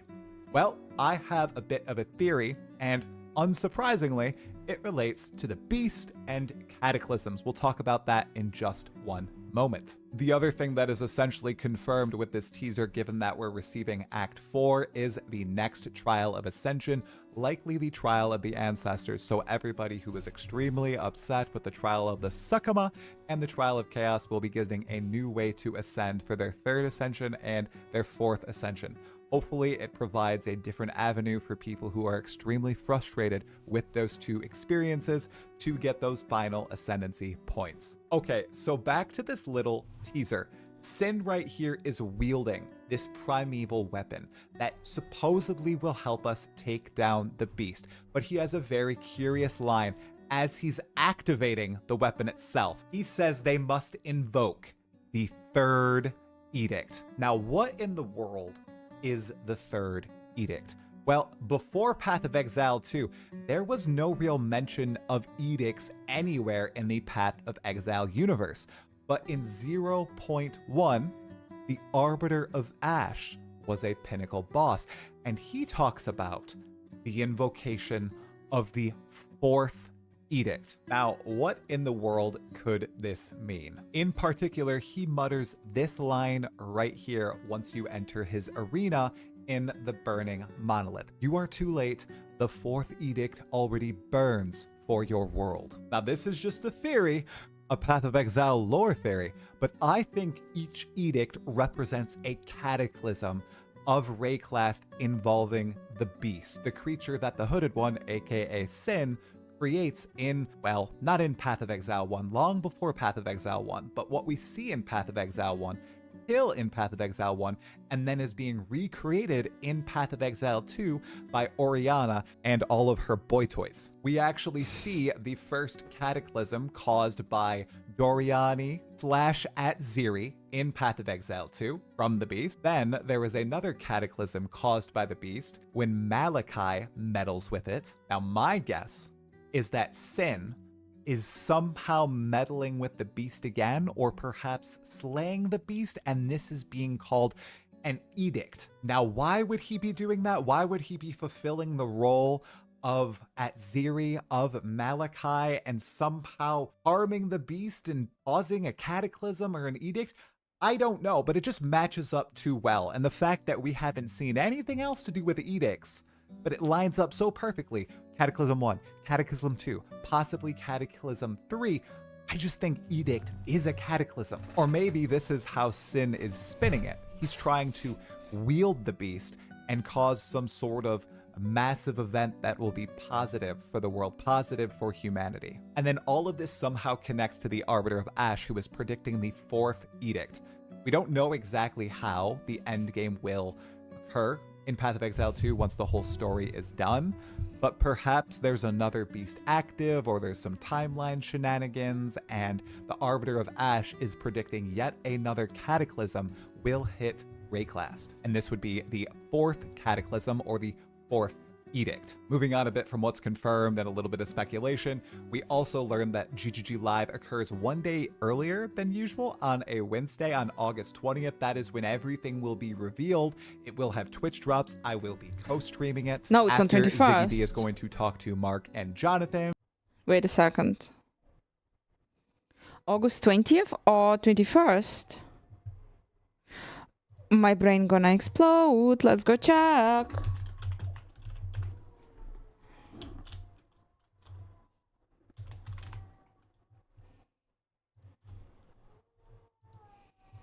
On the 20th.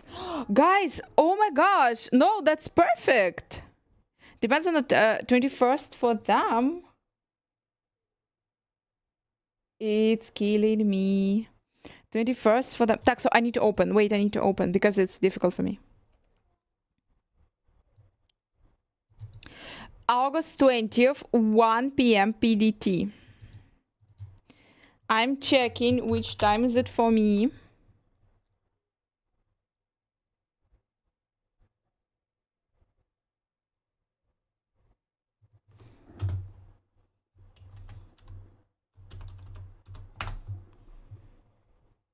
It's 10 p.m. No, guys, then it's fine. So on the 20th, on Wednesday, okay, guys, today we were blaming GGG, but it, okay, I'm saying sorry. Like, we were not, then we were saying it wrong. Actually, they did it, you see, guys, they did it one day before. So they're not a motherfuckers. They're not a motherfuckers then. Then, guys, it will be 10 p.m. my time, but it will be on Wednesday and on Thursday. There will be Last Epoch. Yeah, it's perfect. It's actually really good.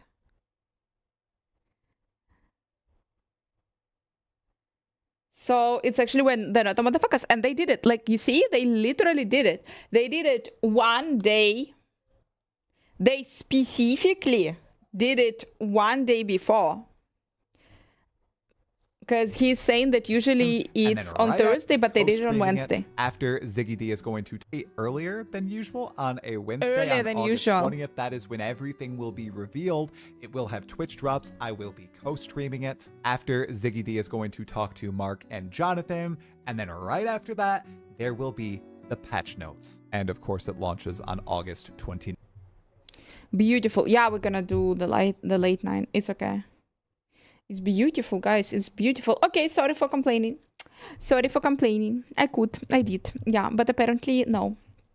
PoE is, GGG is not motherfuckers. And apparently they also did it, if it's like for real, this time they're doing it, they're doing the stream earlier, then maybe they did it also to respect launch of Last Epoch. And maybe because Gamescom, who knows. Apparently in China, they will do the speech, they will do the show 8 hours before. Because that's what this shit is saying. Isn't it like 8 hours before our stream? If the announcement time is followed as usual, Tencent will be 8 hours earlier. Is it followed as usual or it's earlier? I don't know. So I haven't found any shit about like what something else is saying about the Act 4 being confirmed. But apparently, yeah, I guess maybe Act 4, they will release right now Act 4. Seems like it.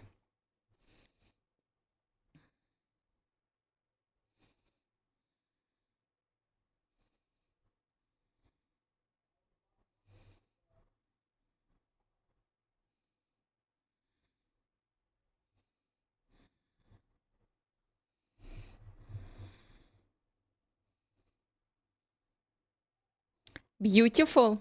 Beautiful. Guys, we have a beautiful week. We have a really beautiful week. We get Act 4 for sure. Highly possible, okay, that we get Act 4. I don't want to. I want full release. Fuck this. I want full release. But, guys, do you think, okay, we get Act 4? Do you think we get Act 5? Maybe. GG is known, like, you know, to deliver. To, like, when they have this shit, they, like, actually go full. Go big. On patches.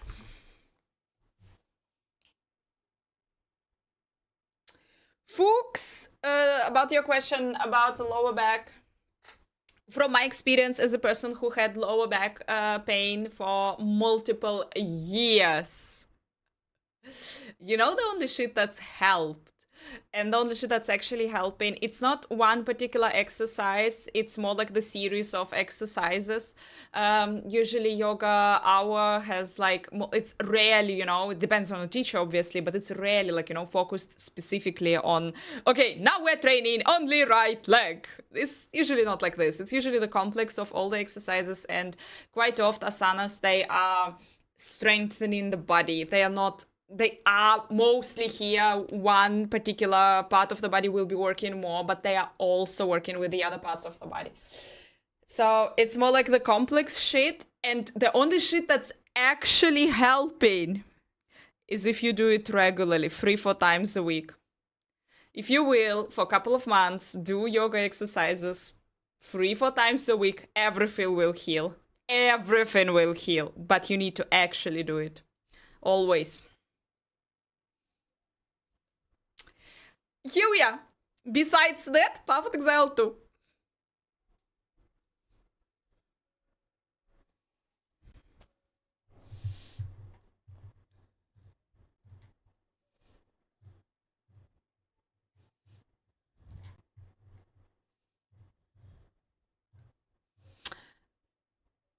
A Sionengarius sequence. 180 Surya Namaskar. Let's go. You will feel yourself better if you will survive.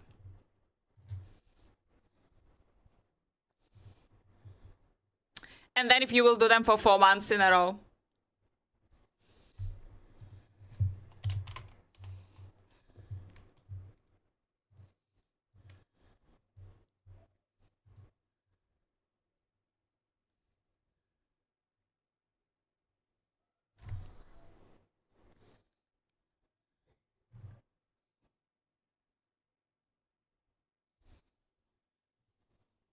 While we know almost nothing about Path of Exile 2's 6th and final act, there is a wealth of information hidden in plain sight about PoE 2's 5th and penultimate act. This video right here lays out everything we know about Act 5 presently and will serve as a compelling comparison to what we eventually get in Act 5 when it releases, and that release might be pretty soon. Some people even think it's coming with PoE 2's 0.3 launch on August 29th. We'll find out soon enough what actually lies within Act 5, and you'll find out instantly if you like, comment, and subscribe Act to 5, this channel. guys, Act I cover 5. all things Path of Exile 2 on Talk of the Maybe Tribe. yes, maybe Thank no. you so much for your support. Oh, and there will be spoilers in this video if you haven't already realized. So, Act 5 brings us back to Oriath, which is a place that we traveled to in Path of Exile 1, and at the end of the game there, in the actual epilogue,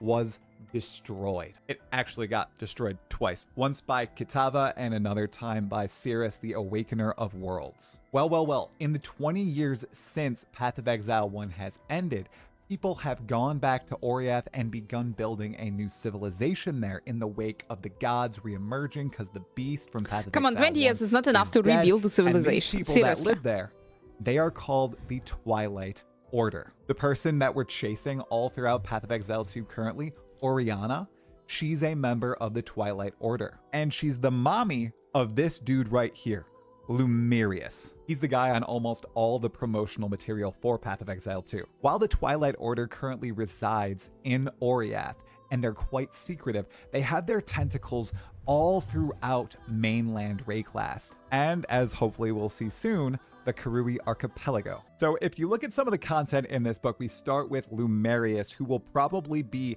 the act boss of Act 5. Act 5 should see us venture to Oriath and take down the Twilight Order, and hopefully find out what exactly they plan to do with the beast. It's that seed that begins growing in Act 1, we see it again in Act 2, and we begin to look for a way to kill it by assembling a weapon with the help of Doriani in Act 3. Remember, in I Act like it so 4, much when we he will be talks about finding lore. at least a So part beautiful. of this primeval weapon, and we even saw a little bit of a teaser of the weapon itself on one of the rewards for one of the Path of Exile 2 races.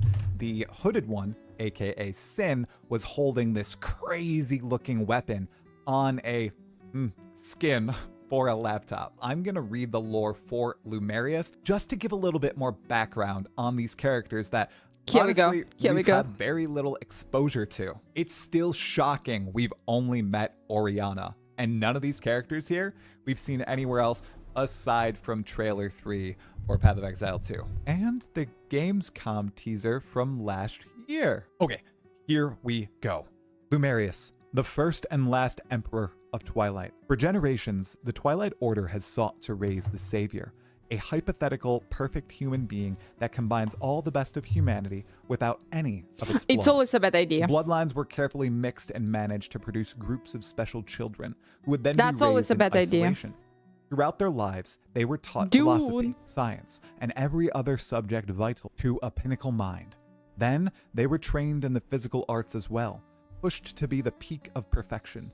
After countless attempts, Lumerius was the first to meet the criteria, a man of total mental and physical capability, combined with compassion, kindness, and altruism. He is the chosen savior, and he will reshape the world. Are we That's bad. the baddies? Of course not. As we know from Path of Exile 1, Grinding Gear Games really likes to turn the good guys into the bad guys. Innocence is this holy deity, a bastion of law. But he has also murdered millions of people in basically... So he's not the beast? I don't Maybe know he if I is. can say the word on YouTube. If we keep moving throughout the book right here, we get what I presume to be all the bosses we're going to fight in Act 5 alongside some of the that's mobs. cool. We Oh, actually guys, that's like I have like Bleach vibe.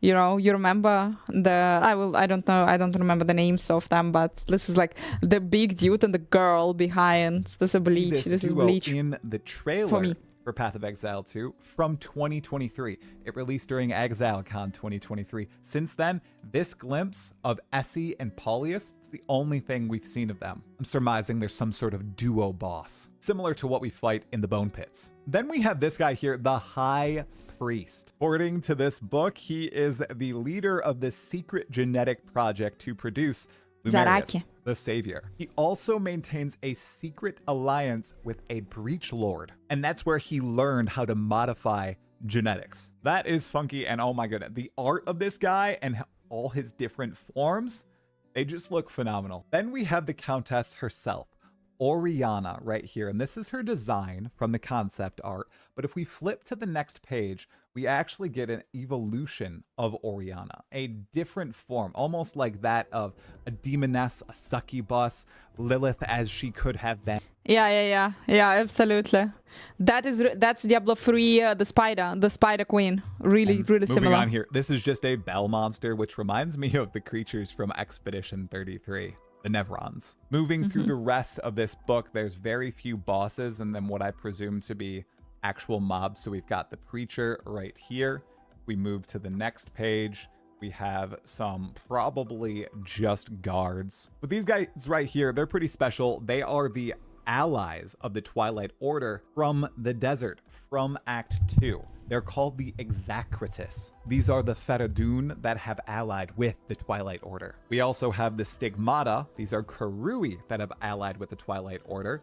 So it looks like Act 5 is bringing a whole bunch of the factions from earlier in the game and twisting them a little bit and introducing them to us as brand new enemies. But if that's the case, I'm so shocked that Oriana is the only connection that we've seen thus far to Oriath. I wish there were a few more little teasers. Maybe there are and I just didn't see them, which would be a little disappointing. We have these awesome mobs that'll be in Act 5 called the Gemlings. They've been absolutely twisted by the use of virtue gems. Correction, artificially grown virtue gems, because as we all know, virtue gems Oh are my gosh, you're so natural nerdy. occurrences in Rayclass, and many, if not all, are mined from the beast. Some of them have been experimented on, as we see in Path of Exile 1, but most of them, they come from the beast, or they all originated from him. This page can't show on YouTube. It's the Den of Pleasure.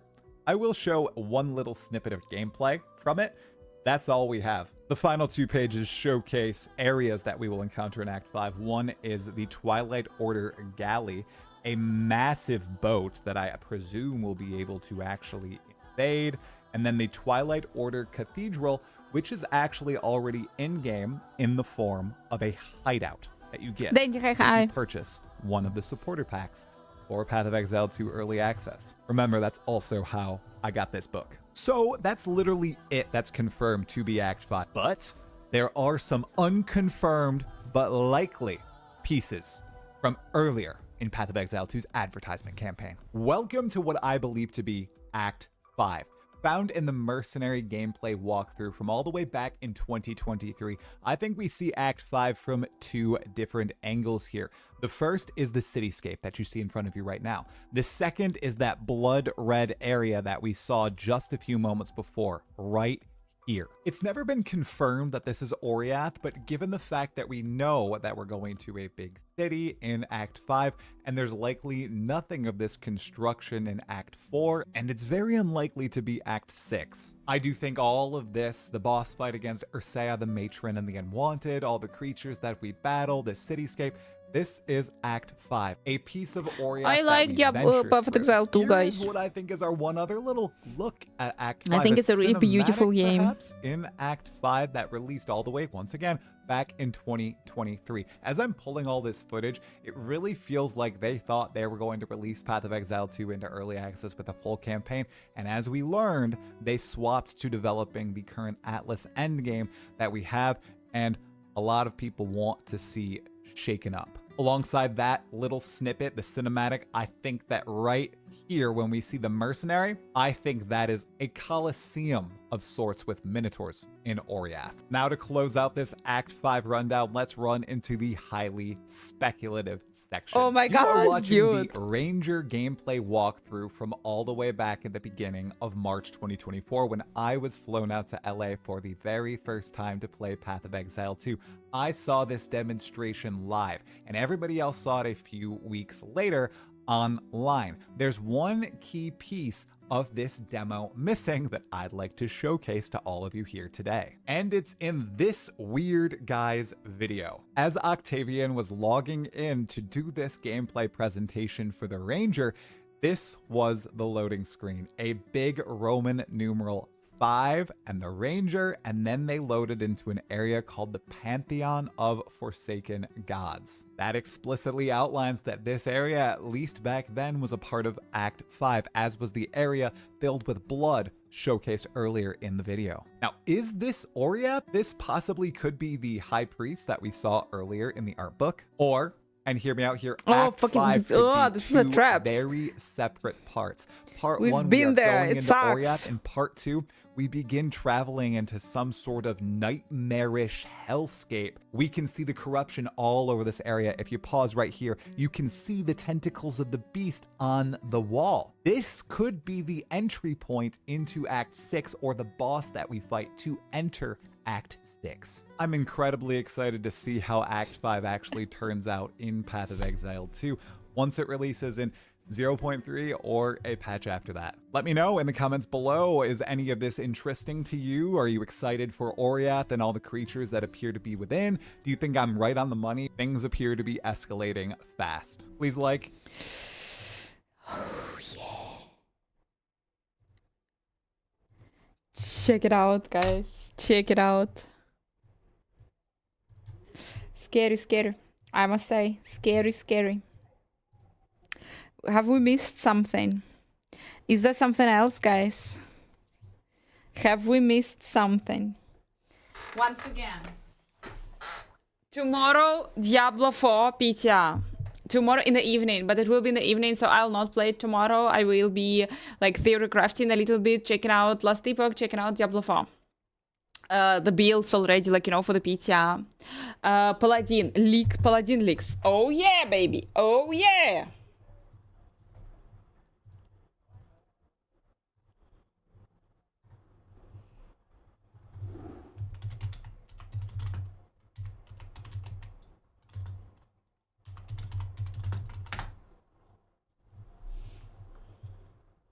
Hey folks, this is Riker, and the Paladin for D4 has leaked.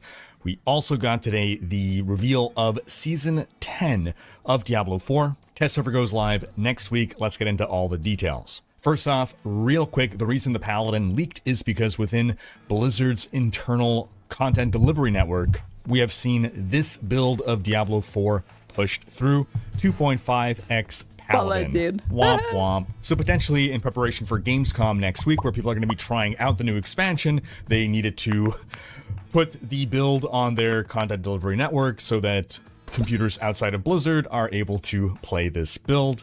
Maybe they forgot to rename it, or maybe this is a deliberate troll to misdirect us. That'd be super cruel, however, given how badly everyone wants Paladin.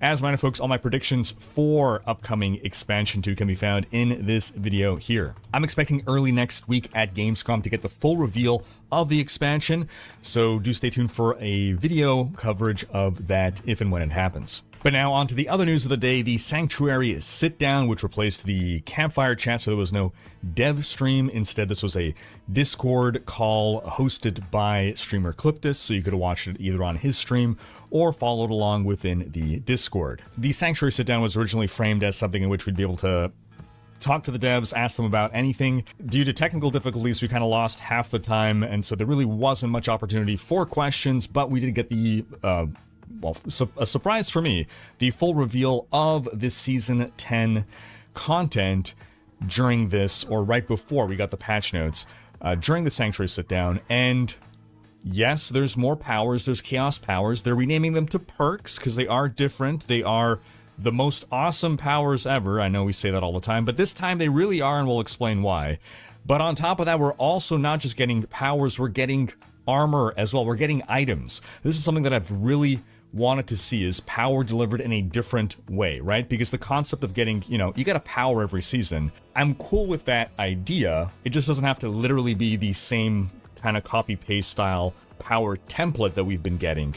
So these are going to be powers delivered via itemization, which I think is a nice, interesting twist. It's something we've seen in Diablo 3, for instance, where some of the seasonal powers were like ethereal items or the soul shards, right? Itemization. But as we go through here, the test server will be available on PC August 19th through the 26th. We'll get to try out all this new stuff, and Marak, the PTR booster guy, will be available as of day one this time. Typically, they would wait like a day or two to let us level up normally before letting us turbo boost ourselves with Marak. This time, they're just giving us Marak right away. So first off, Infernal Hordes Reborn. This is a change coming to Eternal as well. This is permanent. They are juicing up Infernal Hordes in a number of ways. All of the weak offerings, right? Everyone would just take either elites or more commonly Hellborn offerings, right? All the weaker ones are going to get juiced to bring them on par with those. We'll see. At least that's going to be the intent. So if they're not up to par, we'll give that feedback. They'll act on it. You'll also get to make a choice immediately as soon as the Infernal Horde starts this time. They've made some changes to the Fel Council, so they're getting upgrades. One of them is going to be randomly selected to be the boss of the bosses. But one of the cooler things here is Chaos Monsters. They're adding a whole new family of monsters to the game, and these Chaos Monsters are going to emerge. So some of the waves in Infernal Hordes now, sometimes you'll get a choice of a fourth offering that'll be for a Chaos Wave, and that's going to just be batshit crazy stuff. A Chaos Wave does not offer any boons or banes. It's going to be a more difficult, more frenetic, and even almost, they describe them as almost like mini games with kind of different style objectives. The example they gave was, you know how typically we have to destroy those etheric masses? Well, one Chaos Wave kind of mini game would be, you get one giant etheric mass spawn in the middle, and you have to defend it. And hordes of enemies are going to come in and try to run forward and detonate on the etheric mass, and basically at the end, the amount of life left on that etheric mass will determine how much ether you get as a reward. So I love this idea in principle of them trying to bring in different kinds of mechanics and objectives. I always encourage devs to experiment with this sort of stuff. It's almost like a mini tower defense mode. So the Chaos Waves have more difficulty, but also better etheric rewards. Some examples given here is dodge deadly projectiles from Chaos Rifts, slay a rampaging Hellworm, which seems to be this over here, or hunt down erratic Ether Goblins. And this all leads to a new boss fight, Bartuk, the Warlord of Blood, which, if that name is familiar within lore, congratulations, otherwise go watch my lore series, please. But basically now at the end of the Infernal Hordes, you'll be presented with an option of fighting the Council, or if you have enough ether, you can spend that ether to Gamba. It is an ether cost to fight Bartok instead, which is a much more challenging fight, but if you defeat him, much more rewarding. And what they said was that in a 10-wave Infernal Hordes compass, as long as you do decently well, you should be able to afford the Bartok fight. But in like a 6 or 8 wave, you'll have to really be on your game in order to be able to afford it. Bartok is meant to be a much more difficult, complex fight. They described it almost like a bullet hell game, and I mean, looking at this, yeah. There's apparently going to be like teleporters around the map to help you reposition, because he's going to have like screen clearing attacks that you need to get out of. So the way this is being described, it almost feels like this is like going to be the true kind of pinnacle fight in the game with regards to at least complexity. Obviously, it's, or at least I don't imagine he'll be the hardest boss to kill with regards to like life and damage and stuff. But I think like when we're talking about pinnacle challenges, this is probably going to be the most complex fight in the game yet, and hopefully not in a frustrating way. Now you might say, well, why would I even bother? And the answer to that is because Bartok is going to be the best source of getting the new Chaos Armor. That's the new itemization thing that we were talking about here. We'll discuss Chaos Armor in a little bit, but you can get Chaos Armor anywhere, but the best source of Chaos Armor will be... Okay, you can get it anywhere, but the best source is Bartok this guy. and Infernal Hordes in general.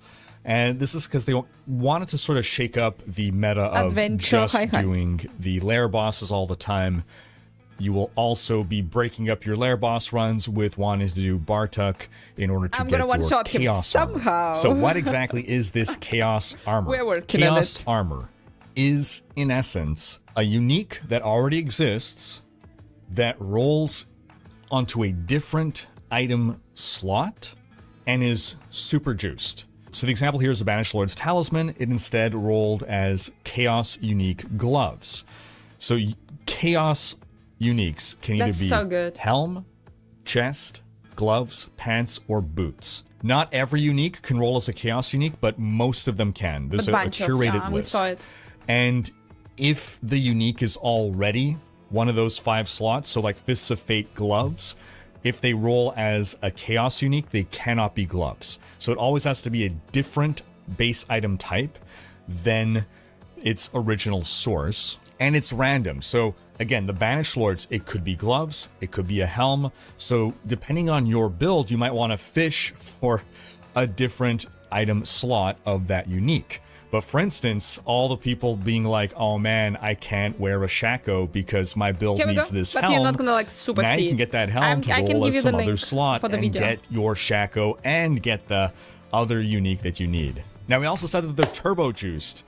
Their unique power rolls maxed out and 20% higher. Now you also cannot double dip by having like a Banished Lord's Amulet and a Banished Lord's Helm. That won't work. You won't be able to equip 2 Banished Lords no matter what the base item type is. If you want the full list of what uniques can roll as Chaos Uniques, they have that listed in their patch notes. I'll drop a link to that in the description. But scrolling on past, we also have, before we're actually done talking about the Infernal Hordes, the other change they're making is that they're basically offering baby Infernal Hordes that are accessible pre-Torment.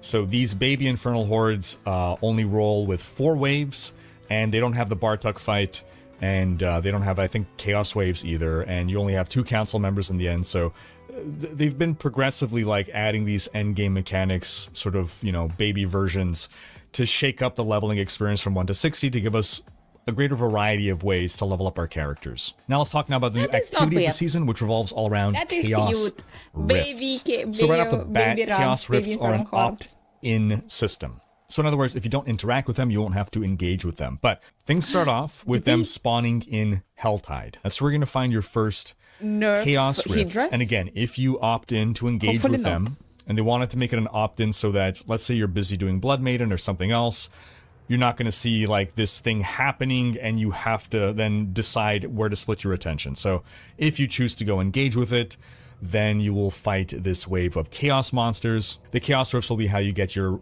seasonal currency, seasonal reputation. Now, if you manage to close a Chaos Rift in a Helltide, there's a good chance you're going to get a new kind of Nightmare Dungeon sigil that is basically a Chaos Rift Nightmare Dungeon. And in that Nightmare Dungeon, you're going to have a bunch of Chaos Rifts and Chaos Monsters. It'll all be juiced with a lot of density. And it is by closing those rifts in Nightmare Dungeons that you will then be able to get the new special baby compasses for Infernal Hordes. Alright, on to everyone's favorite, the new seasonal powers. First off, they're calling them perks instead, and that was a deliberate choice, not just a marketing choice to get us to stop memeing about powers. They really do perform differently. The analogy they made was that the seasonal powers we've had so far, which has been what, like 5 seasons? Season 2, 6, 7, 8, 9, yeah, 5 seasons worth of powers so far. It's basically just been an icing on the cake being your build, and every season they kind of scrape off the icing and put on a different flavor of icing. It doesn't fundamentally change what the cake is or does, or it's just a superficial change. So when designing Chaos powers for Season 10, they really wanted to not just change the icing, but change the filling. They wanted these powers to really affect how you build your character, how you pick your skills, how you pick your items. So they're much more impactful and build defining, and so they're calling them perks instead of powers. And reading what these do, and they've shown what they all do, I have to agree, these are definitely build defining. And altogether, the combination of Chaos perks and Chaos armor, Season 10 is going to be the most insane season of D4 yet with regards to abilities, new builds, new combinations, crazy OP things. It truly is embracing chaos. So obviously here we have our familiar interface. To the you can equip a total of 4 chaos perks, itself, 1 unique one, and then 3 of the whatever other rarity. They have their magic, rare, and legendary. And another distinguishing thing with the perks is that there are class-specific ones. So each class has 16 perks, and 4 of them are class-specific perks that really lean into whatever your class can do that other classes cannot. So some examples of these build-changing perks. Unstable power. Your basic skills are guaranteed crits and overpower for increased damage, but they have a 3-second cooldown. Your core skills deal increased damage, but reduce your max current resource by 20 for 6 seconds, stacking every time you cast your core skill. You can no longer be healed above 50% life. You gain 10% max all res, 40% more armor, and 100% increased barrier and fortify. Here's one, Brawn over Brains. You gain a bunch more max life, healing, and overpower damage, but your max resistances are reduced by 25%, and your damage reduction from armor is capped at 60. Some of the class-specific ones here. For the Barbarian, your equipped shouts are now always active with increased effect, but your max fury is reduced per shout equipped. Here's one for Druid. Shapeshifting into a new form uses a free skill and grants an additional bonus for 5 seconds. So you might want to have a build that's shifting between werewolf, werebear, and human in order to be stacking all these bonuses. Here's a crazy one for Necro. Your core skills basically become ultimate skills. They cost no Essences but have a big cooldown. Your ultimate skills become core skills. They have no cooldown but cost Essence. Here's one for Rogue.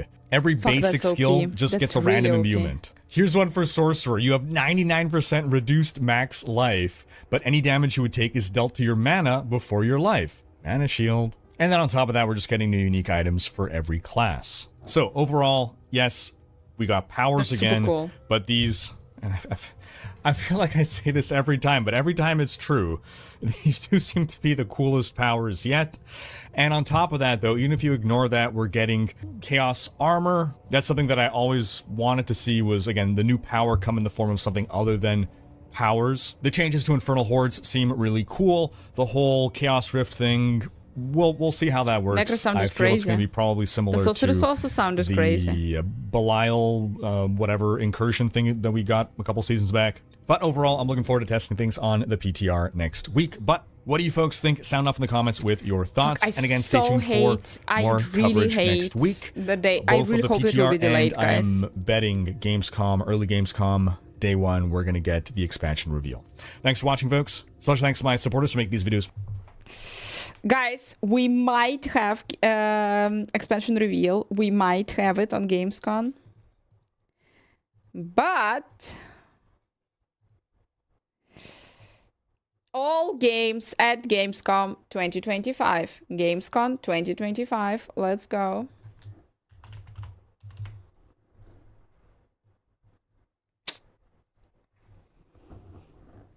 Again, there is no Diablo. They don't have a booth this year.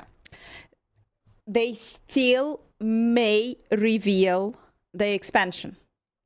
Nice trailer there, but nothing D4 related there. Yeah. They might reveal the expansion. They might have on the opening ceremony. It will be on the 20th. We're watching it with you guys. We're watching it with you. Let's go. If we can, we're watching it together. Easy peasy. But like, in the case,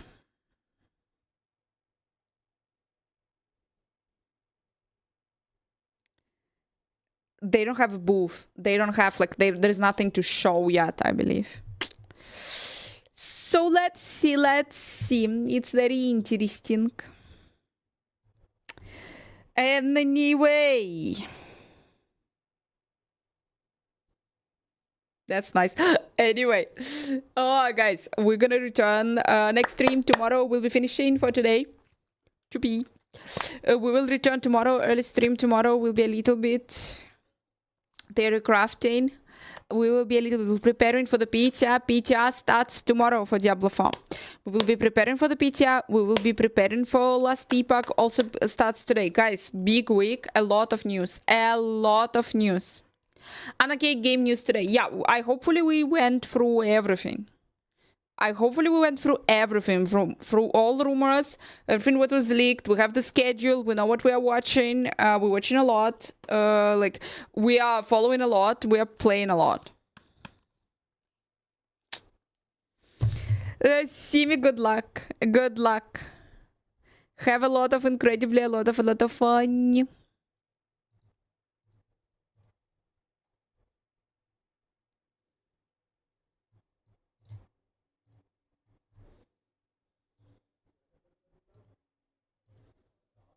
Yeah, I managed. Not automatically, but I know where to turn it off on the exact video. It's pretzels. They're not gonna let you into Germany. I called already. I'm a citizen now. I called them. I told them not to let you in. Jump in, boys and girls. Jump in into the raid. The raid was super happy to see you guys. We're gonna continue tomorrow. Beautiful stream, guys. I've returned and kind of the timing is glorious. Absolutely glorious timing, finally. We can blast. Let's go, boys and girls. Amazing evening for you. Mwah!